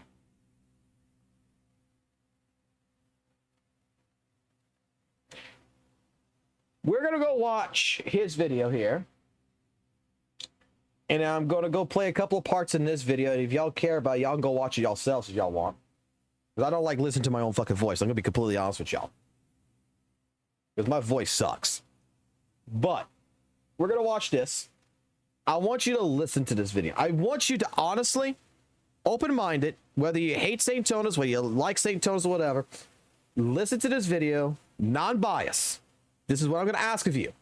Listen to this fucking video, non-bias, and then let me present to you the reason why I went against Saintonus on this, and the reason why the man fucking hates me. Drastically. Always, if you're enjoying this content, please hit that like and subscribe button. The most significant disclaimer when it comes to Sensor Tower revenue is also one that is never made known on the monthly revenue reports. That disclaimer is that a majority of their revenue estimations are completely made up. Going onto the Gacha Revenue website itself and searching up Wuthering Waves, specifically in CN, and then changing to Advanced View will show you that, wow, there isn't a single actual piece of data when it comes to Android revenue at all. Gacha Revenue guesstimates off of Sensor Tower's numbers, or just makes up this entire column by multiplying the iOS numbers by 150 to 175%. When we take a look at the month of June, for example, $12.3 million in revenue, or 63.7% of the entire CN region, is completely made up. There's a reason why the Gacha Revenue website hides this information behind their convoluted interface and a tiny, tiny little button. There's a reason why they never clarify that over 60% of the actual numbers have no factual basis unless you dig into their FAQ. This data is genuinely bad, and there would be far less people blindly trusting these reports if they knew how bad it actually was. People on the internet are gullible. Hardly anybody takes takes the time to actually validate the information that they're looking at. And this gacha revenue website is built on a foundation of lying through omission by not disclosing any of these massive flaws directly to the viewer on the front page of the report. It's one of the most dishonest portrayals of performance possible, and it's a shame that a report like this that can't justify more than half of its data gets so much headspace across gacha communities. This information alone might be enough to convince you that these reports are garbage, but what if I told you that its problems extend beyond that, to the point where weeks of data and sales don't even show up at all? We saw a prime example of this in Wuthering Waves with the release of Shorekeeper and the absurdly awful revenue numbers reported at the start of October, which indicated that Wuthering Waves made only $6.5 million. Many believe that the first 2 days of Shorekeeper's banner were included in those totals, and the wave of doom posting and counter doom posting dominated the community across the beginning of October. I was guilty of it myself. And then, lo and behold, less than a week later, these numbers spiked $5 million overnight to a total of $11.5 million. There's a simple explanation for this. It's a flaw in the data and how it's gathered. By taking a look at the gacha revenue FAQ, we'll find that the revenue numbers for the month can't be accurately reported until at least a few weeks into the following month. Similarly to the fictional CN Android revenue data, the viewer has to find out this information on their own and come to that conclusion themselves. Again, this is simply another example of this website and report lying through omission by not making this dynamic immediately. Lying by omission. Remember that wording. Immediately clear to the viewer. How difficult would it be to add a small disclaimer to the top of all these reports and confirm that a majority of the CN data is completely made up and that monthly revenue numbers aren't even close to finalized until the 15th of the following month? Wouldn't players be able to make more accurate assumptions or conclusions about the performance of their games if they had this full information? Wouldn't it be better for the gacha community as a whole if they knew there's a giant asterisk on every single number on these reports?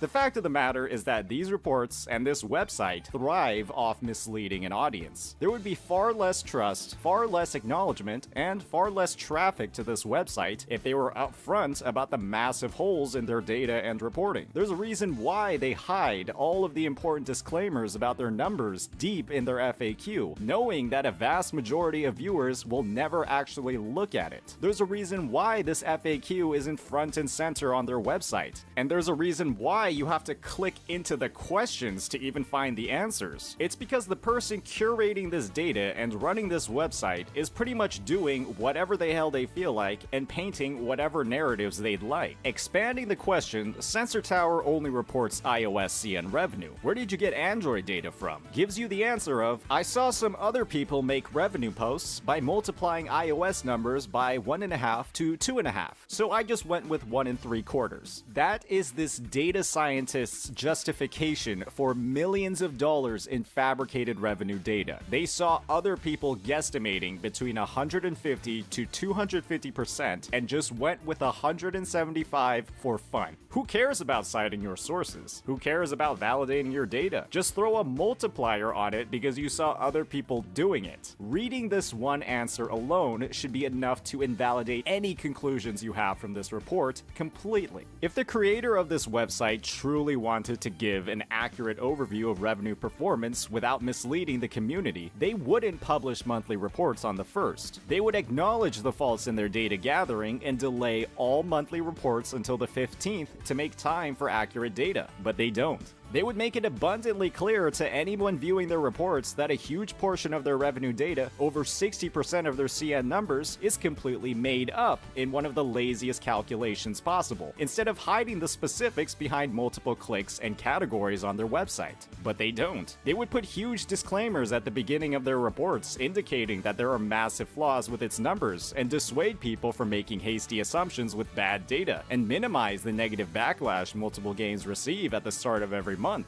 but they don't. The fact of the matter is that GotchaRevenue.com is only taken seriously because people simply don't know how it works, and the website's developer doesn't make it clear how to find out. Because once a person knows how these reports actually work, they'll naturally come to the conclusion that it's pretty much completely worthless and not worth analyzing at all, and that would be bad for business. To wrap it all up, all I'll say is that these reports should be taken with the fattest grain of salt on Earth. When the creator is making up over half their data and hiding the reason why, you know you're seeing the product of someone whose goal is to mislead people. Don't fall for the bait. As always, if you enjoyed this content, please hit that like and So did I get your non-biased opinion on this? Did you hear about the words about lying by omission, multiple clicks, stuff like this, that the data is fake, all this other stuff? It's, you know, they don't put this out there for anybody and such, okay? We heard all this. Well, you know what's fucking hilarious? Is that we have an old copy that's been restored before the new Gotcha Revenue. The old website has been restored. Okay? So we could go back to the fucking past. And we could look at back from October of 2024, September, and all this. When the old Gotcha Revenue used to exist. So remember how they're hiding all the information? There's so many button clicks to get to it, to get to the data, the AFQ section to find out about this. I want y'all to count with me, okay? Sesame Street style here, okay? Ready? So if you want more information, and since they're lying by omission and it's so convoluted to get to the AFQ, 1, 2, oh, 2 times to get to the AFQ. Why is a Grand Blue Fantasy on the list? Why is the calculation data like this? What does this include PC and console revenue? No. Man, that is so fucking hard. It is so, dude, I think I might have fucking chipped a fucking nail. But I did agree. I did agree in the video that I made that, you know what? They could have done what the new Gotcha Revenue does, made a disclaimer at the very top right here that would display all this, okay? But when we go take a look at the Reddit posting, the person who originally put this data up has nothing to do with the admins of Gotcha Gaming. He had nothing to do with anything regarding this. All this guy did was make up a website to put the data from Sensor Tower on there. And he listened to a community on how they were calculating things and used their calculations to calculate the Android data. But apparently, he never posted the AFQ pages when he did this shit. Because even here, he's like waiting for moderator approval to post the Gotcha Revenue. He wasn't a mod. It was assumed that he was a mod, but he wasn't a mod. So there was a whole entire thing that since fucking Weather Waves came out, that this guy's a Hoyle shill and everything else, it was being made up on live streams and shit like this. Do you realize that this guy was doing this back in April? And look what he did back in April. You can find the AFQ here. He is the OP. Hello, everyone. The AFQ's here. When you would click the fucking AFQ, which no longer exists because Gotcha Revenue is now gone, you have to go back to the old website. It would send you directly to the fucking AFQ page where you can read how the calculations are done. March. Oh, I don't know. I don't think fucking Weather and Waves or ZZZ was out in fucking March of 2024, but yet he was fucking posting it. It is not his fucking goddamn fault. It would be the Reddit moderator's fault that his fucking posting wasn't put at the very top. That it wasn't pinned. But the person who is sharing this, the actual fucking person, Numberlogs, who is showing this, giving this right here, separated region revenue mobile data mobile only for the data since fucking March, February. Even talks about, look, iOS ×3, Android's now ×2 for now. Will implement a slider where users can adjust it if they want. He is working with the gacha fucking community to build this. The guy just wants to make a website that wants to put data up, and he is just trying to make this. And where's the lie by omission? Where's the convoluted hiding of all this shit? It is a guy who is like even saying, hello, numbers are usually stabilized by the end of the second week. The website gets updated 4 to 5 times a month. He got tired of fucking writing this shit every fucking time. Right? Back in December. So he made an AFQ page for the fucking website. Is it his fault that the fucking people don't want to go check his posting and click on his shit to fucking learn? No. It is his fault because he did not fucking do better. But yet, my argument to St. Tonas in the video that I made against him is, why the fuck are you going after the person making it instead of going talk to the fucking person to make it better?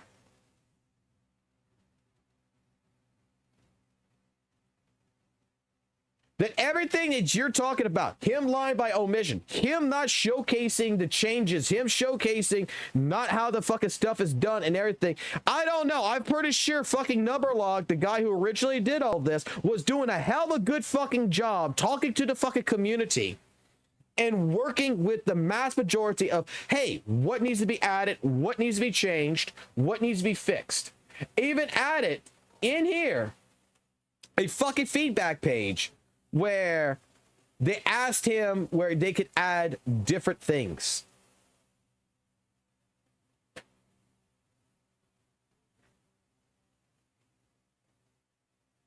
So that way they can implement it.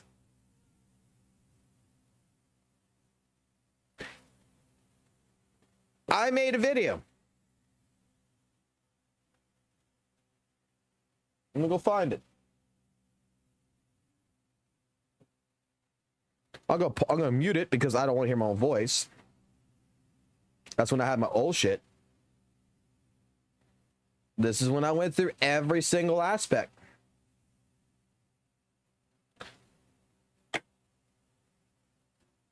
I did the same thing. 2 fucking clicks. I even showed you could go to fucking Sensor Tower and look. You can click on the game. You can get the fucking revenue. We went through everything. We went through the fucking Reddit. How it actually processes. The same thing I just showed you. Go read it. Why is these estimates? The thing about it is that just because there's fake data, it's a guesstimate. It's an educated guess. We do not have the Android fucking data. But, like I've always tried to explain this to every single person, and I wanted to explain this to St. Tonas so fucking hard, but it was taking as I'm attacking him, is the fact of the matter is, give me this. Give me this. I have an apple. I have a banana. I have a bell pepper. Okay? I know all this shit looks fucked up, okay? This ain't my best fucking artwork, okay? But you got the idea. First one here, the apple, is going to be Genshin Impact. The banana here is WUWA, okay? And the third one here, let's just say it's ZZZ, okay? I'm drawing. Hold on. That's my son. He's trying to get educated here now. I appreciate you trying to get educated, but this is not something you need to learn just yet, okay? What? Apple, banana, bell pepper. Square box with a thingy. Thank you, son. So, in this case scenario, using this as an example, if This is, let's say, $5. Genshin Impact is $5. Banana is $3, and ZZZ, the bell pepper, is $2. But I give each one a fucking dollar on top of it, times by 1, right? Whatever. You know what it fucking does? You know what it fucking does? We can already tell you right now, before we add this dollar, this additional revenue on top the fucking fact, Genshin Impact is in first place. WUWA is in second place. And ZZZ is in third place on trending data, on a leaderboard. Correct? 5 is more than 3. 2 is less than 5. Okay? When we add the 1, this turns into a 6. When we add the 1, this turns into a 4. When we add the 2 this turns into 3. This is where the guesstimate, this is what they're considering is the Chinese data. So they're saying Chinese Android data could most likely be a little bit higher. You know what it does in the leaderboard? I don't fucking see a fucking difference. I think a 6 is still higher than a 4, and I think a 3 is still lower than a fucking 6. It didn't change any trending outcome. Yes, the data stabilizes in 2 weeks. It has been told. This has been told multiple times through fucking Reddit. Everybody in the gacha community before you jump your ass into it already fucking knew this shit. It's like I stated this before, especially when it comes into Weathering Waves, when they come attack like ZZZ for a lot of their in-game shit and everything else, talk about HP inflation and all this other fucking cockamamie bullshit, is that HP inflation's been long fucking known before you talked about it, Satonus. Before you talked about it, WUWA community. It's been long fucking known. Long time known. And you know what the community has came in to decide it? Wow, it's not a big fucking deal. Still, since it's been known. All you have ever proven with the last couple of months videos towards CZZ is that it exists.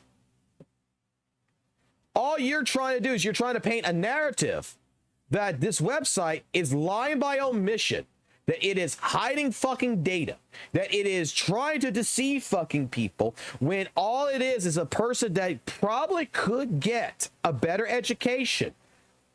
Because we even went into so far into even Sensor Tower on how its data is accumulated. Where does Sensor Tower run?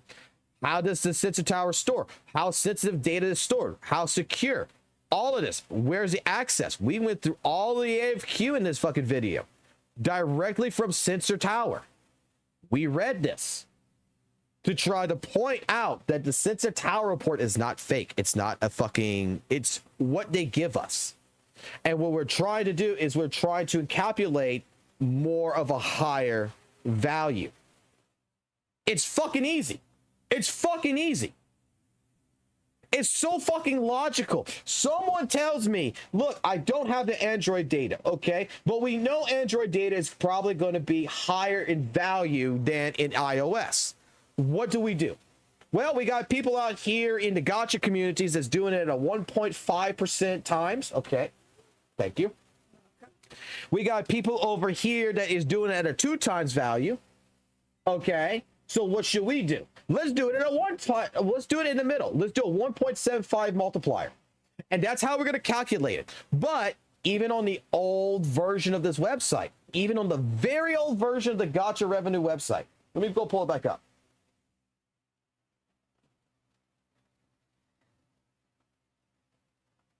If you wanted to, you could change the fucking calculations. You could actually go ahead and change it. I don't remember how to do it on the old one. The old one sucked in that regards.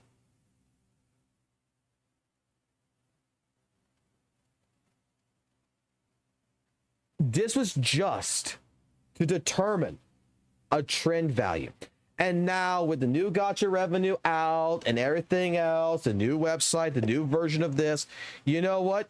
Gotta give it to fucking Gato, man, with his fucking people, whoever's running this shit, because apparently the rumor is Gato runs this shit.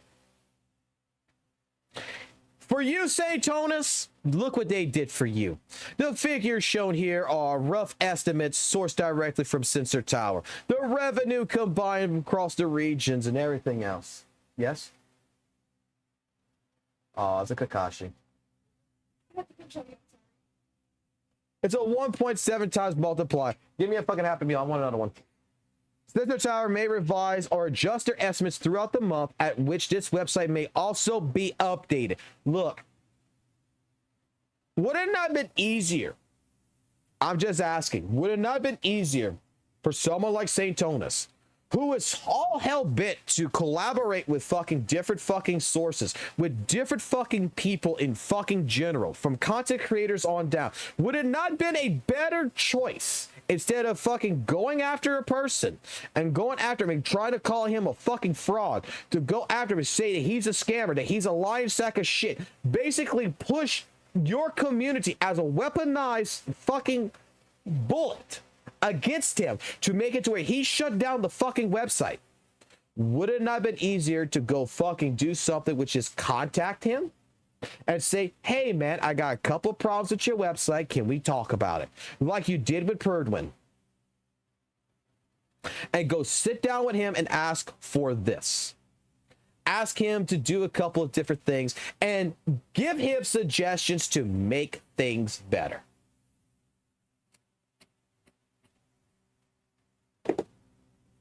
No, because the person behind the fucking clown mask would rather start a fucking war than actually mutually talk to someone and actually engage in a conversation about an issue and try to work things out. That it's better for publicity. Now, a lot of people I know of don't trust this website, because even here they put in it now, like, this is estimated, it's Android. They don't trust this website because, oh, Gato runs it. So you know what we're doing on this fucking channel every fucking gotcha PvP month? As long as we keep the funding of this channel going, because people keep donating super chats and stuff like this every fucking other fucking goddamn day. You want to know the fucking trend data? You want to know about your favorite gacha games? Come over here and ask me. Come ask me. And I'm going to pull this website right here up, which is a version, basically, of Sensor Tower for cheaper, that is not as good as Sensor Tower. You have to manipulate it. And what I mean by manipulate, you can't just go ahead and put fucking goddamn Weather and Waves versus ZZZ against it. You have to, if you're going to go for Weather and Waves fucking data, you got to put only fucking Weather and Waves fucking games together. That's what I mean by manipulation, by the way. I could put fucking goddamn Genshin, but it fucks up the numbers. So, in order to get an accurate statement, here's the 4 terms of revenue right now for Weather and Waves. Okay? Here's a customization. Let me go look at Sunday, the last fucking data source. By the fucking day. And I can tell you by the fucking day, this is how much money right now. $37 for the first one, $90,000 for the second one with Kuro Games, with iOS, Chinese iOS at 20, and over 151,000 on global fucking Android. You want to know how much fucking money fucking goddamn fucking WUWA on mobile made without any fucking bullshit back in the month of July? I got you, baby. I can come here and give you from July 1st to July 31st with a graph of each one of these games and show you how much each one fucking made.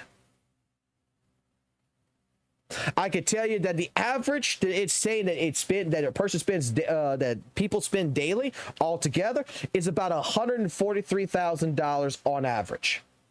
The maximum that you've seen on a daily revenue was $600,000, and pretty much at the medium, it's 70.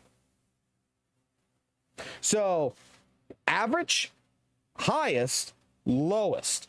But together, all the data communicated all right here, showing each single day how much that game made every single fucking day, only on mobile devices, comes out to this pricing here.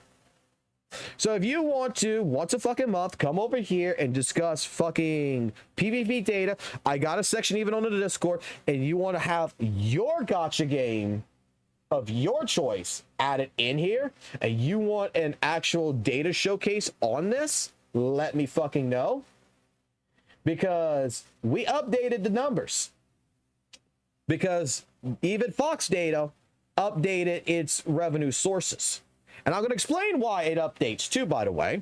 But gacha revenue says $15,660 without any fucking multiplier. Fox Data says it's $18,799 for 49 cents after the update. Genshin Impact was 16 according to Fox Data. Look what gacha revenue estimated at 23. But Fox Data says it's 16 million. 62, 65. 14 on Fox Data, 12 on fucking goddamn gacha revenue with Weather and Waves. And that's without the 1.75 multiplier, by the way. And you want to know reason why Sensor Tower, Fox Data, Data.ii, App Magic likes to, after 2 weeks, revitalize their fucking numbers on all the applications that they're talking about? You want to know why? Have any of you ever played a gacha game that you got pissed off and you decided to refund? You decided, oh boy, I didn't win my fucking 50-50. Fucking call the bank and refund it to get your fucking money back. And even though it might cause you to ban your account. I know a couple people who's done this, right? Those people exist. There's people out there who, even kids who take mommy and daddy's fucking credit card and fucking spends money, and mommy and daddy goes back to the fucking bank to get their fucking money back, right? There is situations such as that, as an example, that has to be after 2 weeks. If it was done, it needs to be removed from the calculation. So that is the reason why, yes, on the first you got raw data. By the 15th, that data gets locked in because it gives a chance to finalize those reports, because then Apple and Google is going to send back an API and say, hey, look, this got refunded. So now this number is actually this number. Oh, hey, look, we actually had our application system froze on this day, and there's actually more money that went into Weather and Waves on this day than it actually we reported. Because all Sensor Tower does, all gacha revenue fucking does, it just encapsulates their own transactions. Basically, Google and Apple says to these websites, we got an API that we send to these sites that tells you what we've processed in transactions, how much we've processed. Sensor Tower, unless you pay the fucking $4,000 a month to get the actual business account, you're only going to get an estimate like what Sensor Tower's got. If you pay for a service like Sensor Tower or App Magic or even Fox Data or some other websites that does the same shit, you get the actual full blown to where you see it by the fucking goddamn dollar. They're still estimates for the majority of the part, but they're better. This is why when we looked at the data back in June or July, no, in June, right? Or Joe, it was July. We looked at it in July.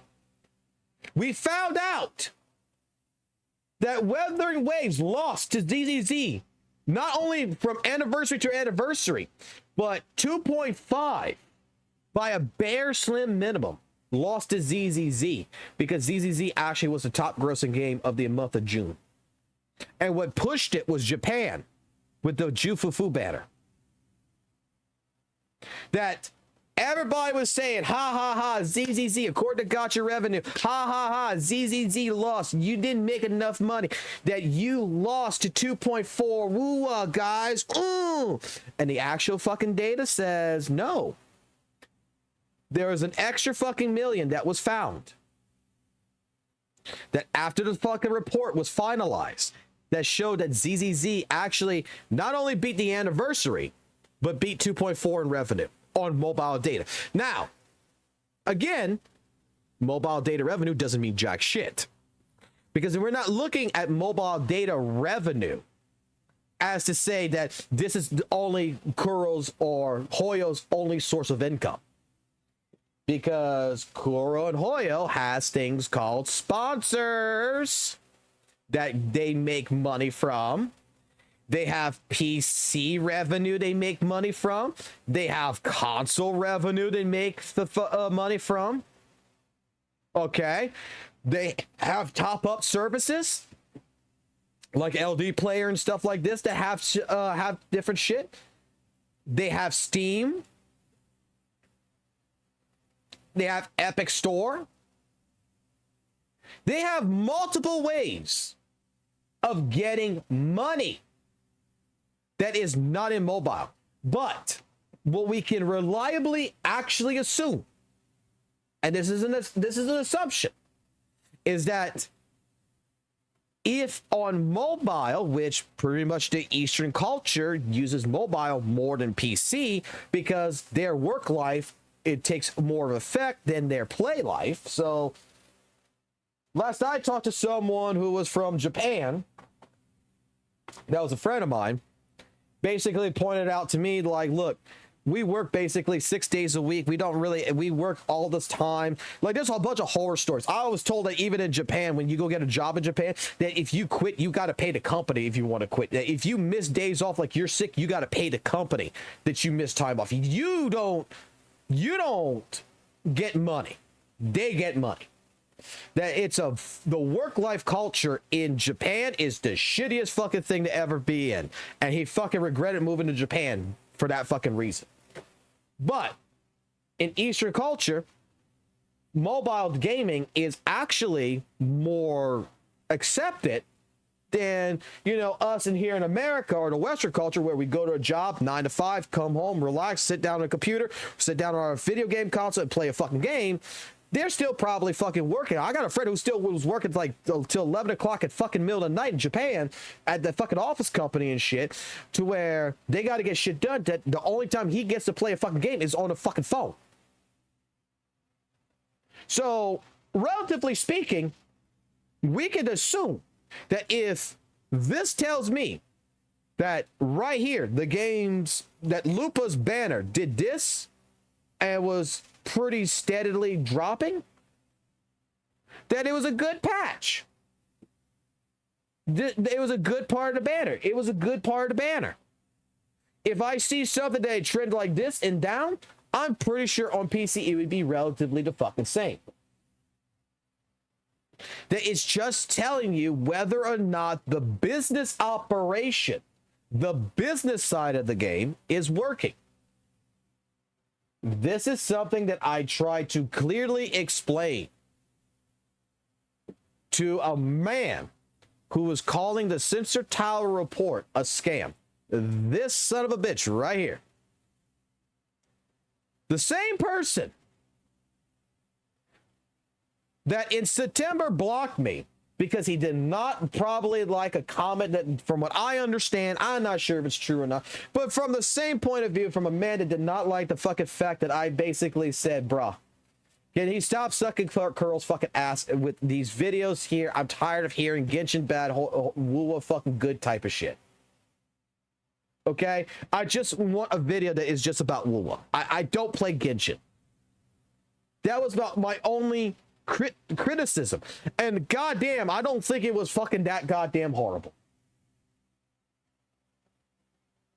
And then even when I tried to go engage and talk, what happened? You just saw it. I got blocked on Twitter. And for someone who's like all about, like, look, if you're a content creator, someone who tries to want to engage with me, you want to engage with me, all this other stuff.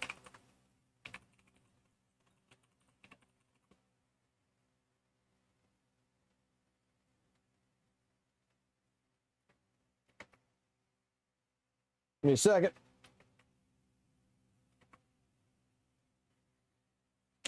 I mean, straight up, this is the only 2 engagements I ever had with him. Me trying to break the ice, and me apologizing to him back in December.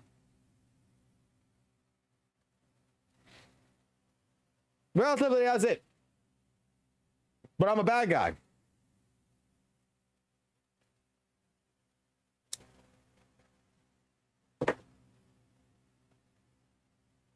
But this is the situation of me trying to go into the mindset of someone like this. Now, I will tell you, I miss old St. Tonus, bro. I miss old St. Tonus. I want to go see. Let's dive even fucking deeper, guys. Let's dive. What makes WUWA? I want to know. What make WUWA better? What's good and easy? I want to hear from St. Tonus. What's good about ZZZ?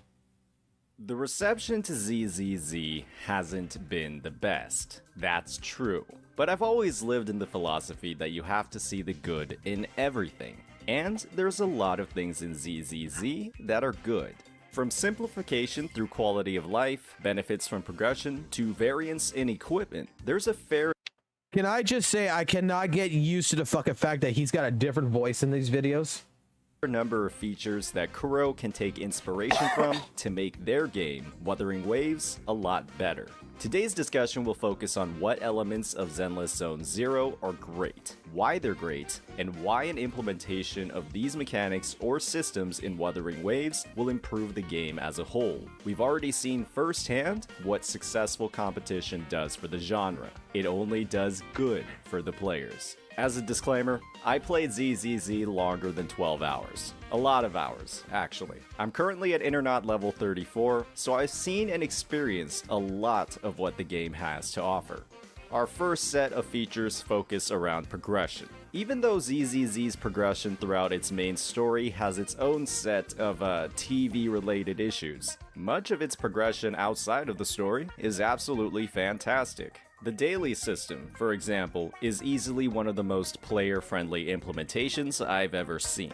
With a max cap of 400 points for all rewards and an immediate 100 just for logging in, most players will complete their dailies within 5 minutes of logging into the game, given how simple the tasks are, ranging from using 1/3 of their daily stamina or energy to drinking coffee or redeeming a scratch card. Players looking to progress as much as possible will want to be doing these tasks anyways. They never feel like they're going out of their way to get dailies done, and the tasks themselves are so simple that a casual player can easily maintain engagement. When we compare this system to WUWA's dailies, there's a lot to be desired. Even with the simplification of the daily system in version 1.1 as promised in the dev notes, players oftentimes feel like they're going a bit out of their way to complete daily tasks. Tasks can either be spread out across the map or require wave plate expenditure for activities they might...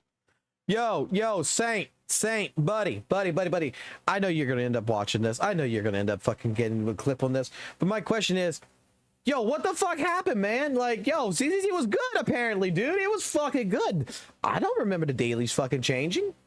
What happened?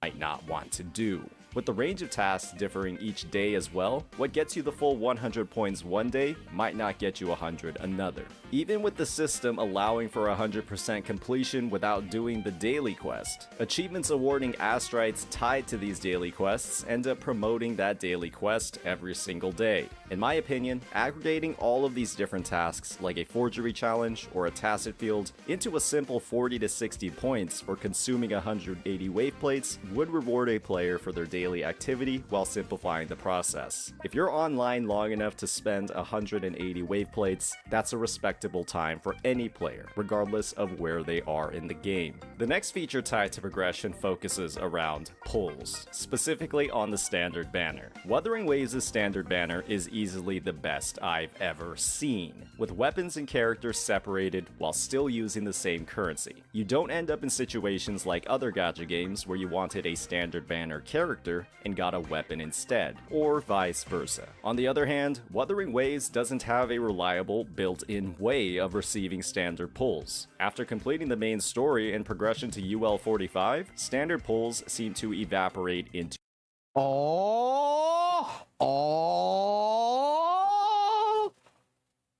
Are we hearing this? Are we fucking hearing this? to thin air. Zenless Zone Zero, on the other hand, employs the same reward system for the standard banner as the other games under the Hoyo umbrella. You get standard pulls for ascending characters. And wow, does that feel great. And it definitely helps lessen the sting of a dud roll on the standard banner. Implementing this system in Wuthering Waves would be a fantastic way to offset the lack of standard pulls in late game progression. With how expensive it is to level characters resource-wise, it's also a fantastic payoff for the days of grinding you can actually take to ascend the characters. On the other hand, the fact that you can select weapons to roll for on the standard banner, and the overall strength of many of its weapons could be a reason why Kuro is holding off on this feature for now. Now that we've covered some of ZZZ's great features across its progression, it's time to move on to its implementation of characters and character interactions across gameplay. In Wuthering Waves, you only get to see the cast across story quests. Some characters like Danjin and Calcharo don't even exist in the game outside of owning them. It's 1.1 and we have no idea who these characters actually are. In ZZZ, on the other hand, you get a fantastic mix of exposure to characters both in its story quests and its limited overworld as well. The ability to schedule short little hangouts with your favorite characters of the cast and increase their trust level is done well, with very short, easily completed activities that give you a glimpse into their personality and motivations. While the system for arranging these hangouts is a little clunky, the fact that they exist at all is a definite upside the game has over Wuthering Waves. Adding some form of interaction, voiced or otherwise, with Wuthering Waves' characters outside of its story would help add even more personality and life into the world. How great would it be to see the Jinzo speedster, Chisha, actually patrolling the world every once in a while? Or how great would it be to get the chance to interact with Jian in the Desert Highlands after a story quest? Oh my god, he was glazing, baby! He was glazing! Tying in some minor rewards for these activities would be a great way of building the world and story even further, with little development time. Moving on past quality of life and story, ZZZ has even more mechanics that Wuthering Waves could take inspiration from, namely its equipment system. While the UI and design of the actual artifacts or relics or echoes in ZZZ is an absolute nightmare, the actual function and variety of these sets is very interesting and makes character building, from at least where I am in the game, a lot more forgiving and potentially a bit more nuanced. In Wuthering Waves, it's pretty simple what Echo Sonata set goes on who. Is your character a DPS? Give them the elemental damage set. Is your character a sub DPS? Give them Moonlit Clouds. Is your character a support? Throw on Rejuvenating Glow. ZZZ, on the other hand, provides far more specificity in its sets and set bonuses that highlight the purpose of a character a lot more. They have sets that increase attack and elemental damage and buff the team, like Wuthering Waves, but they also have sets that increase crit rate, their penetration ratio, and stagger stats. These are very cool, and in my eyes, only build upon the systems we've seen in Wuthering Waves. This is not AI, man. With the ability to craft specific sets, 6 total pieces, and only 4 pieces required to activate a set bonus, it just feels like there's more options and flexibility in ZZZ. With stats like basic attack, heavy attack, resonance skill, and resonance liberation damage present in Wuthering Waves, it'd be fantastic to see Kuro expand on this system more by implementing Sonata sets that target those stats, while also providing a set that synergizes with critical rate and damage. More options and variety for a player is fantastic. Even if there is an optimal setup, having multiple options that aren't very far behind or are just easier to farm is always good for players. The last feature I'd love to see partially implemented in Wuthering Waves is the recurring nature of the roguelike mode. Wuthering Waves' Elusive Realm is just fun. It's incredibly enjoying to go through the mode and build an absolutely monstrous character, but there's almost no reason to go back into the mode after you've cleared out all the rewards and farmed the achievements. Zenless Zone Zero's Hollow Zero mode provides a similar experience but encourages the player to complete several runs each week, providing some of the best rewards in the game for completing that activity. It's also some of the most fun I've had in the game from the perspective of crafting different strategies, upgrading the team, and shockingly enough, navigating the TV system. Adding some sort of weekly reward system to the Elusive Realm would just promote playtime in one of Wuthering Waves' best game modes. It could also be a fantastic opportunity to add some standard pulls into the equation for endgame players. ZZZ's current system unfortunately asks the player to run 5 of these combats a week, with later stages taking upwards of 20 plus minutes to complete. I think this is a bit too much for a game like Wuthering Waves. Something like 2 to 3 runs a week sounds a lot better and more manageable for the rewards. Overall, ZZZ is a mixed bag, but in a mixed bag, there are things that are still great. Hopefully this overview was helpful in highlighting just what those great things are, in the hopes that we can see similar implementations in Wuthering Waves. I think I'll put at least a few more weeks into ZZZ to see how it develops further. I, and many others, see it as direct competition to Wuthering Waves, and like I mentioned before, healthy competition only results in W's for the players. Don't forget to like, comment, and subscribe if you're enjoying this content, and peace out. Competition only provides W's to fight. Oh my god! Yo, where's the old St. Tonas, man? Did fucking, like, he hit his head or something? He fucking sniffed some fucking goddamn fucking paint fumes or some shit? Was he on some fucking crack or some shit? Like, dude, I swear to fucking god, I want this fucking St. Tonas back, bro. I want to see this. I want to see this one. I want to see this one. This is another ZZZ one. Released on July 4th, Zenless Zone Zero, or ZZZ for short, has been met with polarized opinions across the gacha genre. Many applaud the game's aesthetic, animation, and music. The world and its inhabitants have undeniably been crafted with care.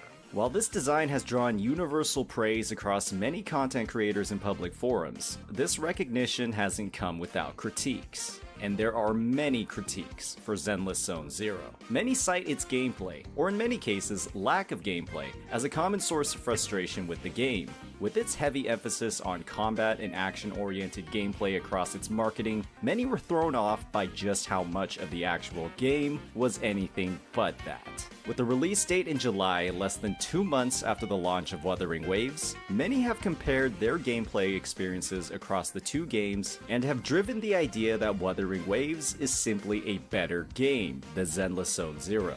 Today we'll be discussing these comparisons from the ground up and seeing if there's any merit at all to the arguments being made, focusing on 3 main buckets: combat, progression, and the new player experience. As a disclaimer, my viewpoint on ZZZ is based off 12 hours of gameplay, so that's why we won't be diving into areas like the endgame or potential resource scarcity. I recognize that I have little authority to comment on endgame activities I haven't experienced yet, but I can comment on why I, and many other potential players, may not ever actually make it there. Starting off the two games' comparisons with combat is the logical thing to do. It's what makes up a huge portion of their marketing materials and a driving force.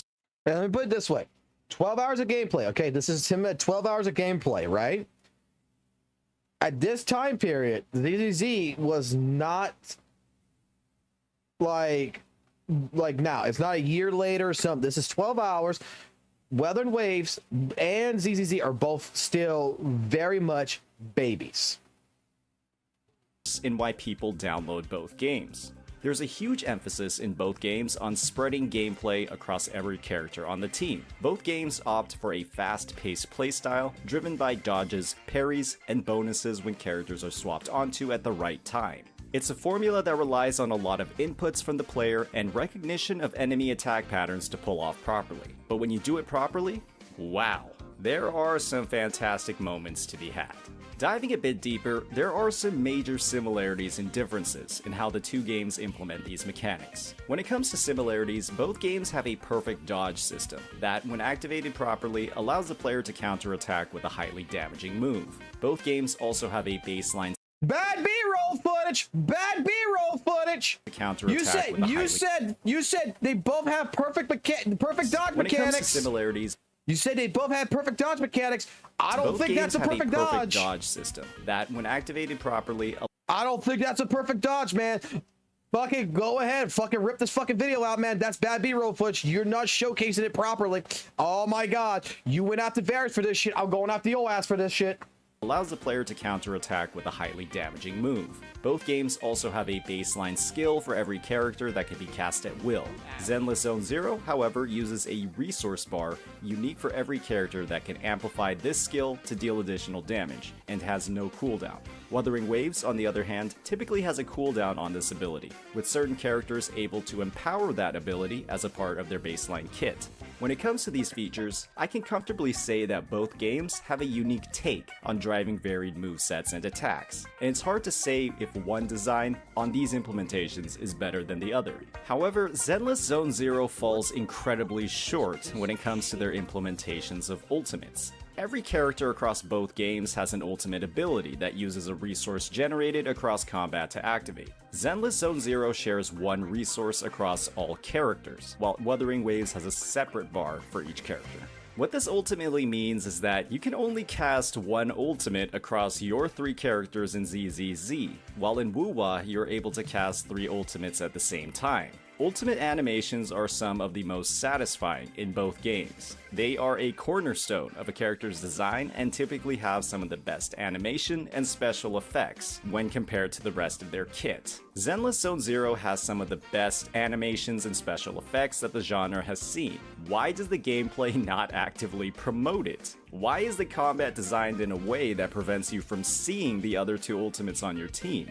This design might be the reason that some ultimates, like Billy's, are literally just their switch-in skill, but at a different camera angle. I don't think you are ever actually meant to use his ultimate. Playing optimally in Wuthering Waves, on the other hand, requires you to use almost every character's ultimate. You get to see your favorite character's animations in most fights. If I'm only able to cast one ultimate out of the 3, I'm going to choose the one that does the most damage or has the best effect. Why is this limitation even in the game? The eventual conclusion most players will come to is that on your 3-person team, 2 of them do not have an ultimate ability. That simply does not make sense from a design perspective. Moving on to more differences between the game's combat, parries and character switching have wildly varying implementations across both games. In ZZZ, switching characters happens very frequently and oftentimes at unpredictable moments. Every enemy in the game has a stagger bar that, when broken, amplifies damage on the enemy and brings up a massive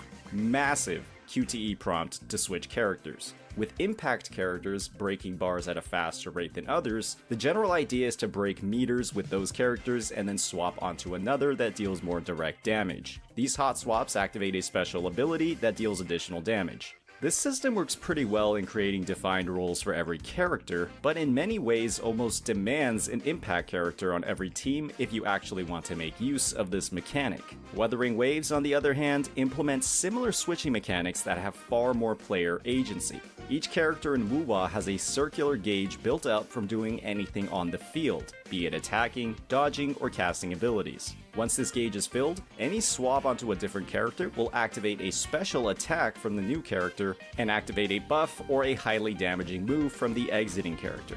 The incoming character's special attack will deal a ton of damage to the enemy's stagger bar. Only elite or boss type enemies will have a stagger bar, while in ZZZ every single enemy has one. The end result is that character swapping within Wuthering Waves feels more intentional and calculated, while Zenless Zone Zero's is far more frequent and unintentional. You can argue that you're timing your breaks, but when every single mob has a stagger bar and your literal damage numbers cover them in combat, that argument is pretty weak. From my viewpoint, your character swaps in WUWA have far more impact on your gameplay, as swapping onto a wrong character can drastically reduce your team's performance. With how frequent swaps are in Zenless, I will say honestly, that is still something I think I actually agree with that. I actually here. Oh my God! Like, look, this is the part of Old Saint Tonus that I completely fucking agree with. Like, this right here, still, I think it would be an implication to the present WUWA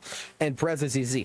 I don't think that swapping in ZZZ hurts you really as much as it can in Wuthering Waves. I think in Wuthering Waves, till this day, you need to make sure your rotation is absolutely on point.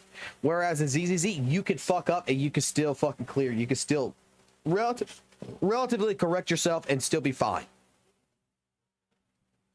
So I think it's still you need to be more calculated in Wuthering Waves with your swapping.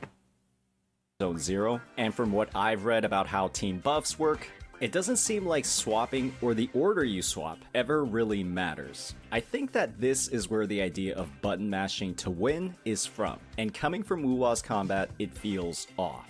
Another feature of ZZZ's combat that feels a little off is parrying. You can parry by switching characters. A character that parries the first part of an attack will proceed to parry every single attack in that chain. You cannot parry with your on-field character. While the animation and sound effects are pretty satisfying, there's a fundamental problem with how this system works. If I'm on my highest damaging character and dealing damage to an enemy, why would I want to switch to a different character who has less damage or stagger stats to play optimally? You can argue that the— Yes, well, it's a swapping game, but what I'm saying is that, like, you do not want, if you want to get a buff, right? Let's say for example, I got Mortefe, and I got GN, and I got Shorekeeper. So if I go from Shorekeeper, which I would want first to pop the domain, I go to Mortefe. If I go from Mortefe to GN, I cannot, in all honesty, switch off of GN to Shorekeeper or to Mortefe within like 10 seconds and go back to GN and still maintain having that 38% heavy attack damage buff. Because the moment I switch off, it is written into the outro, the moment I switch off is when the character will lose that incoming 38% heavy attack. So basically, the swapping of characters and the certain outro skills that come evolved with these characters do fucking matter. So like if I plan to go ahead and play like a GN, Mortefe, and Shorekeeper team, I am very much want to keep GN on the field when his time comes as much as possible, that the actual swapping of the characters matter in which order. If I go from like Mortefe to Shorekeeper to GN, my GN's actually reduced in damage. That's what I'm getting at. It actually is specified how you want to do the rotation with certain character groups. Like it's going to determine, especially with those outro buffs and how fucking powerful they are in WUWA, it is going to be determined how you do your rotation, and it's more critical thinking in that regards of how you want to push it. Like that's what I'm going to give Saint on this one. Game's daze system and vulnerability windows from an enemy's stagger bar promote switching, but the game already does that for you by putting this massive QTE prompt in front of your face every time an enemy's meter is broken. Wuthering Waves, on the other hand, puts all of that decision making and character switching in the hands of the player. You decide who swaps in and when, as opposed to those automatic prompts from ZZZ. Parry an attack with your on-field character? Cool, you can do that. Parry an attack with your off-field character. You can do that as well. The player decides who they switch into and when. Combat, in my opinion, simply feels more fluid and intentional in Wuthering Waves, from how its systems are designed, while ZZZ feels like the game is holding your hand for every single input, and in a lot of ways makes decisions for you. I agree with that with the beginning of ZZZ. When I first tried ZZZ, and one of the things that turned off on me, it just felt too easy. It was because of the hand-holdingness. That I have to agree with. I think that ZZZ, when I first played it last year, like 1.1 or whatever, with Caesar and shit, when I first got into it, and then I stopped playing it, that was one of the main reasons, along with TV mode, is the reason why. I do agree with that sentiment. I think it has evolved drastically since then, to where it's not hand-holding no more. Nevertheless, ZZZ's combat is easily one of the best features of the game. Unfortunately, the road to actually experiencing this combat involves the worst features in the game. This leads us into progression. In ZZZ, completing the story, quests, and raising your internaut level, or basically your adventure rank, is a polarizing experience. While combat is featured in most story missions, actually getting there requires you to navigate the TV system. And my oh my, this system is one of the least appealing things we've seen in a video game. Rather than exploring an open world or even selecting stages like older gacha games, the TV system is a somewhat interactive experience where you navigate a grid, solve puzzles, and progress the story. let me talk about this part here. Okay, I think everybody's got their own different take on this, and let me just put it like this. I believe that TV mode was something that was unique to ZZZ. I think that it was one of the bigger detriments to what, you know, people wanted out of a gacha game like Zenless Zone Zero. For what Zenless Zone Zero was offering, it was something that kind of was jarring. But I do know people who actually fucking loved it because of that reason. Because the TV mode to them was something that was completely fucking new. It's not something they've seen in any other fucking gacha game. It's not open world. It's something completely different. And to these people, it was very widely accepted. And I cannot dismiss that feeling. While I'm a person that will agree that my problem with it is I felt it was disjarring that at certain points with the TV modes, it just felt like TV mode lasted so fucking goddamn long, and honestly, it was not interesting in some cases. There was moments where TV mode became fucking interesting. Like when they made Space Invaders with it, when they made mini games out of it, with that fucking profit fucking one where you got to spend 3 hours. There was some moments where TV mode was actually fun. I think that the problem a lot with TV mode is that at the time period when it was implemented, it wasn't engaged with properly. So, yeah. Of the mission. Combat only takes place on special grids spread out across the map. Unfortunately, the gameplay loop in these story and exploration modes ends up consisting of mainly TV instead of what the game was advertised for. The system is so unengaging that it wasn't even shown on any of the game's marketing materials, even though it is literally the largest portion of the first 12 hours of the game. Combat stages, on the other hand, consist only of combat. They are easily the best progression in the game. This fact is made worse knowing that Hoyo literally used this system in a game they released almost 10 years ago, and genuinely backtracked in the gameplay experience going to ZZZ. The final nail when it comes to the TV's coffin is the fact that this gameplay loop was heavily critiqued in every single one of its closed beta tests. ZZZ had 3 of them. The devs claimed that they reduced their frequency by 50%, and they are still far too frequent, and actively disengage the player from actually completing the story and those exploration stages. Wuthering Waves, on the other hand, ties its progression to an interactive open world, filled with thousands of explorables, completion rewards, and most importantly, countless opportunities to actually engage in the combat whenever you want. These will all increase your union level and unlock more rewards or upgrades for your characters. Wait, go back on this. Repeat this again. I want to make sure I heard this right. Progression to an interactive open world, filled with thousands of explorables, completion rewards, and most importantly, countless opportunities to actually engage in the combat whenever you want. These will all increase your union level and unlock more rewards or upgrades for your characters. Okay, I get what he's saying here, but the way that he is describing it is kind of fucking wrong.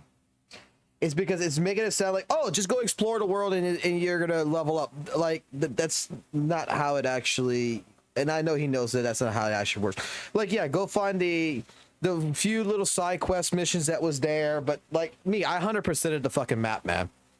And you know how I fucking progressed? Spinning fucking wayplates on fucking tacit fields, forging, energy, getting my daily quests done. Like the open world, if anything, with the chest and everything else, like I got like fucking maybe like 50 XP that went to the fucking thing. But once all the fucking chests were gone after I fucking 100% in 1.0, there was nothing to go collect. It's not like I go kill a fucking echo, I'm building up fucking XP, you know? I'm just saying. There are, of course, periods of dialogue and slow-paced content across the story, but most of that progression is tied to its combat. You walk in the open world to progress story quests. You aren't stuck inside of a grueling TV navigation system that breaks immersion. Yeah, I get that. And here's a fucking problem, okay? And this is old St. Tonus, and this is going to be old Fox Soul talking here. when I first played Weathering Waves, man, the open world aspect was the fucking greatest goddamn thing in the fucking world, man. Like, there was so much to go look at. There was so much to go do.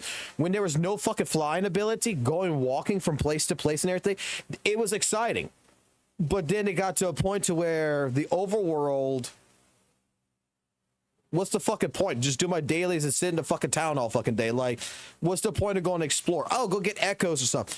When you got a fucking echo box is filled with 2,000 fucking echoes and you're already thinking your team's already filled up, there's really not much to go grind.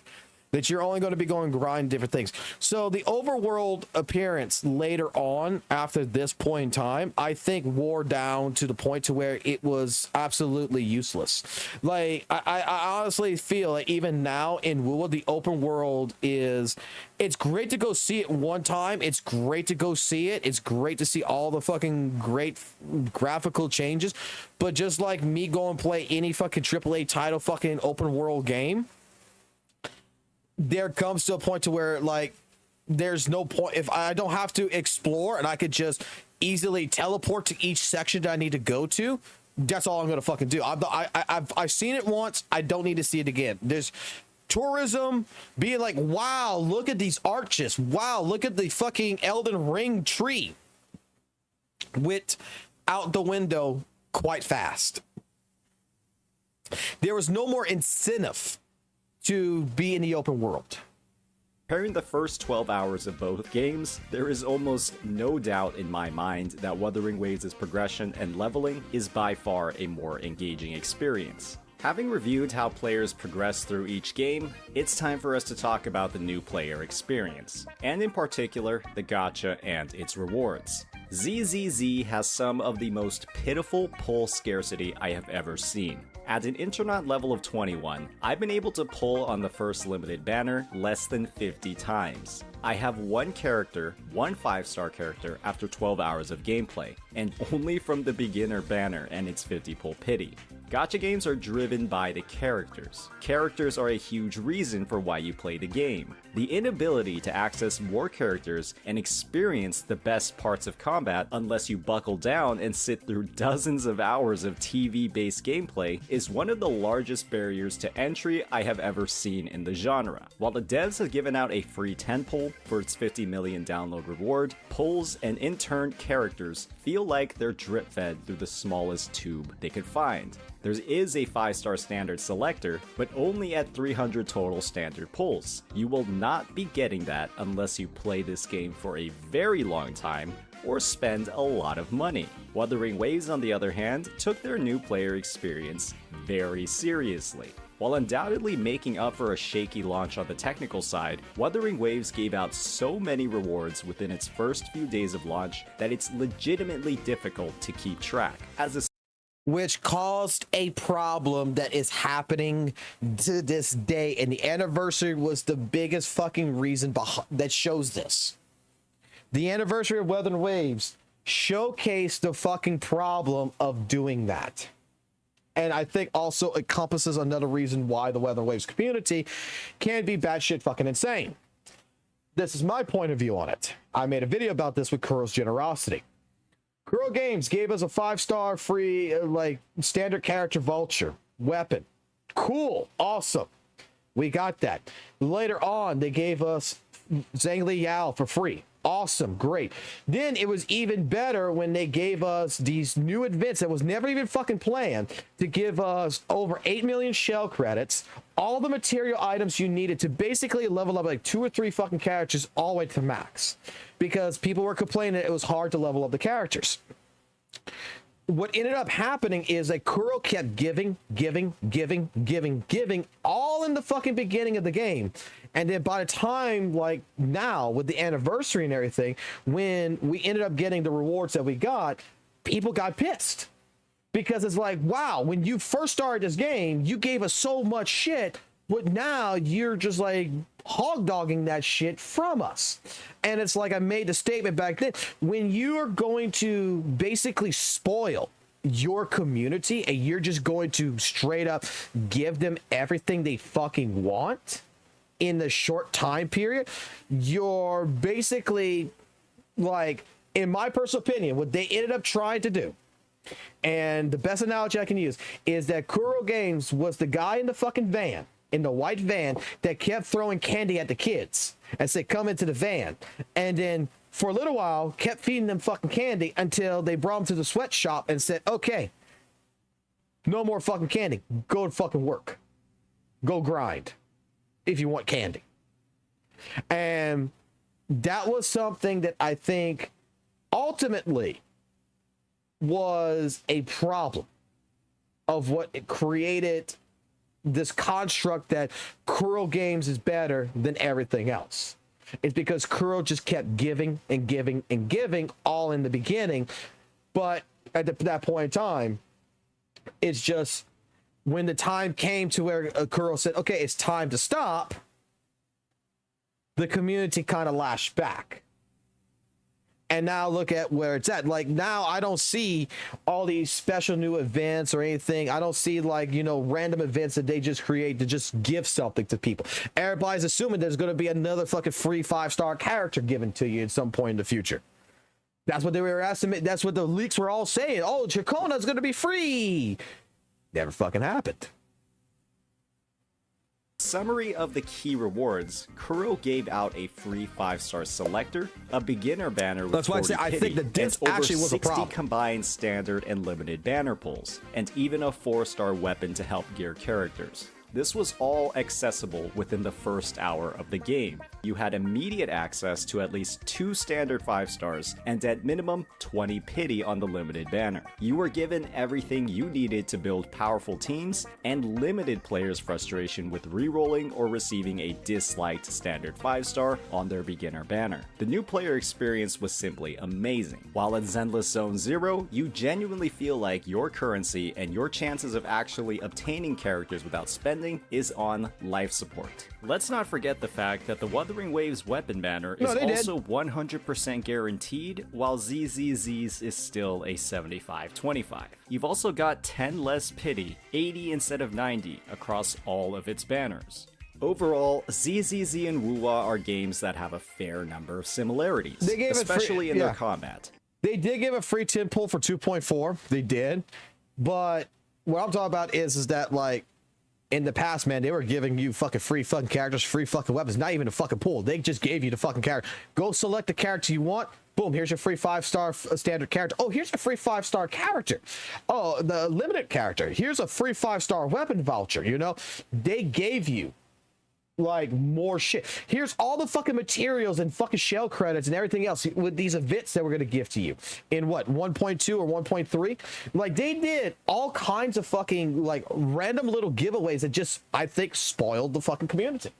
But wild differences across many other factors. When it comes to the first 12 hours, I can comfortably say that ZZZ was not a great experience for me. While the combat does have its glowing moments, there's far too much immersion-breaking filler content that diminishes the entire gameplay loop as a whole. When pulls and in-turn characters are locked behind bashing your head against frustrating content, the rewards and payoff are just not worth it for many players. Wuthering Waves, on the other hand, uses the most engaging part of its game, combat, across almost all of its progression. When characters are a huge part of experiencing this combat, the game's extremely generous launch rewards gives the players the tools that they need to stay engaged, while ZZZ holds this carrot in front of you as you walk on the glass that is the TV system. Hopefully, this breakdown was helpful in highlighting why the reception to Zenless Zone Zero, especially post Wuthering Waves' release, hasn't been the best. I personally believe the game needs a huge revamp to its entire philosophy when it comes to the new player experience and combat design, with pull scarcity, questionable gameplay, and hand-holding across the game's mechanics, making the game feel more like a chore than a game. When you play these free-to-play games, you're still spending your time, and you want it to be enjoyable. Peace out. 100%. That was honestly his last fucking good take on ZZZ and Wuthering Waves comparison. Now, let's go to something not so recent. Not so recent.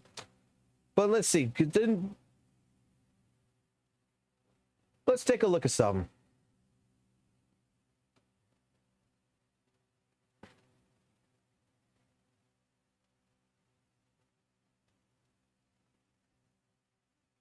All right, ladies and gentlemen, I think that it is Tonus. time for us to have a bit of a discussion got a little bit chubby in the voice. today, and that is going to be on the state of Zenless Zone Zero. Because there's a couple of things that we need to talk about in terms of some of the metrics that I've been tossing around lately, and some of the feedback that I've gotten in response to those metrics. And the first thing is, of course, the fact that I am consistently bringing up something like live viewers, average viewers, to determine the success of a game like ZZZ. Here's one thing that's pretty much objectively true about No, we're trying to get to a state of mind about St. Tonus. We're not just slop watching. We're trying to get to a state of mind. When did he fucking break? That is like the most reason where he's just gonna fucking go shit talk fucking ZZZ there, right? Not even give a fucking true fucking criticism like he did in these. Like, honestly, his older videos actually had better criticism. Where did he break? When did he fucking break?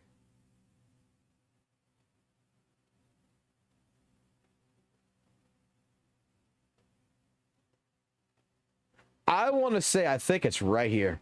I think the fucking video that he made here with Poke, that Poke made the parody of this, I think it's the moment where he broke. Expansion we've had in version 1.1. There are a lot of well-justified reasons for that, and today we'll be taking the time to explore what those reasons are. A lot of people have been saying Gacha's dead for the latter half of 2024, but when Wuthering Waves is just one game in an industry dominated by giants, who's really to blame for that? As always, if you're enjoying this content, please hit that like and subscribe button. When designing Renacita, the devs promised that the entire— See, like, he's still, I think, right here good. I think that this was the moment.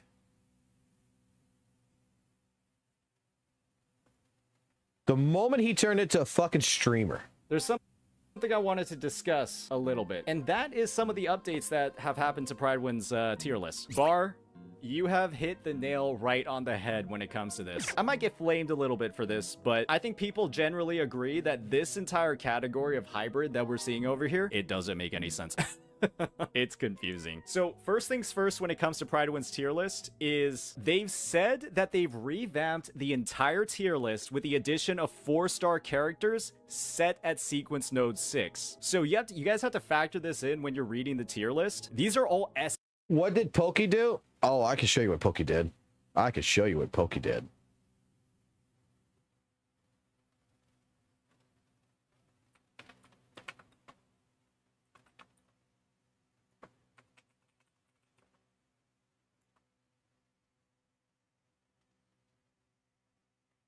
This is what Pokey did. Honkai Star Rail's 1.5-year anniversary was one of the greatest gifts that could have been given to the player base. It delivered the biggest dump of content we've ever seen in preparation for a new region and version of the game. Drip marketing isn't quite the right word to use here, it's more like a flood. What's clear from the reaction across the entire community is that HoYoverse cooked and proved that every single harsh critique regarding their character design and world building was made far too quickly. The level of scrutiny this company and game were under since its launch was absolutely absurd. Now that HoYoverse has finally had a time to fully flesh out their vision for this game, it's safe to say they know exactly what they're doing. It's beyond fair to admit that Honkai Star Rail patches were a little bit lacking since the huge map It was a parody video to fucking goddamn St. Tonus. Well-justified reasons He wanted to make a video. I remember this stream, man. To explore what those reasons are. A lot of people have been saying Gacha is dead for the latter part of 2024. But when Honkai Star Rail is just one game in the industry dominated by giants, who is really to blame for that? As always, if you're enjoying this content, please hit that like and subscribe button. When designing Amphoros, the devs promised that the entire region would be a co-creation between HoYoverse and the player base. they promised to address the concerns raised in version 2.0, including sparse interaction between playable characters. This is Mr. Poke. Odd story pacing. The #1 fucking Honkai Star Rail Hoyo shill, right? So when this video here came out, Poke made that video basically as a jab to St. Tonus, just to be like, yeah. And then after that, I remember the Gacha Cast shit happened and everything else. And then it moved on to where they kept going here, and then like all of a sudden St. Tonus just start wigging out.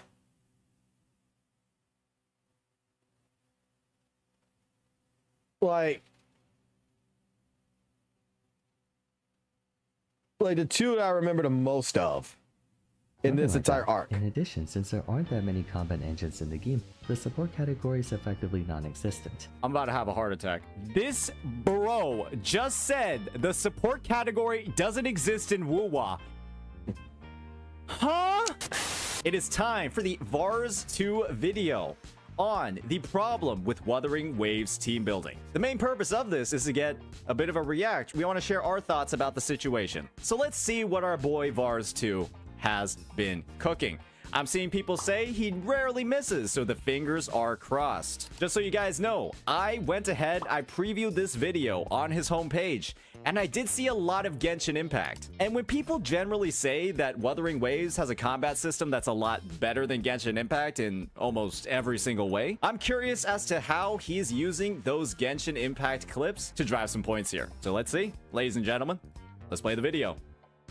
By Kuro that Wuthering Waves, it's been confirmed by Kuro that Wuthering Waves will conclude its version 1 cycle after 1.4, much earlier than I think most of us were expecting. I don't think this was an editor. Will be version 2, like this was Braxophone's friend. And the amount of extra content, I'm sure. Yep, it was officially announced in that trailer that Wuthering Waves 2.0 will be the next version. Dong in the clip, right? He literally confirms that 2.0 is the next version. We don't have to say, oh, it might be. It is. Gacha games that go down this type of development cycle, version 1, version 2, version 3, and so on, tend to have a predictable formula when it comes to gameplay, with the supplementary versions, 0.1, 0.2, 0.3, etc., usually only coming in the form of extra content like events and characters, perhaps a map expansion here and there, while the actual versions consist of, among the aforementioned things, potential changes to the game's overall engine and experience, or a noticeable shift in character design, capability, and subsequently meta. Okay, so what we're doing here is basically just getting into a breakdown of what goes into version updates. And this is where St. Tonus starts, I think, annoying a lot of people in the community, especially for people like myself. Watch the video. Like, I'm doing it right now, because every time he pauses, I'm gonna pause. Watch the fucking video for more than fucking 30 fucking seconds, so that way Varus's 14 and 18 minute video here, 14 minutes and 18 seconds, does not last fucking 43 minutes and 42 fucking seconds. What significantly changes in the game going from 1.0 to 2.0? What kind of new features are typically added? He's talking about things like meta shifts, new mechanics, blah, blah, blah. We see it a lot. And so there's definitely inherently, right, a lot promised with Rinasita, or I believe that's the implication he's going to make. Let's keep going.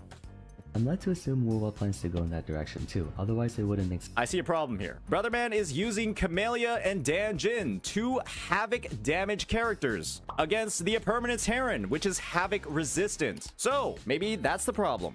I'm gonna be honest, I've never seen this before. So maybe he was just like trying everything else just to prove a point. Let's see what he's got. Direction too, otherwise they wouldn't make such a big deal out of each version and instead just make it a build number like most other mobile gachas, having big expansions come in at random times throughout the year. If I'm right and they do plan to make a big splash in version 2 with new gameplay updates, I wanted to make a video discussing some issues I take with the game's current character and team building landscape in the hopes that version 2 will address them next year. Okay, so what we're seeing right now is that this video he had a lot teed up. He talked about the version updates, he talked about all of the new features, how there's a lot of potential for upgrades to the game when you have version updates. And so this is kind of like feedback video. Here are some problems with the situation. Here are some cool ideas to have maybe moving forward. And then from there, you remember him saying about bad B-roll footage, right? Right? he was bitching about the bad, because I remember that it was all about bitching about the bad B-roll footage, correct? Which one was it that we watched that had this?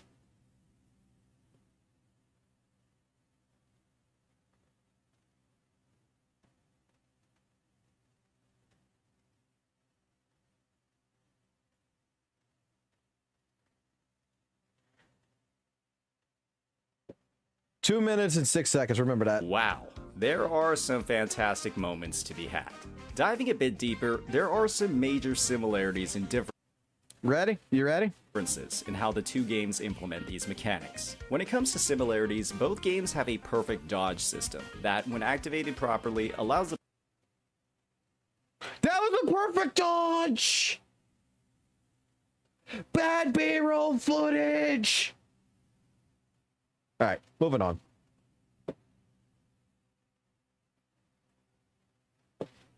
Right, that's linked to Tencent. Mama, I'm a criminal. Mama, I'm a criminal. Teeks. Am I a different animal, but the same beast?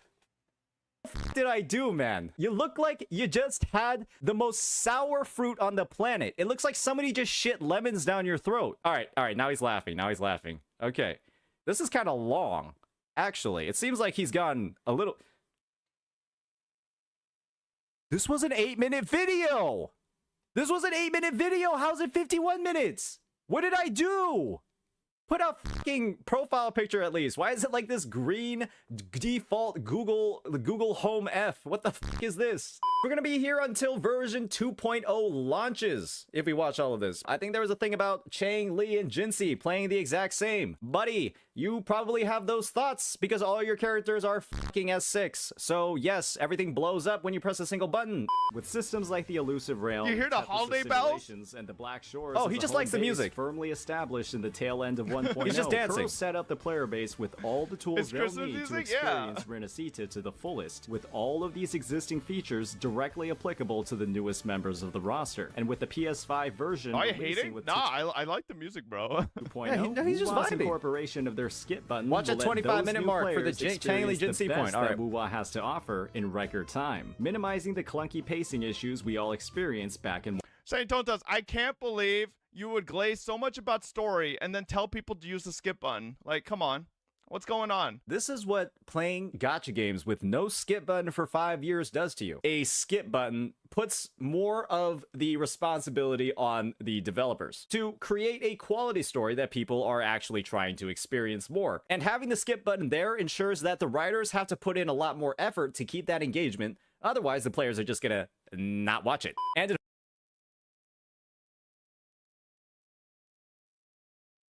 And we're gonna bitch about Genozod fucking skipping on an NPC and missing part of 2.5 story, to which he gave it a 7 out of 10 for what he experienced. But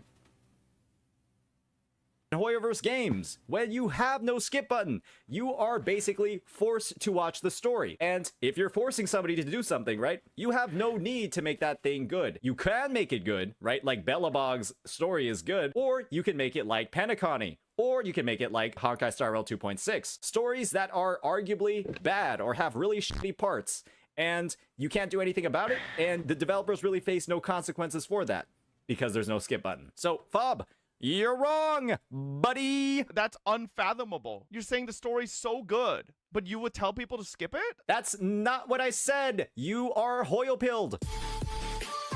That's not proper glaze. You should be telling people not to use the skip button. You just called me a glazer, and then the second that I'm obviously not glazing because I'm providing a critical overview of the game, now it's wrong that I'm not glazing. That's wrong. 1.0. I've always said that Kuro Games made enjoying their game as easy as possible, and that's only going to continue in 2.0. Gacha might have died in 2024. It's not dead. You don't only play 3 games, but Bob, I referenced people saying gacha is dead.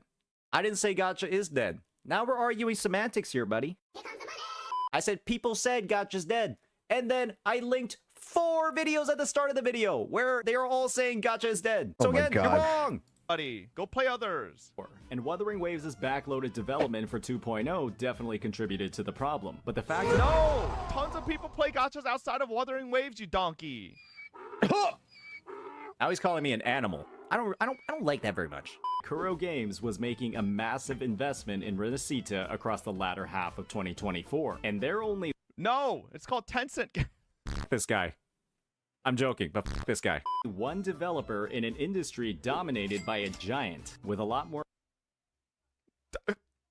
Again, who— Why are you pausing the video? Try to buy Hoyoverse? Why would Tencent not try to buy Hoyoverse? Tencent would be stupid to have not tried to buy Hoyoverse. Let's be honest, guys. If Tencent didn't try to buy Hoyoverse, people would be making fun of them. But now suddenly Tencent trying to buy Hoyoverse is an argument. That's not how it works. You see a good company making a good product for the time, right? Genshin Impact was great in 2020, and Tencent would have been stupid to not try to acquire that. That's just the fact of the matter. It would have been stupid for any investment company to not try to acquire Hoyoverse. For funding, advertising, and budget. When he's almost at the end. Like, it will never astound me how much of a narrative these people need to push of Hoyo bad.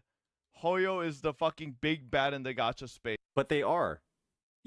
Fob, you just played 2.6, buddy. You literally just played 2.6. They are bad. They just fucked you. You literally just got brain fucked by bananas. They're the fucking ultimate bad guy. But they won't fucking say the T word. Not Tectone. Tencent. What Kuro's been able to produce as a result of their— And you want to know why? I mean... Low-key. Bob, I say like 3 words and you pause the fucking video. There's a point in there somewhere, but you're not making it there. I think... I mean, according to his tweets, right?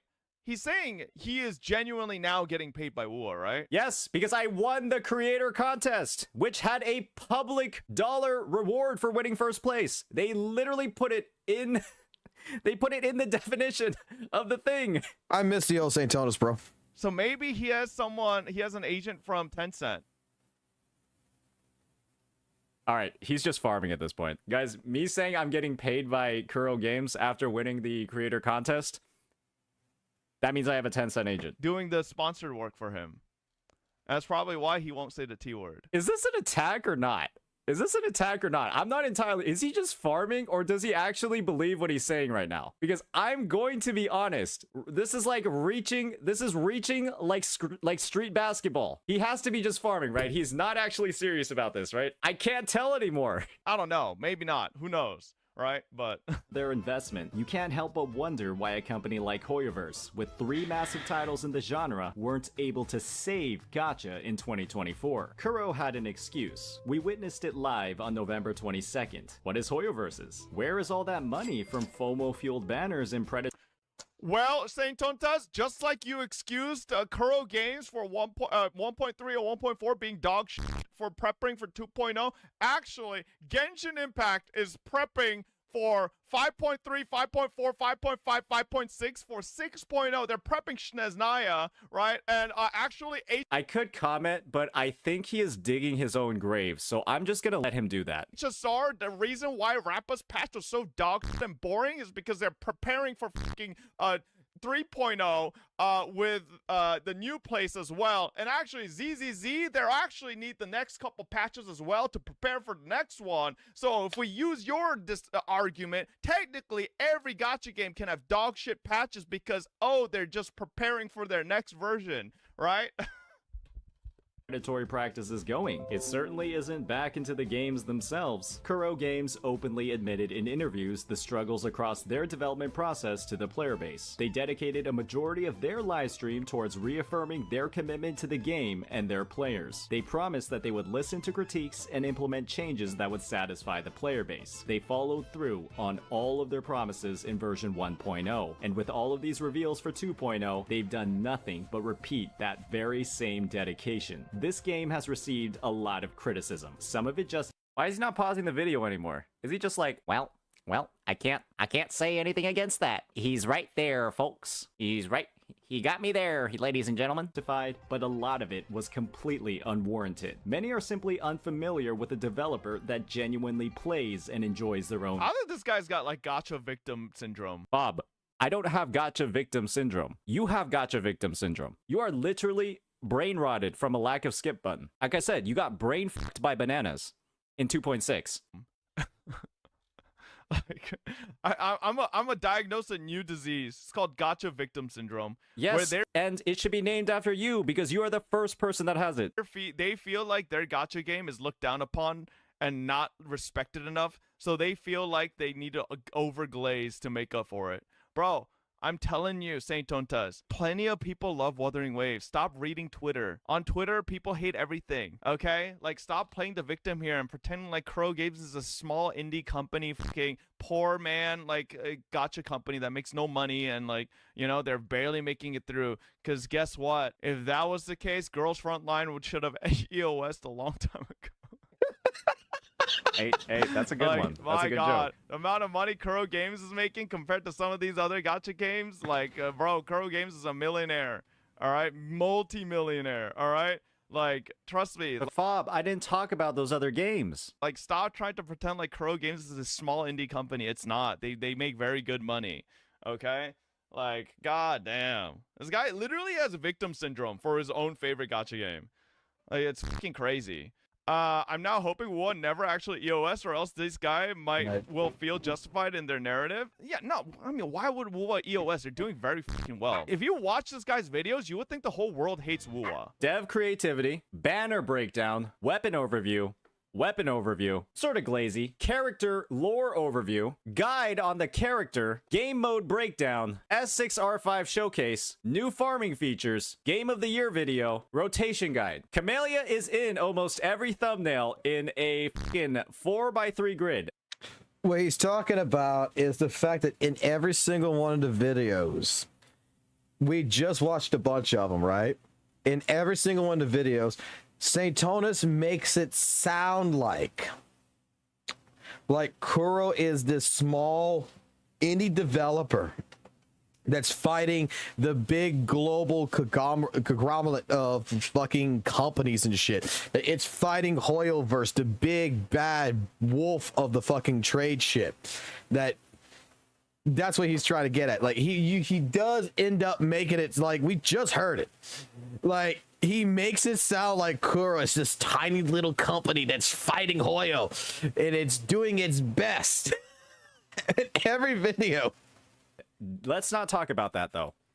I don't see people that actually are like that. I swear, this is just a narrative that these CCs make up in their own heads.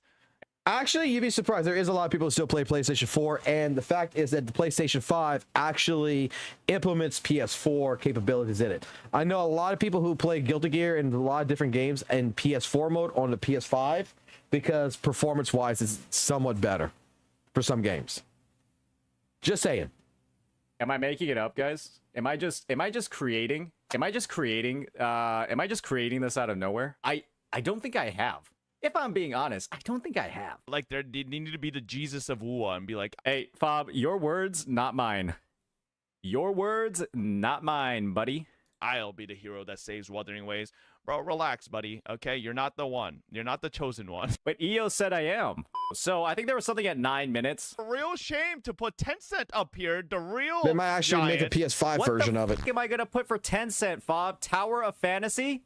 Huh? I'm gonna put Hada Studios and Tower of Fantasy on here?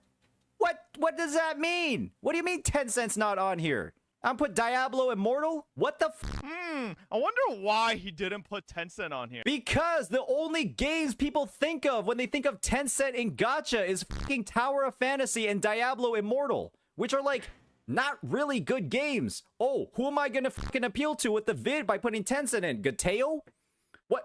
I appeal to Gateo? The one TOF streamer in the world? What? Why would I do that? Oh, maybe I should put TFT. You're right. Maybe I should have put TFT. Maybe, right? TFT is considered a gacha game now, right? Oh, what? What is that? Tencent could literally buy everybody here? Oh, that doesn't... Could they really? Go with your agenda, does it? Does it, you little fucking Kuroshil? Oh.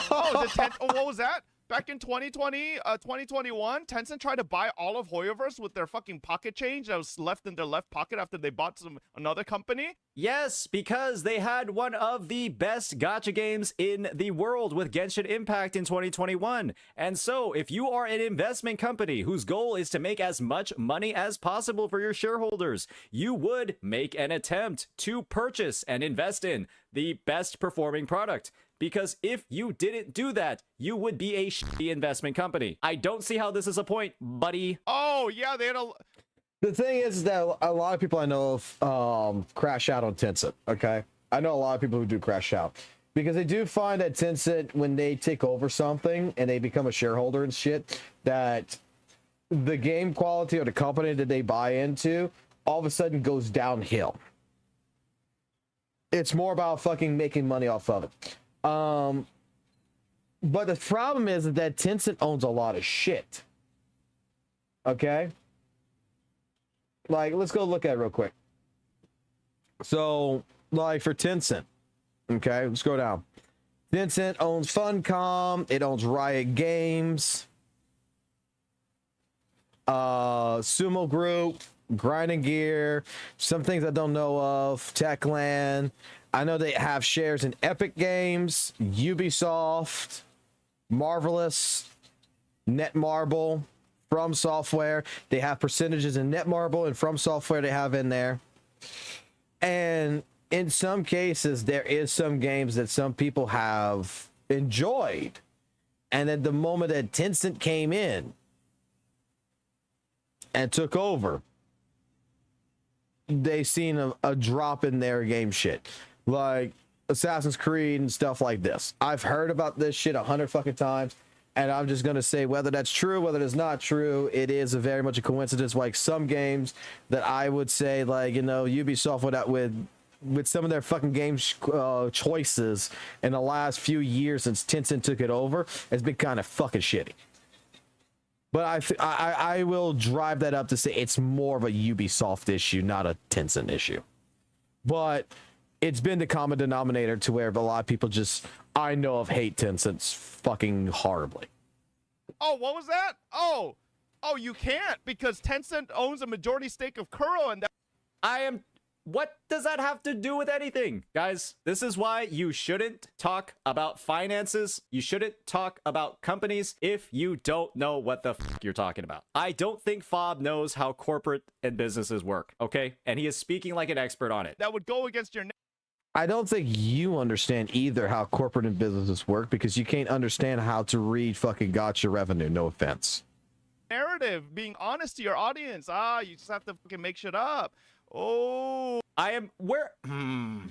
Oh, fucking Kuro shills, man. Holy, at least be honest. At least be like correct. Where am I wrong? Where am I wrong though, guys? If I'm getting a little bit crazy over here, I'm just matching Fob's energy. I'm just matching Fob's energy in the react. When I react to things, I match the energy of the other person. And he's kind of coming in a bit hot right now, right? We can agree that Fobbit over here, he's coming in a bit hot. Agreed.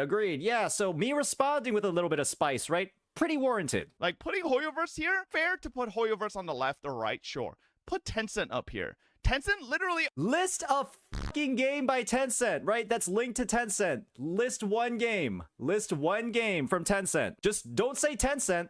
List the fucking games that Tencent has. Owns every fucking thing in the goddamn Chinese space. Yeah, that's not very specific. Like, really come on. All right, let's find out. Let's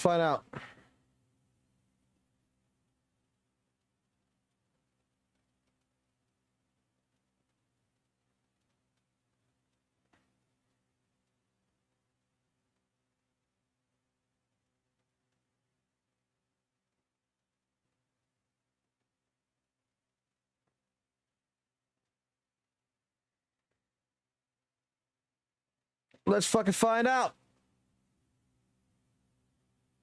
See. Blue Protocol Star Resonance is published by Tencent apparently. This Honor Kings, Crossfire, Happy Farms, League of Legends, Alliance of Variant Arms, Reco Kingdom, Arch Age, whatever the fuck this is, Moonlit Blade, such, Honor Games, such, PUBG? Damn. Contra, PUBG Mobile, King of Fighters Destiny, Miku, Samurai Spirits, Street Fighter Duel, Metal Gear Slug Awakening, Alchemy Stars, Let's see.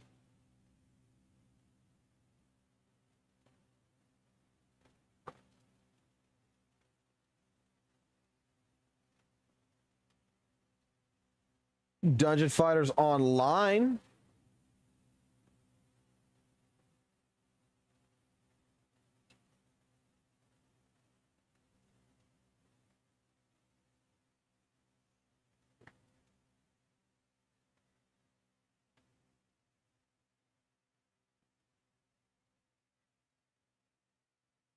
The company has promised to also launch titles including Stardew Valley, Rocket League, Portal Knights, Minecraft is with Tencent? Nah.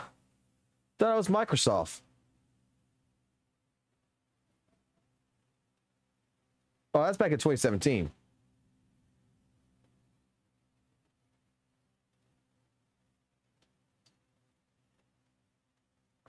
They pretty much got their hands at almost every fucking game known to fucking man. What the fuck? Just the prominent ones are going to be probably PUBG and fucking League of Legends. As always, if you're enjoying this content, please hit that like and... I'm not being a Hoyo shill. I'm being fucking fair, okay? Like, I think it is fair to put Hoyo on the left or right. Or maybe even down here, right? But to put Tencent nowhere here? What are we talking about? Tencent literally makes more money off of gacha games than all— Because they are an investor. Do you guys know what investing is? That means that you give somebody money so that they have the money to do the things that they're trying to do in the business. Being an investor doesn't mean that you run the business. Bob, stop talking about corporates. As an investor that would own over 50-something% shares, I do have the right to go ahead and tell you how to fucking run your company. I tell you that I want to see more of this or more of that. Stuff when you don't know how it works. Even your chat is saying, Bob, I'm serious, man. You can't keep speaking like an expert on financials when you have no fucking clue how they actually work. Investing doesn't mean that you are in charge of the decisions. You have a say, right? Because you can be like, oh, like I have ownership in your company, right? You might have some influence, but that doesn't mean that you like make the decisions here, right? You don't make the design decisions. You don't get to say like what the company does most of the time. And when they have potentially, right, been in that situation where they can't take charge, that's where you get like Tower of Fantasy, right? That's what happens. You get Tower of Fantasy. All of these combined. Like literally, this guy will not fucking say that though. Because they are an investor. They don't make the design decisions for the game. Literally makes so much money. It's not even close. Like this guy is a whole— This is what happens when all you do is look at gacha revenue. This is what gacha revenue does to people. Now he is brain fucked by mobile revenue numbers. Holy moly, he's just baiting, bro. Bro, are you trying to tell me his entire YouTube channel is bait? There's no way. I think he actually is a Kuroshio bot. I think this is literally what he thinks. This is Tencent, It's time for you to start learning lessons in the real world. This is Tencent. Now I have something to give you. I think you'll be quite pleased with it. Hobson, present Seto with his gift of $10 million. Relax, you two. Everything in life comes at a price, so if you think I'm just handing this money to you, then think again. I am lending you this small fortune as a test. A test? That's right. You have exactly 1 year to return the money to me. Is that clear? But you must pay me 10 times that amount next year. If you pass this test, you will prove to me you have the business skills necessary to call yourself a Kaiba. This is all explained in your contract, Seto. Pass and you earn the last name Kaiba. Fail and it's back to the orphanage. I accept. Now that's a very wise decision on your part. Hey, don't worry. See, business is just another game. Look, there are 100 cards here, right? Now pretend each card represents a piece of a company. Yeah?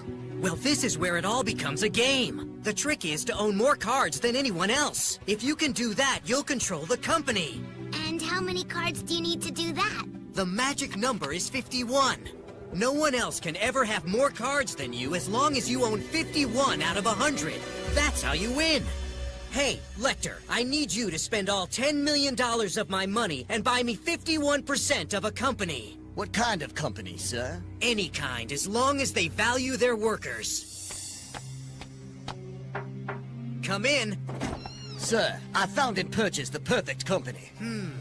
This company is known for treating its employees like family. How cool! Your very own company! Is it gonna make you all the money you need? That's a good question. You see, this company doesn't make much money, but there is a way that I can use this company to get what I need right now. Force the president to run the company my way. What? Why should I buy the company back at 10 times the price? Because if you don't, I'll shut this place down, leaving all your employees jobless. You are horrible, and you leave me with no choice.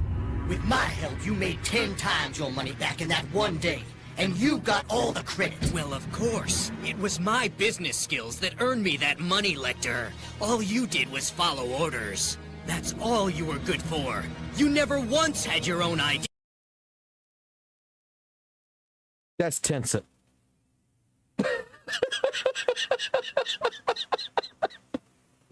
Hail fucking Kaiba. Kaiba fucking knew it, man. Kuro values their employees, everything else. Tencent comes in, gets the other 14% share from Hero Games or whatever. Fucking gets 51% share. Now you're gonna fucking put monetization into this fucking game. There's no way all of his opinions are just bait. I think he actually thinks this way. Do you think he's worse than Styx? Yes. Nobody's worse than Styx. Because I think Styx is just... Don't say it. Someone's going to clip it. I'm not going to say it. But... The F King got you dead from these streamer/YouTuber. I think Saint Tontas is just also the willfully or like days ago, way before the 10-cent willfully playing ignorant to push an agenda, which is different. All right, Styx is just fucking, you know, doing low effort content. Saint Tontas is like pushing an agenda. You are the one saying that Tencent makes the design decisions around the gacha games. Fob, do you know what an agenda is? Right. So it's just, I think this is more cringe. All right. I think Tencent does have a say in what happens with Weather and Waves. I don't think they're going to go in there and say that I want to have a fucking cyberpunk fucking connection or some shit. Like, they're not going to fucking tell about the design. But I'm pretty sure that they're the type of people that's going to say, we want a skin to be fucking $29.99. We want a skin that's like this to be fucking $39.99 or $59.99. Now, we want you to add more predatorial aspects into the game that I think Tencent, it does have the right to go in and say that we want you to put in less fucking rewards that gets people characters and shit. Like, when it comes down to their money and the value of their money and what comes in from their money, that they're investing and they're ensuring that with Kuro Games, we own 51% of you. We have the right to tell you what we want added.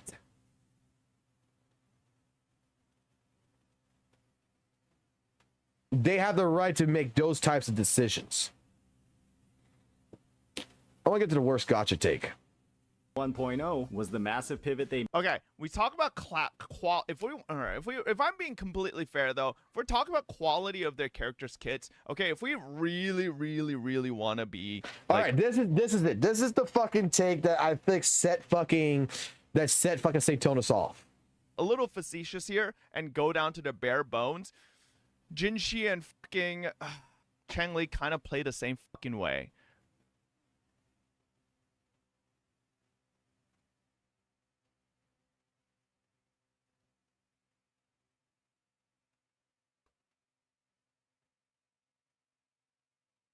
His very first move as the executive was to sign Lamar Odom, who was on crack. Bob is a Wuthering Waves creator, sponsored by Kuro Games. He does sponsored streams, sponsored segments, and he's out here saying that Jin Si and Chang Li play exactly the same. I'm gonna be honest, saying that sponsored by.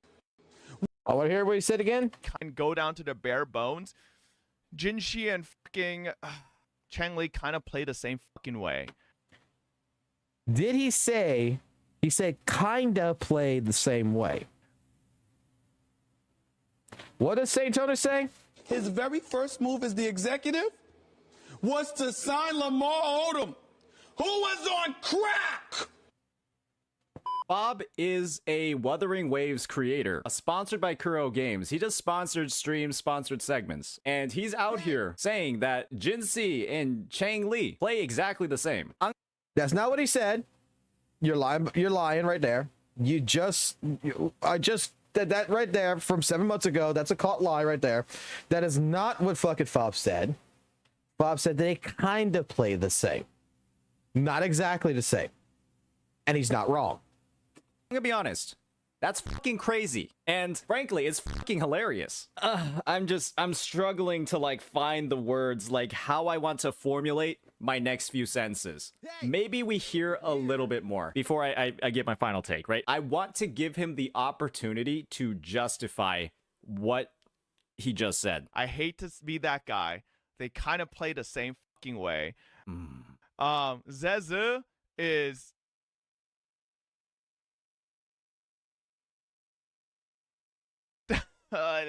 huh? Oh, here we go. Yep, here we go. Wrong. All right, tell me. I have respect for the fact that he continued talking about this topic for 26 more minutes after he said this. Of course it's all the same for him cause he's a huge whale. Yeah, right? It's not about the whale premise. It's not about the whale premise. Bob corrected this later on in St. Tonus' fucking chat. I remember that. And it was because of the Varus video why this video even showed up. He's S6, right? I respect him for continuing this for 26 more minutes, knowing what he just said and his chat's reaction to it. That's fucking crazy. And yeah, he's an S6 big whaler, right? He one-shots everything on the server, right? By pressing a single ability. So when you're in that sort of circumstance, I can definitely see how Chang Li and Jin Si might play the same way. But I've experienced an S6 Chang Li, and like it still doesn't one-shot stuff. You still have to put in like some work to get results. So even like that argument sort of falls apart. If you were saying Gian and... You want me to go ahead and give you the rundown on this? Let me give you the rundown.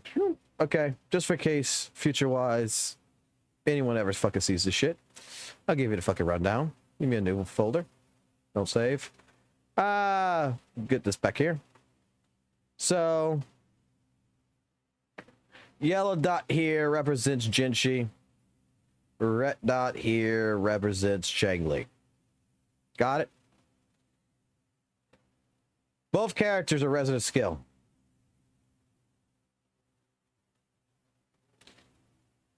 Both characters are resident skill. Okay? Remember that. Both characters are resident skill.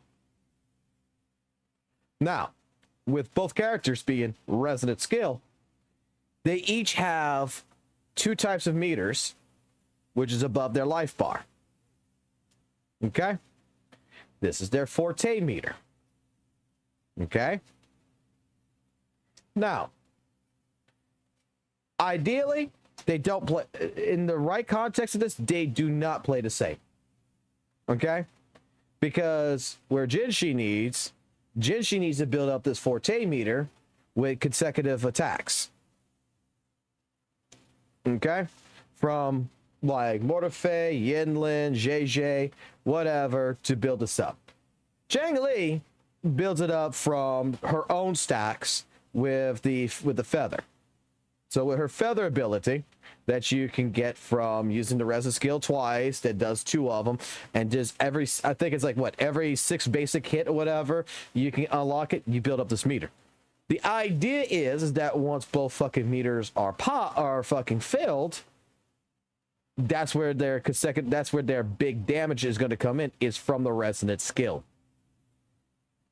So they kinda play the same.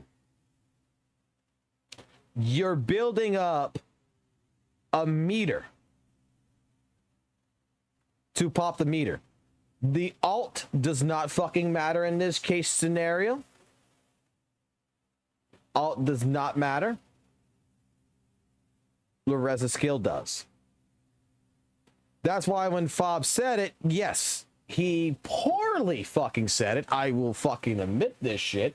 But if you look into it and you listen to what he said, they kind of play the same. And you listen, and if you actually watch the later part of all this, where Fob's actually in the chat and explaining this, because his initial thoughts in what his clip video here is, it's completely, he's right, but the way he worded it was wrong. I understand his mentality. I understand. Oh, we need to do this. Yes. Not bad. Look, something's missing. We can't press that. You want this? Yes. Give Daddy a second.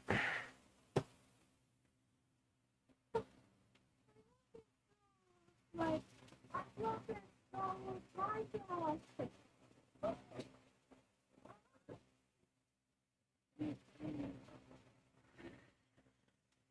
Give Daddy a second. Daddy, don't remember what the fuck the password is for this shit.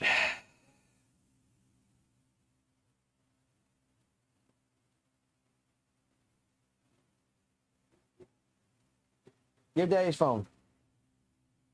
Yes, sir. Yes, sir. Hold on. My son wants something on his tablet, and I'll get it on the phone, which will unlock it on here. But yeah. No, that's my son. He's 7 years old. Going on 8.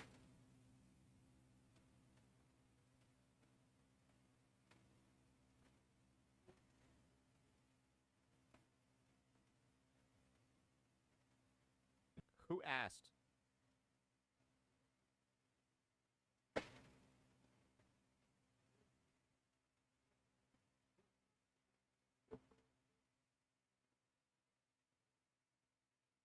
He wants Star Wars.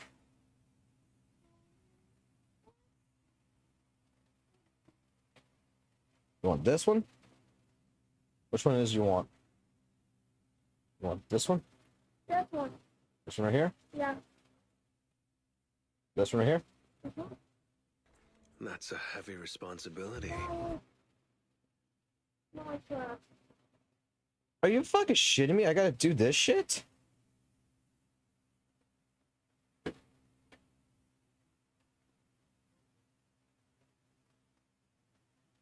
Oh my god, I gotta go through all this fucking bullshit.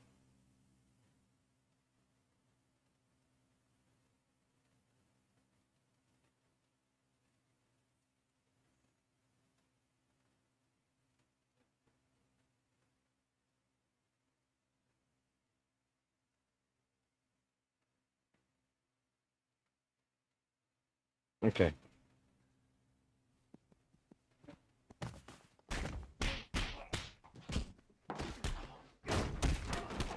Hold on, son. I got you. Hold on.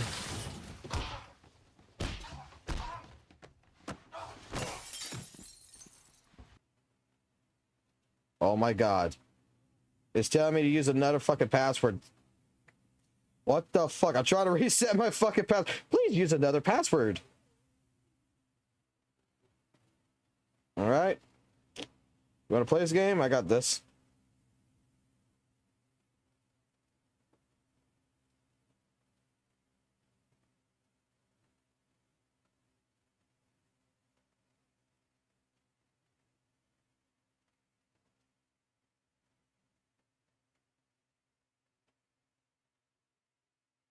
Just know your daddy loves you.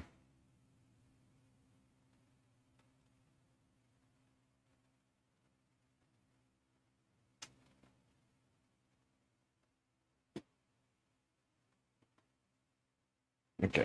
Close this out. Reopen this.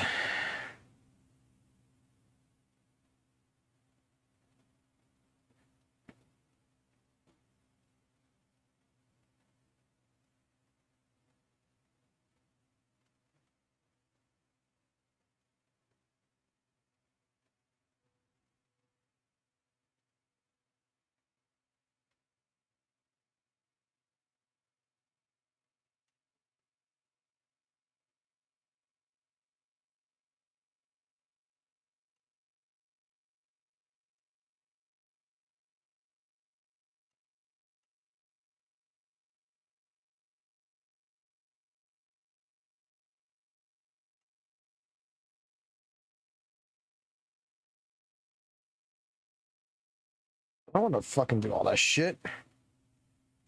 All right.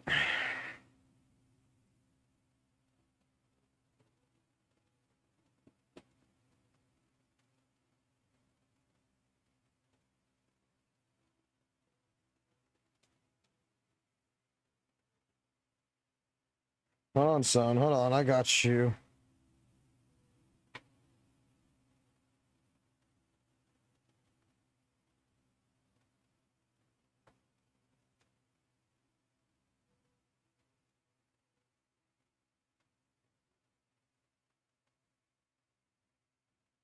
On second thoughts, let's not go to Camelot. It is a silly place. Right.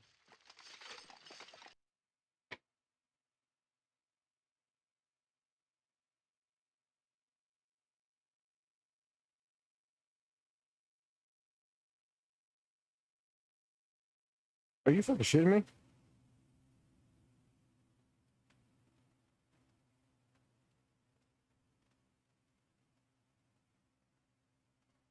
That's the fucking password. What the fuck?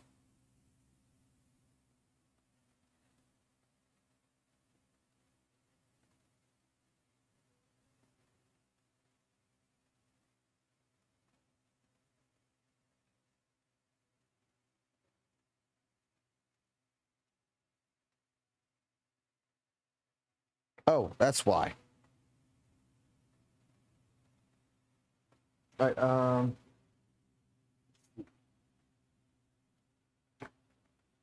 where's Daddy's mic? Right here. That would be probably why, because the fucking card number is fucking wrong. Yeah. Give me a second, guys. I'm almost finished here. I think we're gonna probably get close to fucking ending the stream anyway.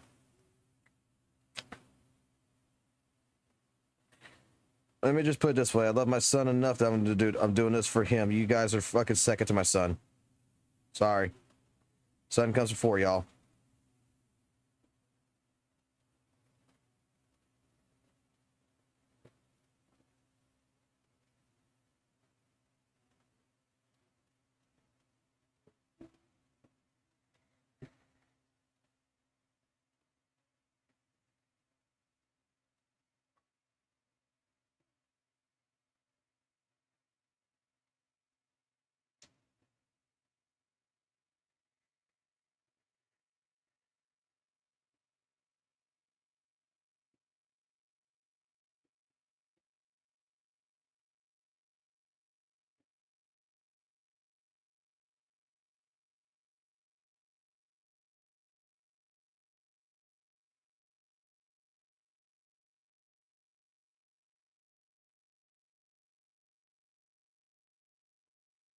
Jeez, I gotta do all this stuff to buy something on fucking Minecraft? Are you fucking shit? I gotta log into a goddamn fucking account on Microsoft?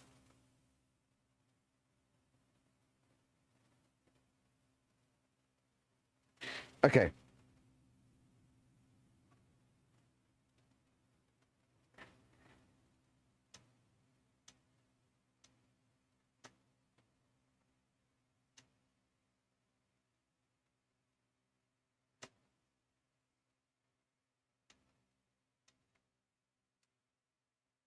You got it.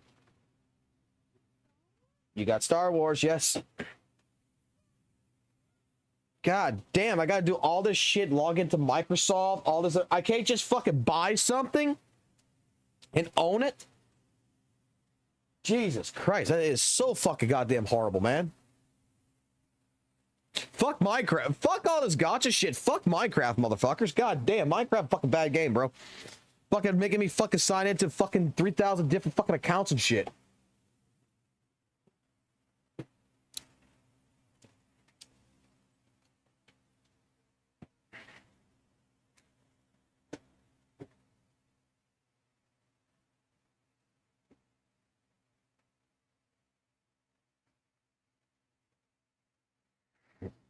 Oh, yeah.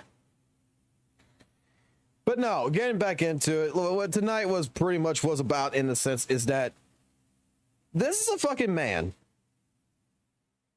that I don't think I'm gonna say it like this. I don't think that this man could blame anyone for ruining his reputation.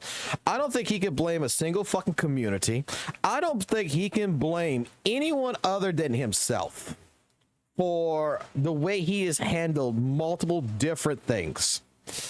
Because we've watched older videos of him, and from the older videos, yeah, some of the criticisms, you know, with ZZZ and everything, we might not have liked it, but it was actually very much, you know, more agreeable.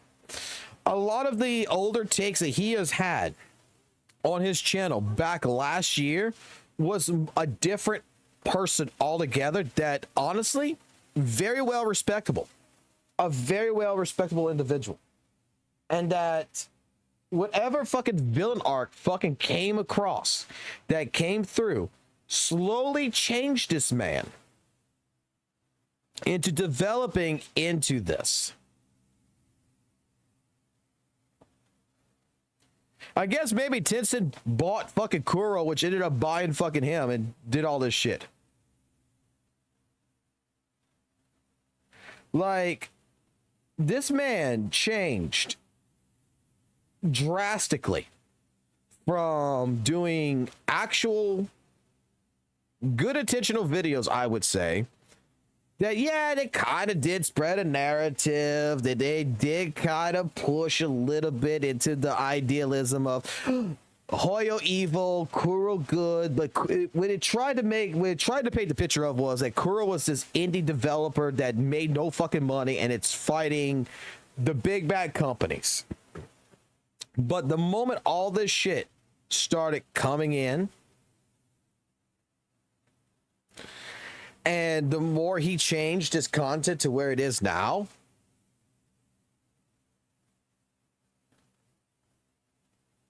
look what's happened.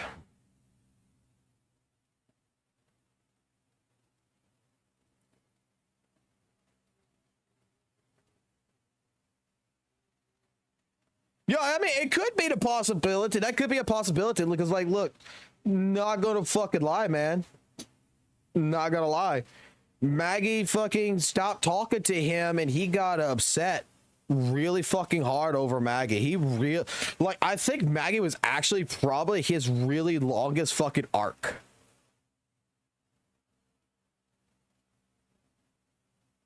For a good short time. I think the Maggie situation was the longest arc that he actually really went into.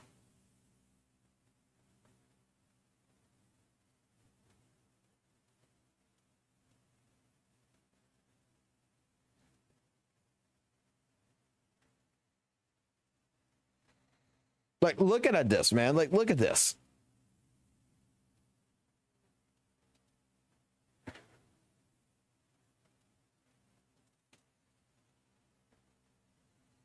It's so much fucking different, man. It is so fucking different compared to what it was.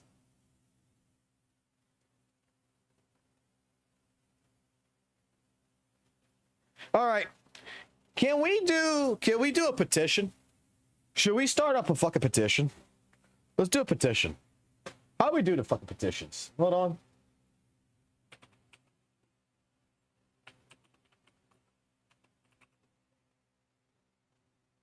Change.org, right?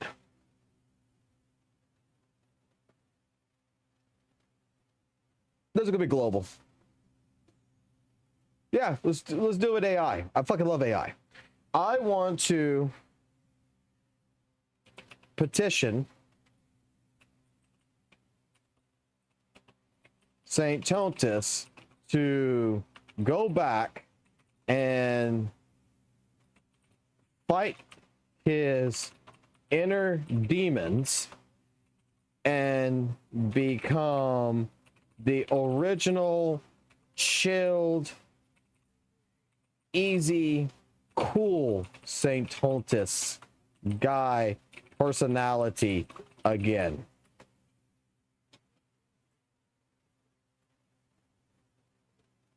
Why is this personal to you?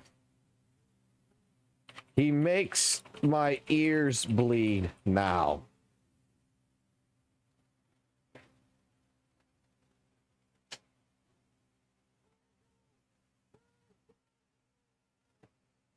What did you walk back into? You walked back into me doing a fucking petition to try to get as many fucking people to sign this petition to try to get Satanus to come back to going back making videos like he used to.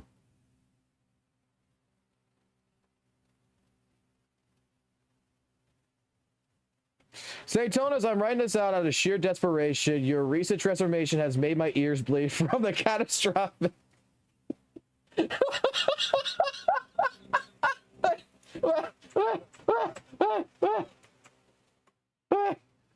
You've adopted the sentiments shared by many there who missed the chilled, easygoing, and cool persona you once cherished. Your original personality was not just refreshing, but also a safe place for us to unwind, find solace, and enjoy. There are times that your aura was comfort, reliable insight from eager to listen to you with the old friends who knew to keep it real and remain humane. But in recent, it feels like you strayed from the path engulfed by a tremendously altered ego you've chosen to showcase. The change has not gone unnoticed. Loyal supporters who have been with you through thick and thin now find themselves struggling to relate and connect with this new facade. It isn't about entertainment value. It's about the impact you once had and how it resonated on a personal level. This petition acts like a call to action, urging you to look within and find those inner demons that may have skirted your trajectory. And we believe your ability to conquer and remain to yourself and truly are. It is time to go back to being the Satanus that everyone loved, the one who made the world less complicated place for a little while. Together, let's rally and come back to this authenticity, this charismatic, genuine personality that we know still exists. It's not about a perfect facade, but it's about the honest connection that drew us into you for the first place. Please stay tuned. Consider this heartfelt plea to bring back the real, easygoing, cool persona we all admire. Sign this petition to help bring the Satanus we miss. Hold on.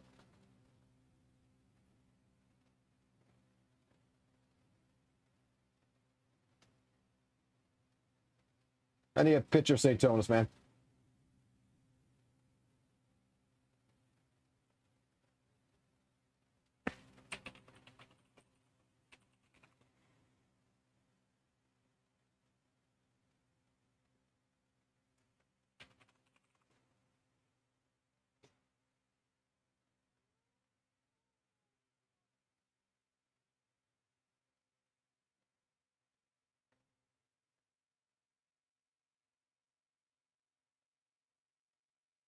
I need a good picture.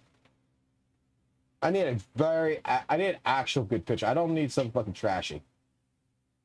This will work.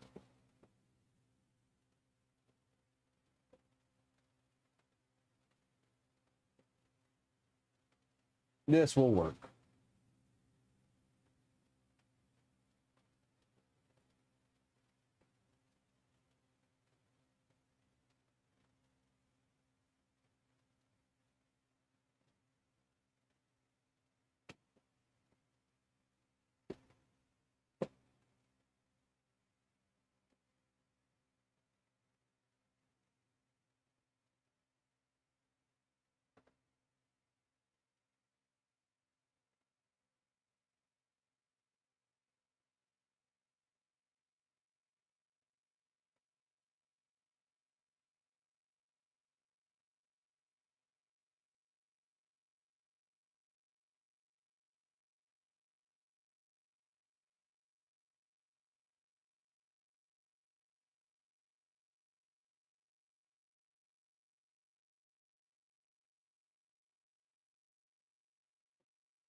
All right, guys, would you be willing to sign this? Would you be willing to sign this and see if we can get this going?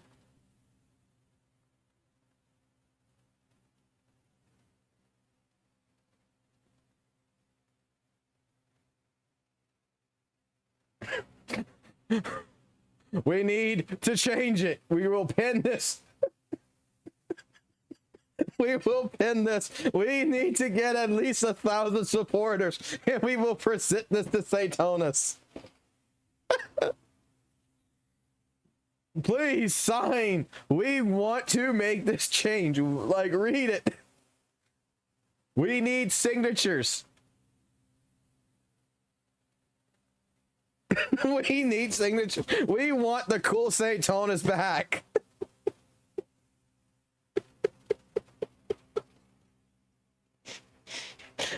We need the cool St. Tonus back. You're right. We need as many. We need more than his subscribers, man. Share this around. Fucking let's get some signatures going. Let's show that we want to change.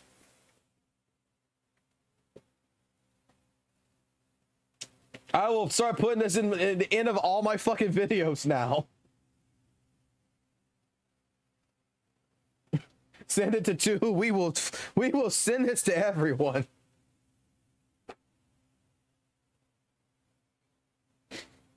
Come on. I am sure that we want this change, right? Because in all honesty, man, in all honesty, his older videos were actually really fucking good in a sense. Like, yeah, there might be some, just, you know, some issues with some of it, but at least at that point in time, even with these videos, like in particular, a lot of you, when we watched them, we were watching a few of these, especially these ZZ ones, you're like, you know what, this is a good take. This is a good this is actually a good fucking take. Like, yeah, I'm kind of disagree about even the fucking video where he's fucking sitting here, he's reflection, like the dude actually legitimately took to a certain extent responsibility for his actions, that he admitted fault. Completely different person. I kind of want to see this one. I don't remember this one. It says I watched this one for a few seconds, but I don't remember this one. Today, I'll be focusing on some recent content shared by a very popular VA VTuber combo, Alejandro Saab, or Sayu. As a voice actor across many popular gacha games like Honkai Star Rail and Genshin Impact, along with many reported roles in anime, yo, we got 5 signatures built already? Quite a huge following across social media. Yo, we got 5 verified signatures. Reach on his audience. In short, his words mean a lot, and he has a lot of public support. Sayu, in a video uploaded earlier today, made a very critical response to my video regarding my theory behind the troubles in voice work Wuthering Waves had across its development. Sorry, let me correct that. He didn't actually watch my video. He read one pinned comment that I made after several brigades from Twitter and r/Gacha Gaming without even attempting to get context on my points. His fanbase brigaded my channel through a reply on one of the tweets direct linking my video that remains up to this day. It was then spread over to r/Gacha Gaming and was unmoderated for 13 hours, leading to many comments like this and a growing list of blocked channel users. He starts off this segment by probably deliberately mispronouncing my name. Saint Untos, or whatever the fuck his name is, who is like literally just like, bro. He even adds a nice little ethnic dialect to it for fun, even though I pronounce it very clearly in all of my videos. He claims that I've taken his words out of context. People taking my words out of context and just to spin their conspiracy theories, which is rich coming from a voice actor who doesn't bother to learn the pronunciation of names. I paraphrase his earlier tweet and say he has no exclusivity. He wholeheartedly agrees with this. Video, because I was going to respond, but he said, Alejandro Saab has confirmed that he has no exclusivity in this contract. Right. So, what am I taking out of context? He then gives this incredibly confusing breakdown on exclusivity. Usually when it comes to voiceover, there is no exclusivity like that. The only time there is exclusivity is usually for commercials, aka like I talked about this previously, like Coca-Cola and Pepsi, like competitors like that when it comes to commercials, because you don't want your spokesperson, your voice. He says this is only for commercials. Are these cinematics not commercials? Do they not serve the job of selling a product, which in this case is clearly a character?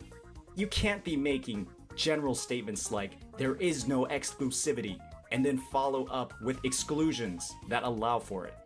You are not answering questions here. You are just making more. So Coca-Cola doesn't want their voice to do Pepsi, but the idea of Hoyoverse not wanting General Jing Yuan to voice General Jian is tinfoil. You know what I mean? I don't know what you mean. But when it comes to video games, anime, and that kind of thing, there isn't that. I directly reference this in my video as a potential slippery slope that could occur in the future, knowing that it isn't the present case. But yeah, let's just keep talking about points that I've already made and continue building that straw man.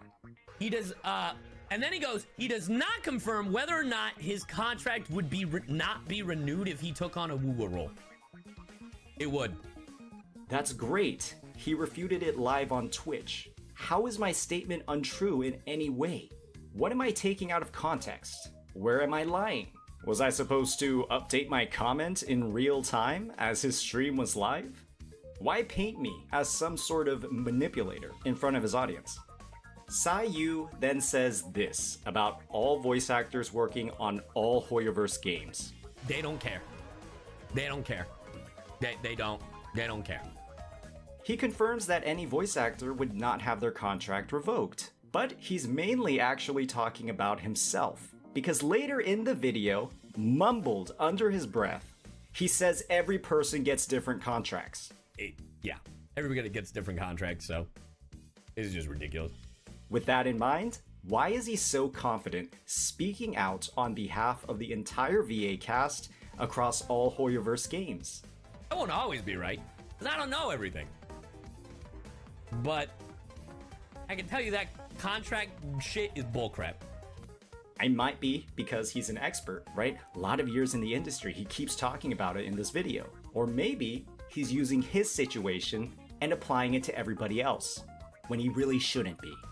He then parrots the same exact point echoed by his entire community on my channel. Other voice actors have worked for other for Kuro Games. This is crazy because this is the literal first point of my comment.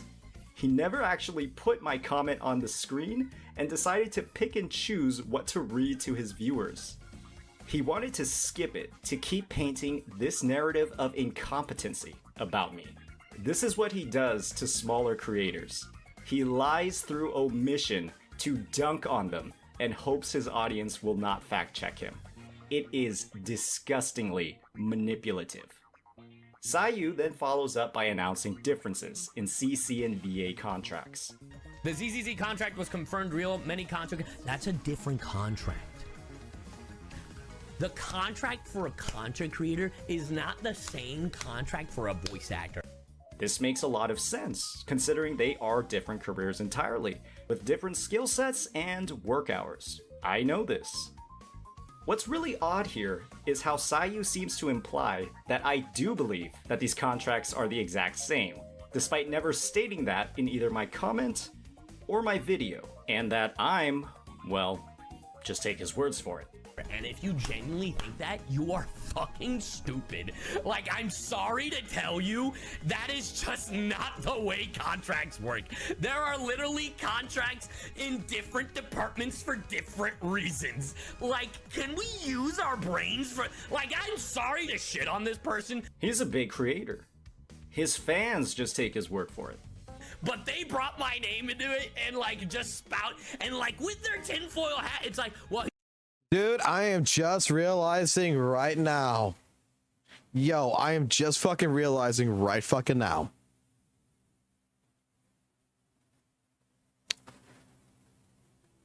The St. Tonus that is here was created. And it actually all started right here. It actually all started fucking right here.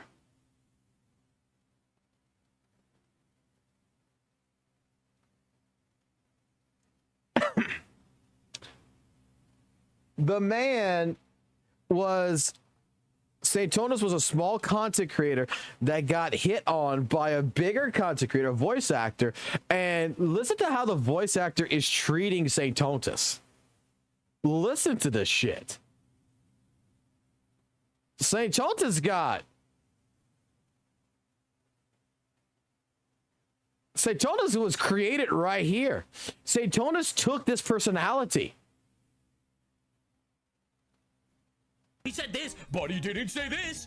He's claiming that I deserve all of this because I did these two things. I paraphrased his tweet that confirmed he had no exclusivity. I stated that he did not confirm He his created eligibility his for personality renewal for around future Hoyo CU. contracts if he took on a WUWA role. Why is there so much anger over me saying that he didn't do something when he did it? You do realize this much aggressiveness over a statement that really doesn't mean that much only will lead people to believe that you are actually being paid by Hoyoverse, even though you're saying you're not, because they probably pay you to say that you're not getting paid by them. But you're displaying some of the most insane behavior that I've ever seen before. People aren't gonna believe me. People are gonna be like, well, he's paid to say that. No, I'm not. So, with that in mind, I'll ask for a third time. What am I taking out of context here?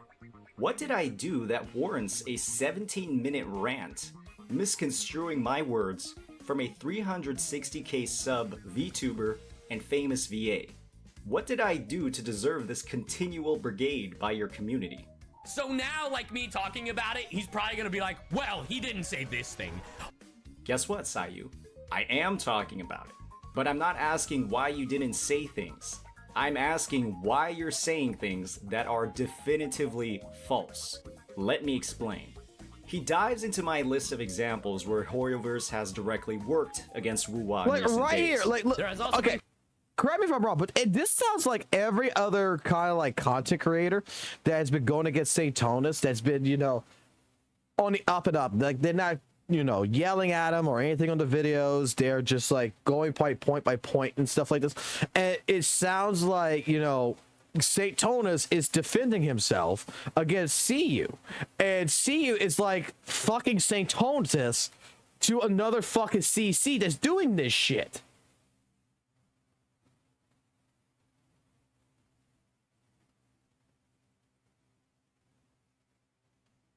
Like, Confirmed follow botting that is pro Genshin on many WUWA Twitch streamers. That I don't know anything about. And if that is happening, that fucking sucks.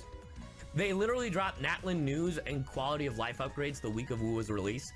I mean, look, you might call me a Genshin dick rider or a Hoyo dick rider for saying this. Dude, this shit is planned out weeks or months in advance. Like, I don't know what to tell you. Like, the timing was just unfortunate. Like, I don't know what to tell you. I have little doubt that Hoyo would implicitly put VA's employments in their games into question if they did voice work for the biggest competitor, considering everything that they've done already this week that can actually factually be confirmed. No, it factually fucking can't. You are literally pulling this shit out of your ass. He says that my entire list of examples cannot be factually confirmed. There Value? is follow Oh, well. botting. It's right here. The QOL teaser was released on 5/22 for 40 resin, the day of WUWA's release. You really think that changing two integers in the back end from 160 to 200 was something that they were planning for weeks and months in advance? You are a writer, bro. This is writing. Then we have the Natlan teaser, again, on the week of release. All I said was that these were factual things that happened on the week of WUWA's release. Why are you repeatedly calling me a liar? What am I pulling out of my ass? What here cannot be factually confirmed when I have the literal receipts of it? Isn't all of this stuff coming from your pixelated mouth actual misinformation? Saying that these public posts cannot be factually confirmed? All of this to bully a 2,200 subscriber channel? Sayu then tells his viewers that the way that I say things is misinformation. Like, and also goes on to say, there's no misinformation anywhere in this video. Unfortunately, it's a statement of fact and then a discussion about hypothetical explanation. That's not fucking factual. That's the way you are dictating this information is misinformation. This is the literal dictionary definition of misinformation. Highlighted here, deliberately intended to deceive. I cover a lot of information in my video. First, The WUWA cast of VAs revealed on their official channel, you can check it out right now, has a lot of unfamiliar names from the gacha and anime scene. The WUWA CBT2 had no English dub. That was a cause for heavy criticism of the game earlier this year. EN voices from Hoyoverse games were originally in CBT1. Fourth is that Kuro had previously employed many VAs in current Hoyoverse games in PGR. I bring up 4 examples of different VA combos. Fifth is that Wuthering Waves switched VAs completely despite having a team ready to go in CBT1, and subsequently had no English dub in CBT2. Something went wrong with the VAs and recording. Sayu is saying that the way that I said these points, not what I'm actually saying, is misinformation.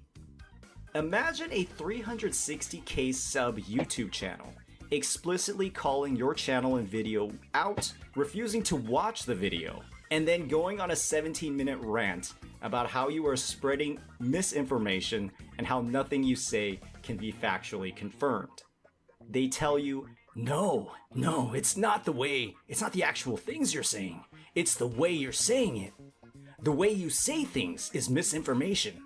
Your content doesn't matter. It's wrong because it came from you. They tell you, no, it's not the way. It's that the way that I CBT2, something went. Did we just hear this correctly? It's closed beta testing. Imagine a 360k sub YouTube channel explicitly calling your channel and video out, refusing to watch the video, and then going on a 17-minute rant about how you are spreading misinformation and how nothing you say can be factually confirmed. YouTube channel explicitly calling your channel and video out. Imagine a 360k. Can I get a look at Gotcha in here? Is Look at Gotcha still around? Is Rezi around? Like, can someone ping like Rezi or fucking Look at Gotcha? Please. I need one of them here. I need one of them here. I need Rezi or I need Loki. I need someone in particular. Shit, even Aricado. I need someone.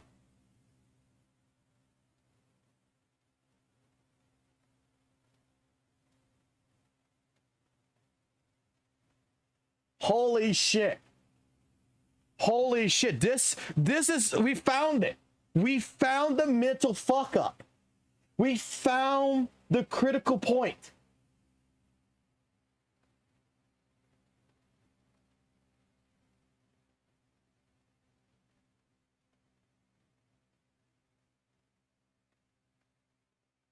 We found it. We found the villain arc.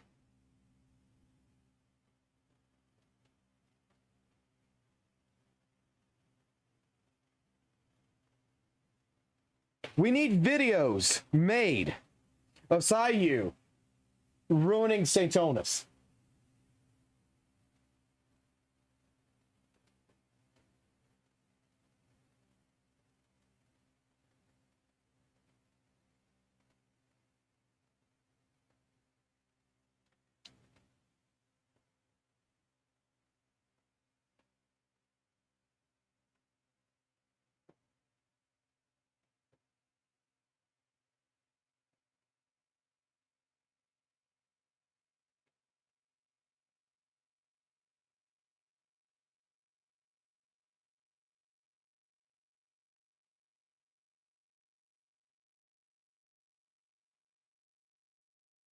We found it.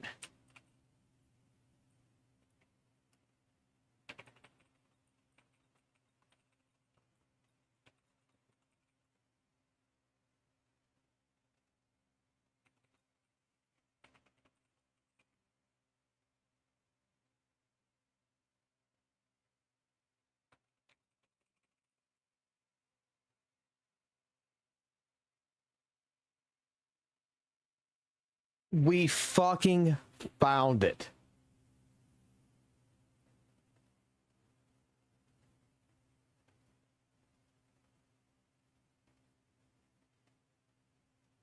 I just pinged Razzie. I'm gonna see if he comes in.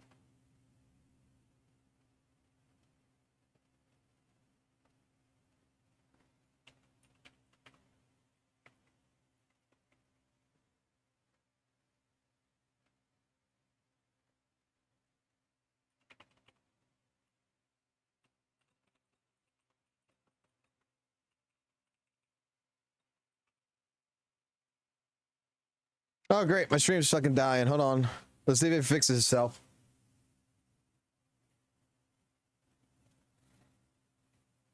Hold on.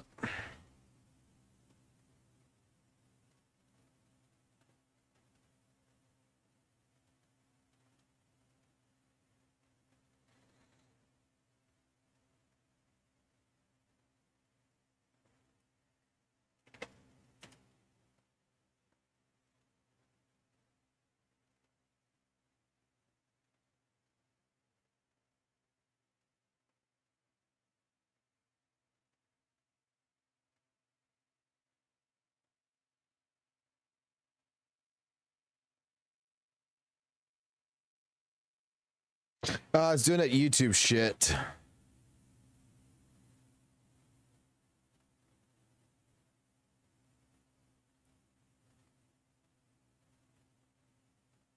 Wait, we might be back. We might be back. There's a blip.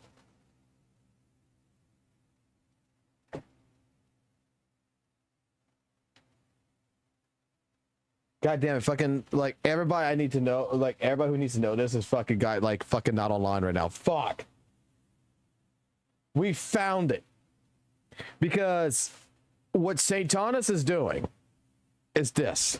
Imagine a 360k sub YouTube channel, explicitly calling your channel and video out, refusing to watch the video, and then going on a 17-minute rant about how you are spreading misinformation and how nothing you say can be factually confirmed.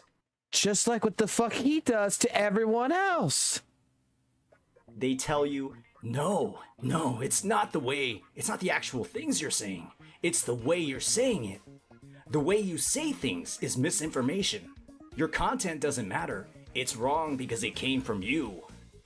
Why is a 360k sub VTube channel with a huge presence across social media doing this to a creator that is a literal fraction of his size?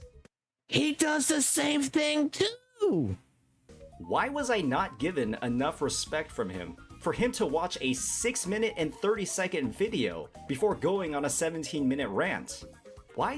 He does the same thing too! Does he claim that I am taking his words out of context when there's almost no clearer context I could have given? You even say that you He does the same thing too! get speculation and you get game theory. Who asked? Look, I get speculations, I get game theories, I get it. But when it comes to this type of situation, you're just stirring up trouble for the sake of stirring up trouble. So why are you so pressed about this? I didn't even use your name in an overly negative way. All I know is that, from your point of view, it's okay when it's a different topical area to come up with theories and explanations. But now it's stirring up trouble because you're involved. So you go nuclear on a 2,000 sub creator. Why are you— This is how Sanctonis was created! Oh shit, dog! you so pressed about this? Is it really that ridiculous to assume that taking on a role with the company's biggest competitor might hurt business relations? Oh wait, you actually started off your rant talking about the exact scenario where this situation would apply. Sayu then dives a little bit more into exclusivity and the contract situation. If for whatever reason Hoyo or any company, whether it's Hoyo, Kuro, like any company I've worked with, that literally would tell me, it's like, hey, because you're working on this thing, you can't work on this thing, you can't reprise a role, I would literally talk about it publicly. In short, he's confident that he would spill the beans, but he also confirms that he has NDAs. There's no NDA in your contract? There are NDAs in my contract. So would you, really? Or are you just saying random shit for the sake of it to score more good boy points with your... Let me put it this way, okay? Let me put it this way. When it comes down to voice acting and such, okay? I don't know shit about that fucking industry much, okay? I know a few people who's in the industry, but I don't know much about it. And I will say it like this. That is between the voice actor and the company to make those decisions. So, prime example. We all know Sean Shammel's Goku, right? We all know Sean Shammel is the voice for the English dub voice actor for Goku in Dragon Ball, right? We all know that Chris Sabat is the voice actor for, you know, Vegeta in Dragon Ball, right? If for some reason they're employed by Funimation, if Funimation says, hey, look, we want to lock you down and we don't want you to go to any other competition to go do any voice act work for any other fucking company. That to me sounds like it's a business between the voice actor and Funimation. I would say that personally for me, it better be a big fucking payday because you're stopping someone from fucking working. But if Sean Shamel and Chris Sabat agree to it and say, yeah, sure, we will not go work for this company over here. We will not go work for that company or that company. We will stay here and we'll stay loyal to Funimation. And they sign a contract and the deal on it. That's between them. So what is the fucking difference in this case regards if a voice actor from fucking Hoyo signs a contract that says, I will not work for Kuro Games? It's up to the fucking person to make the decision right then and there. Do they want to limit themselves or do they want to grow? It is not fucking Hoyoverse that is trying to put a fucking, you know, a hex onto another company. It is their primary perceivement of what they want to do.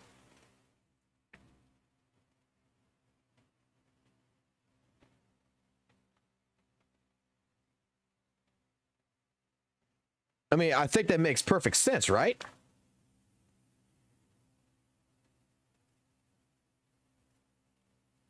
Community. Sayu, this is for you. There are literally NDAs that persist after its service terms are over for a set duration of time. Once expired, that's when people talk about it. Since you like soda so much, why do you think the recipe for Coke isn't public knowledge yet, even though there's obviously somebody that knows all of the ingredients that are inside of Coke but is no longer employed by Coke? Why isn't the recipe public knowledge? Well, that's because the NDA persists after their service or work is over, and it could easily apply to you. Here's a photo of it. I even highlighted it because you don't like getting context before making incredibly inflammatory statements and reaction videos. Maybe your next one can be on NDAs and how they work, so you can learn a bit yourself. All I'll say about this is how noble of you to claim that I'm the one spreading misinformation. There's then a reference to other regions and talking about how they share a lot of different VAs.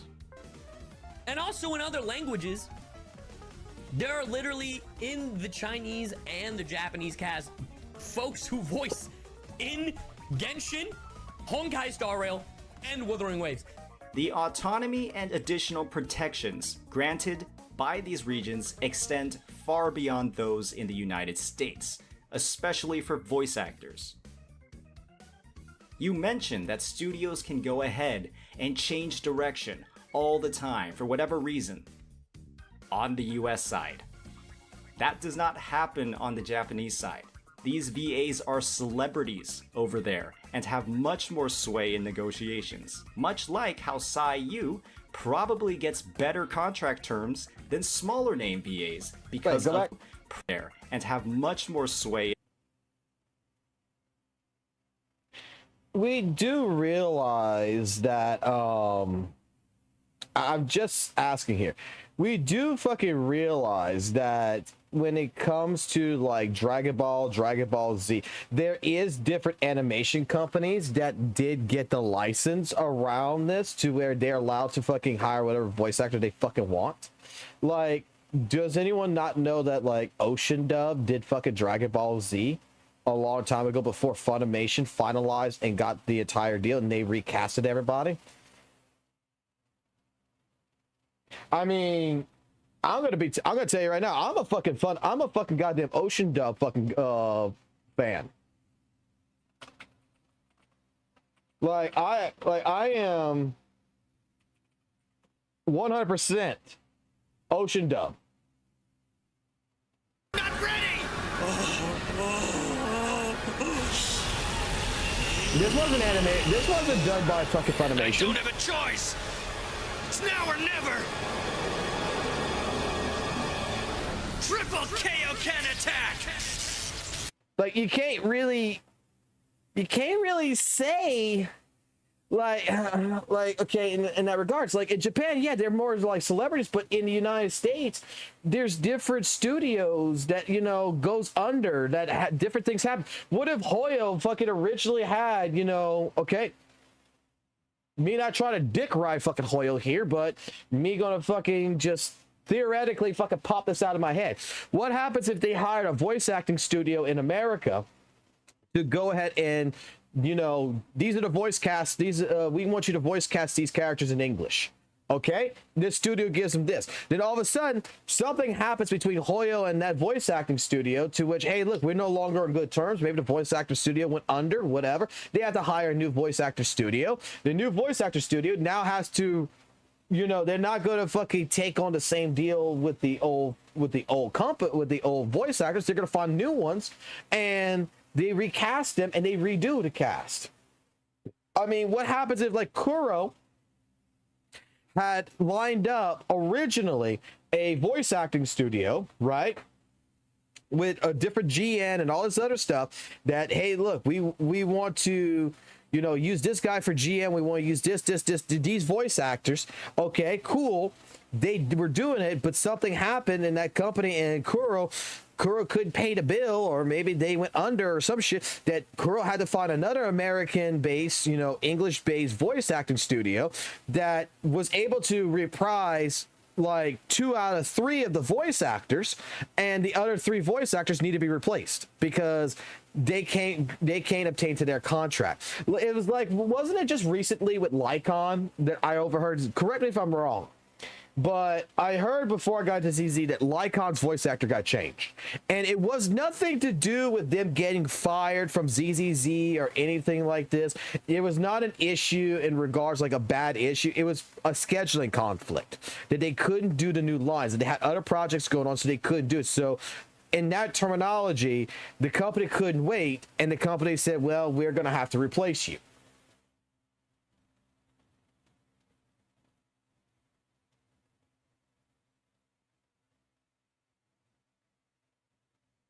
Like, wasn't that a fucking thing?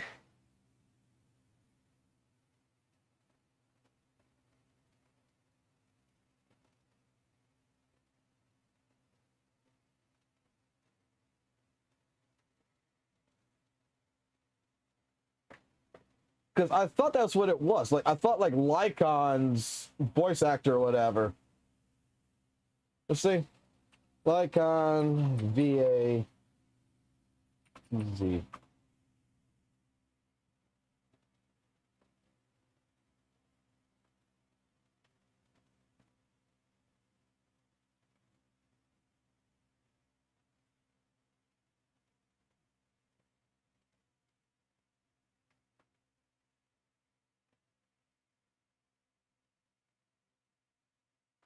Lycon's voice VA didn't work.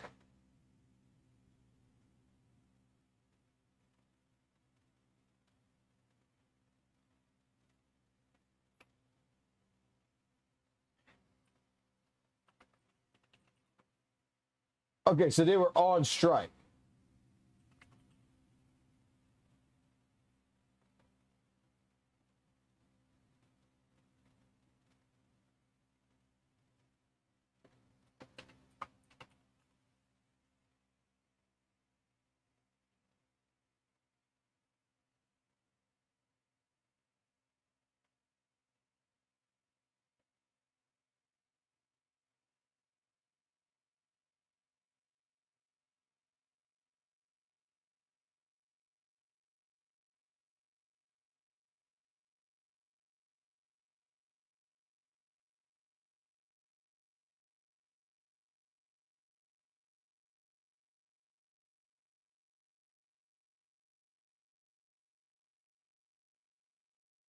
Okay, so there was more to it than that. Okay, I'm looking at it right now.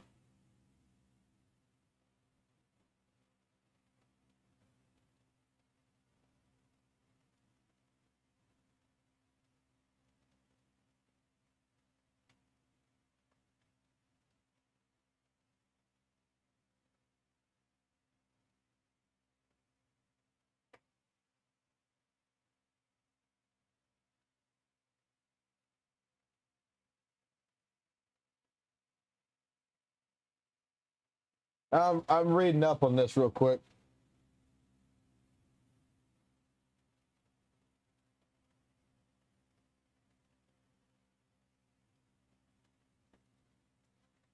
So yeah, I mean, whatever.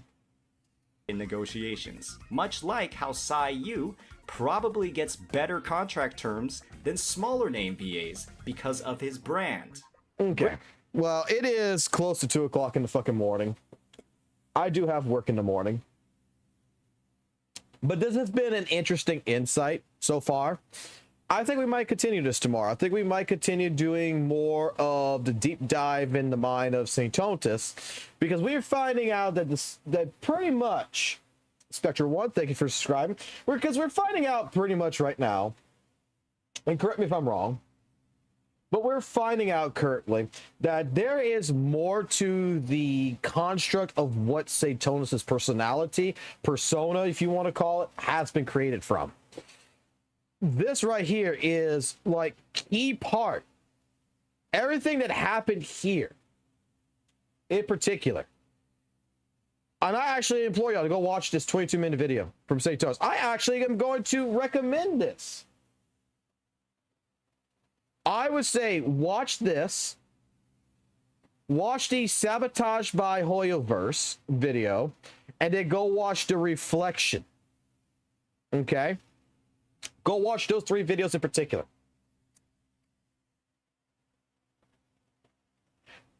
That I honestly think that we are getting more of a solid image of how St. Tonus's personality of today was actually created. We're getting the Saint lore. And you know what's sad? How would you guys... You know what's sad? I think I actually might make a video on this. The creation of a sane creator, of someone who was formulatedly sane, and going through all of his fucking villain arc, and what basically created the monster that we all see today.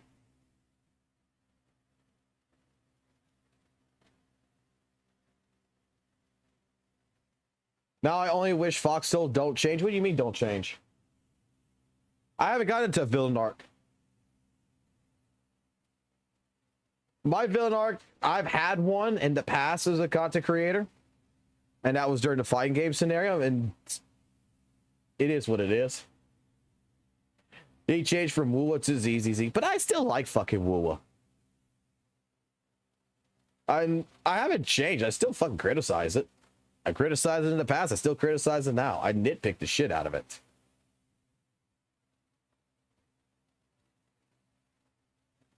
Bro, I'm 36 fucking years old. I got a 7-year-old son. I got a 13-year-old stepson. I got a wife. I got 3 dogs. We're looking at right now adopting 2 fucking cats. Talk about which, that was something I wanted to talk about for a little bit, but we can wait until tomorrow to do that. Which I'm putting in I put in a new section in the Discord. I'll fix it up a little bit more tomorrow. But yeah, we're looking at adopting this one. I'm looking at trying to get this one right here in particular. Let me put the picture up. I'm looking at getting that kitten. This weekend, this little guy's going to come home. I'm going to also get its brother as well, and we're going to call them Griffith and Guts.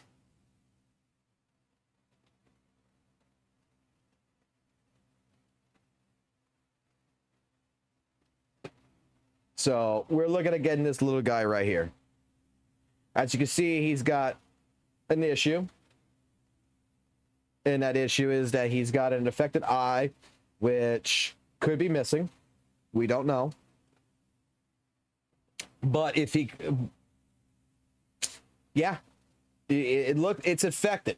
From what my mother was saying, it's infected. But we're looking at getting this little guy. He is mean as shit.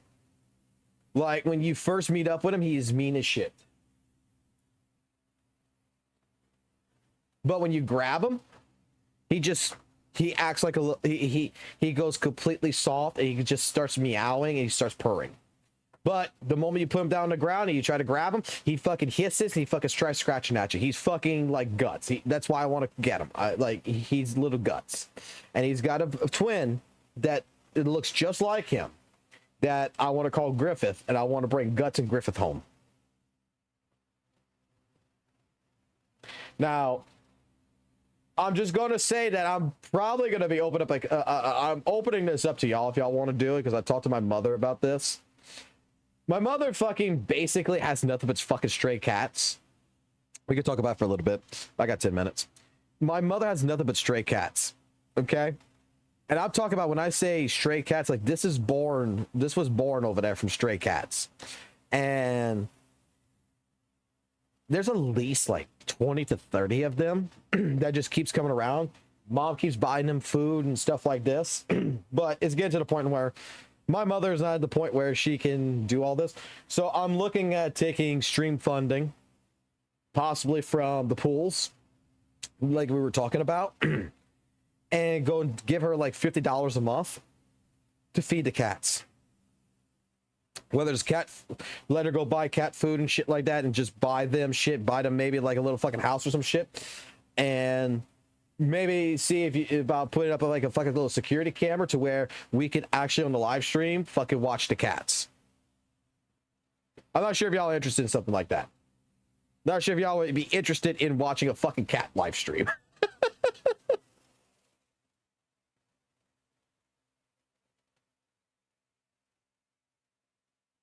But I'm not sure how they're gonna react with the dogs. I'm not sure how the dogs are gonna react to the kittens.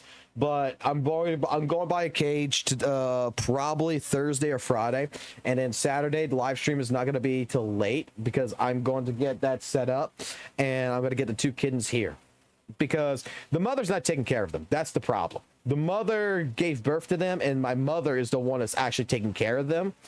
And it's not the mother. The mother, basically, the mother is treating them like they're not hers. And it's sad. But it's stray cats. And this is like the third year that this has happened to where my mother's gotten kittens that's been born under the house.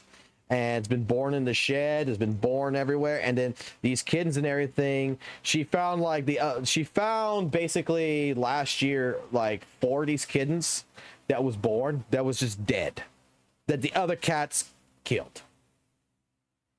So I'm looking at the possibility of, okay, why not? Because you can't tame them. You can't just go grab the big cats and go tame them or anything, but we're not gonna let cats fucking starve. So I'm thinking that we're gonna do what it takes to fix this up. What's up, Jade?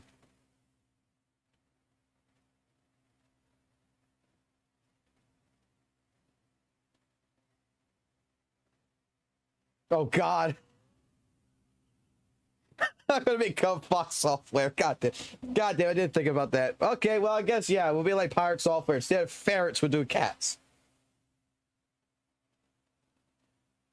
Yo, you love the Bane Blue design hasn't changed. Oh, it did change. It's a PNG now. Okay, I can fix that. See?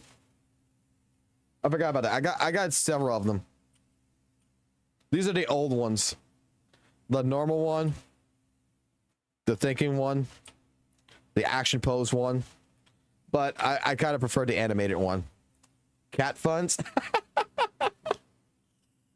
That's what I'm looking at. Like, I'm looking at that. Maybe we'll do like, if you guys want, we'll do like a cat fun. Like I said, my mom's got like 20 or 30 of them, and I go there almost every other fucking weekend. So Maybe buy them like fucking some dog houses. I hate to say it like that, but some cat houses or something for them to sleep in instead of them sleeping on the concrete, instead of them sleeping in the fucking goddamn dirt and shit. Maybe get them some food, some water, some other shit. Help my mother out with that. So if you guys are interested in that, maybe we can see that.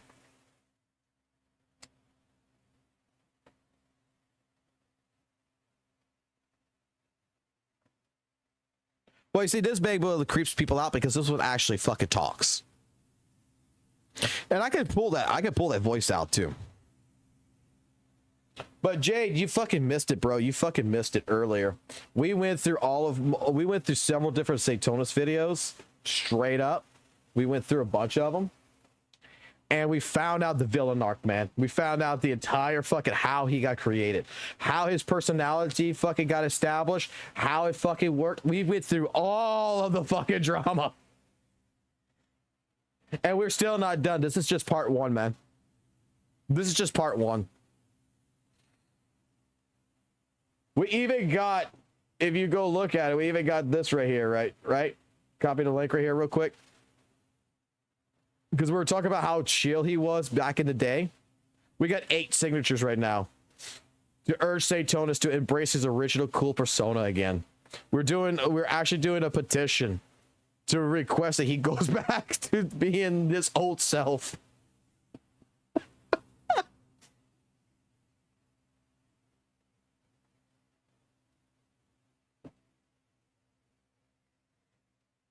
Ay, ay, ay. But I think it's been a good stream.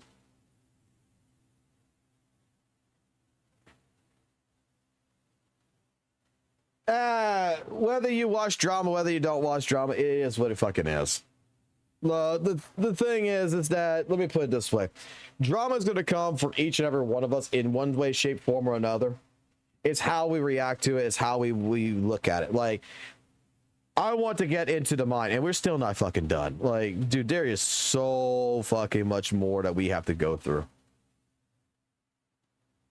I mean, if Satonus is going to psychoanalyze everybody else and be able to drive up opinions, well, I guess that, like we said, we're going to start from the beginning, and we're going to move it all the way down, and we're going to psychoanalyze every single little aspect.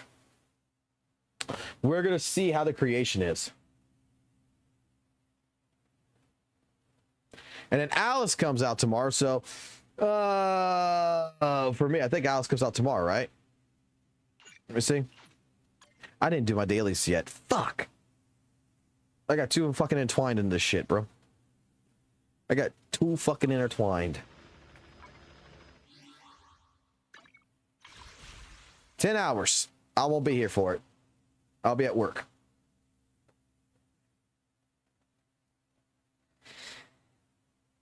Oh, yeah. Let me hurry up. Let me hurry up, at least do this part. Because I don't want to miss this shit. Let me at least do this part real quick.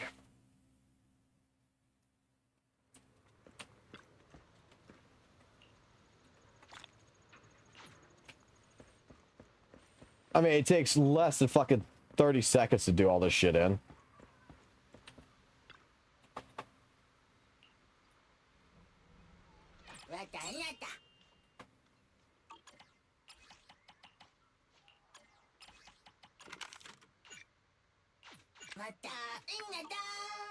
Ding da dong.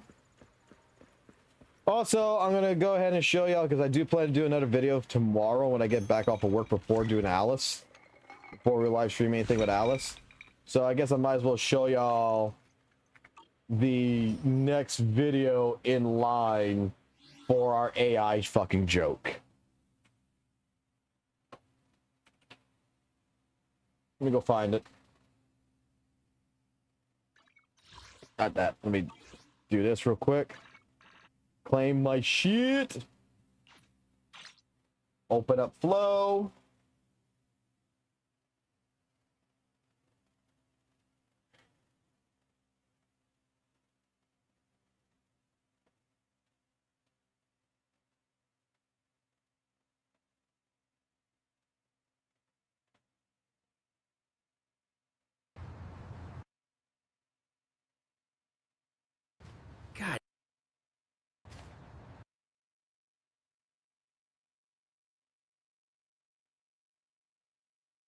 We only keep There's this one.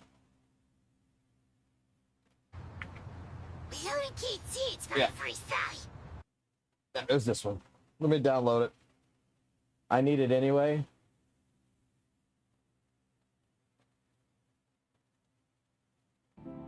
Wow. I'll show both of them off.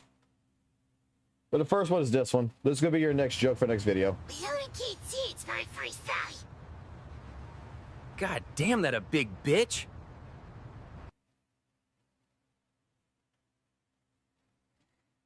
I got something that goes with this, but this is the part that goes after. We only keep seats for freestyle.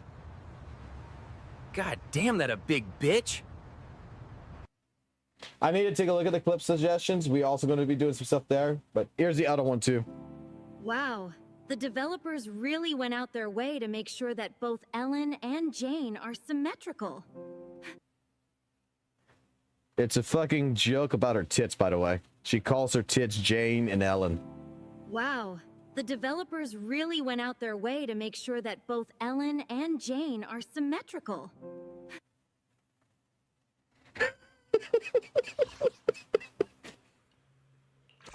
I mean, I'm gonna get like, look, it doesn't matter. Like, I'm gonna get fucking hit on for fucking using AI every fucking other fucking day. It doesn't fucking matter. Why you use AI? You're ruining jobs. Like, dude, I'm sorry to say, I did fucking create the fucking AI, and the AI is not going nowhere. I'm sorry to fucking say this, man. So I'm just gonna utilize it. I don't care.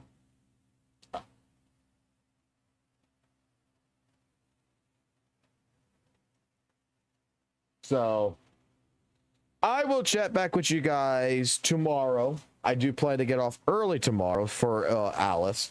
That is my goal for tomorrow. I want to make a video tomorrow. While I'm at work tomorrow, I'm gonna write that script up and everything else I need to do. And I plan to try to get off probably around noon.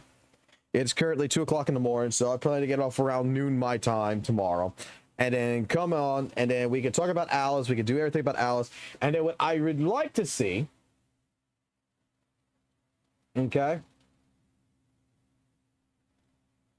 What I would like to see, if you guys are willing to do this, especially with all you guys doing your runs and everything else. Let me find it.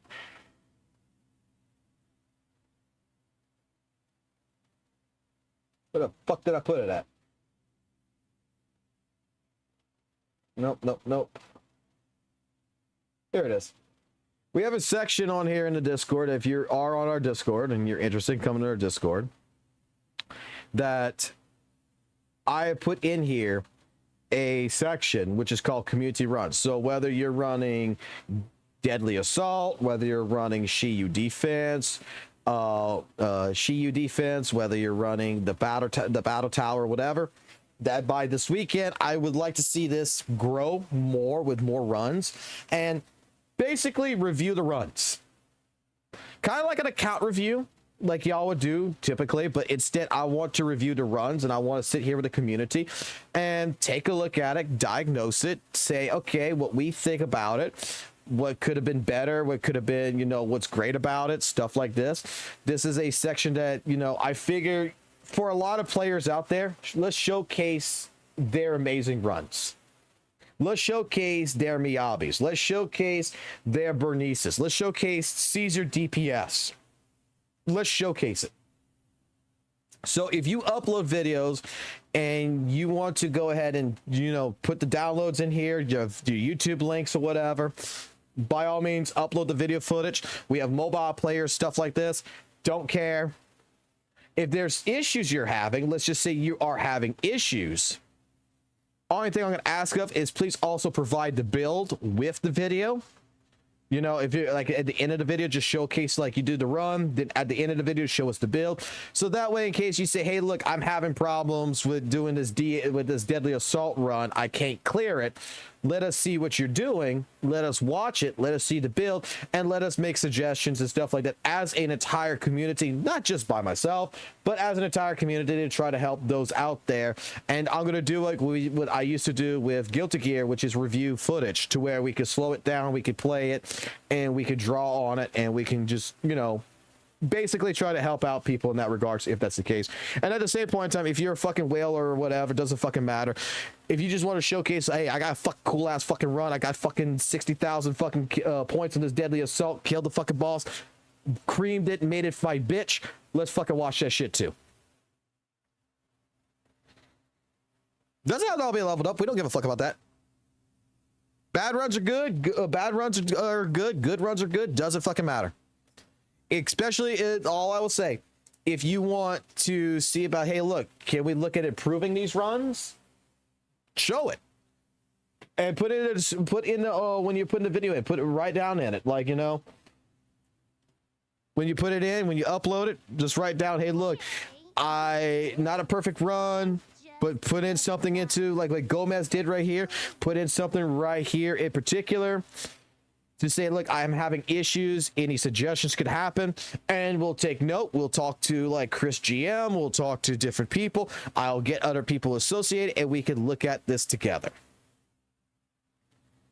And also, you'll notice that the leaks channel that we have on the Discord has been locked down, and it's not been removed, but it's going to be requiring that you're going to have to request permission for it. I'm going to make a roll for that, and the reason for that is apparently there is something going on with Hoyoverse and Discord servers, and anybody who has a leak channel, they're deleting the fucking Discord channels, the Discord channels around them. So we're going to be locking down the leaks. Hate to tell you that, guys, but that's what's going to end up happening. What's the channel name? The channel name itself is Stream Community Runs. It's going to be at the top. So I left it in the Fox channel domain where you'll have it here. It's right under the stream commands, where you got the commands on the stream of what you can do in the stream, which I'm going to be trying to add more here soon enough too. We also have reacts to where if there's videos like you want me to react to, that is not runs, but like straight up, hey, look, the crash out video that Argo put up, let me know. You can put it up here. We're going to start doing reactions on the stream as well. We have a stream redemption, redeem and suggestions here, like what you could do with your gear points if you have ideas of what you want to redeem points for besides just pulls. Like, let's say you want to be able to redeem, like, let's say you put a suggestion here, I want to redeem the ability to delete one of your discs or something. Put it in here and we'll see if we'll utilize it or not. If there's stream clips that you have taken of the channel, that you've taken certain clips in particular of the channel that you think is funny, good, and all that stuff, by all means, put it in here. Reason for that is I like to get clips. I think that getting clips and putting clips in here, we can make videos out of that and stuff like that in the future. So I trust you guys with that information. And then pretty much another fucking section is going to be added into here much later on is going to be a job section, because I'm probably going to end up looking for an editor, or at least someone to start doing the clips of the streams, to go through streams and do clipping of it, to put together to make videos. And then we can discuss what kind of payments and everything else comes involved with that. What the fuck is this announcement? Oh no, we're gonna lose our fucking perk on the 9th in 3 days. Oh no, I just put the banner up of today. Holy shit, I just put this up today and we're gonna lose this. Oh well. Oh look, someone fucking uploaded a run, it looks like.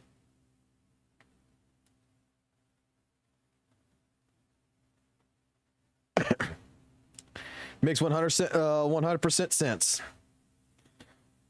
I want to fill this up, and I want to actually do like I'm not gonna watch none of this right now, but I want to get this filled up with as much of this as possible, because I want to go ahead and do an entire stream segment on this.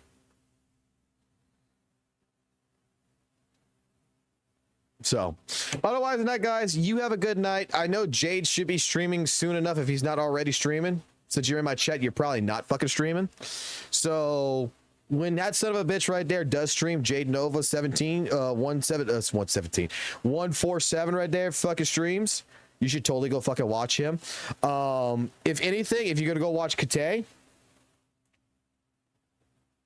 tell him to raid that son of a bitch. In fact, give me a second here. I'm gonna message his ass real quick.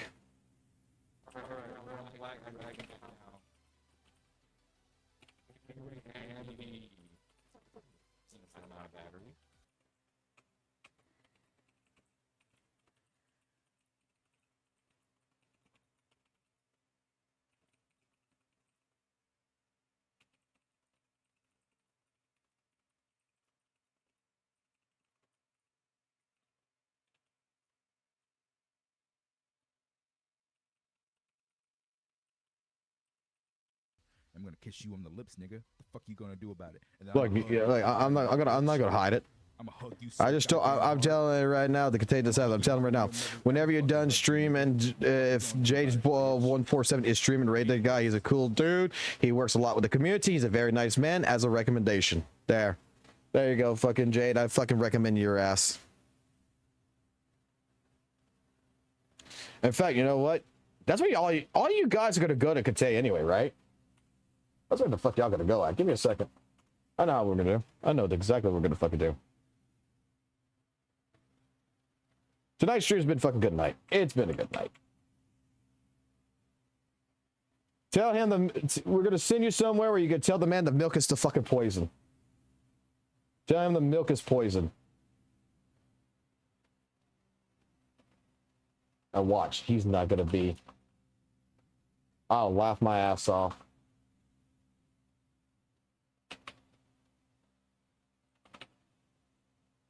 Wait, is he? He is streaming, isn't he?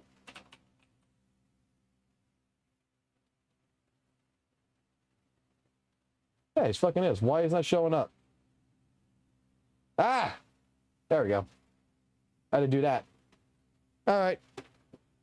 Say the milk is fucking poison. That's all I need y'all to do. Just say the milk is fucking poison.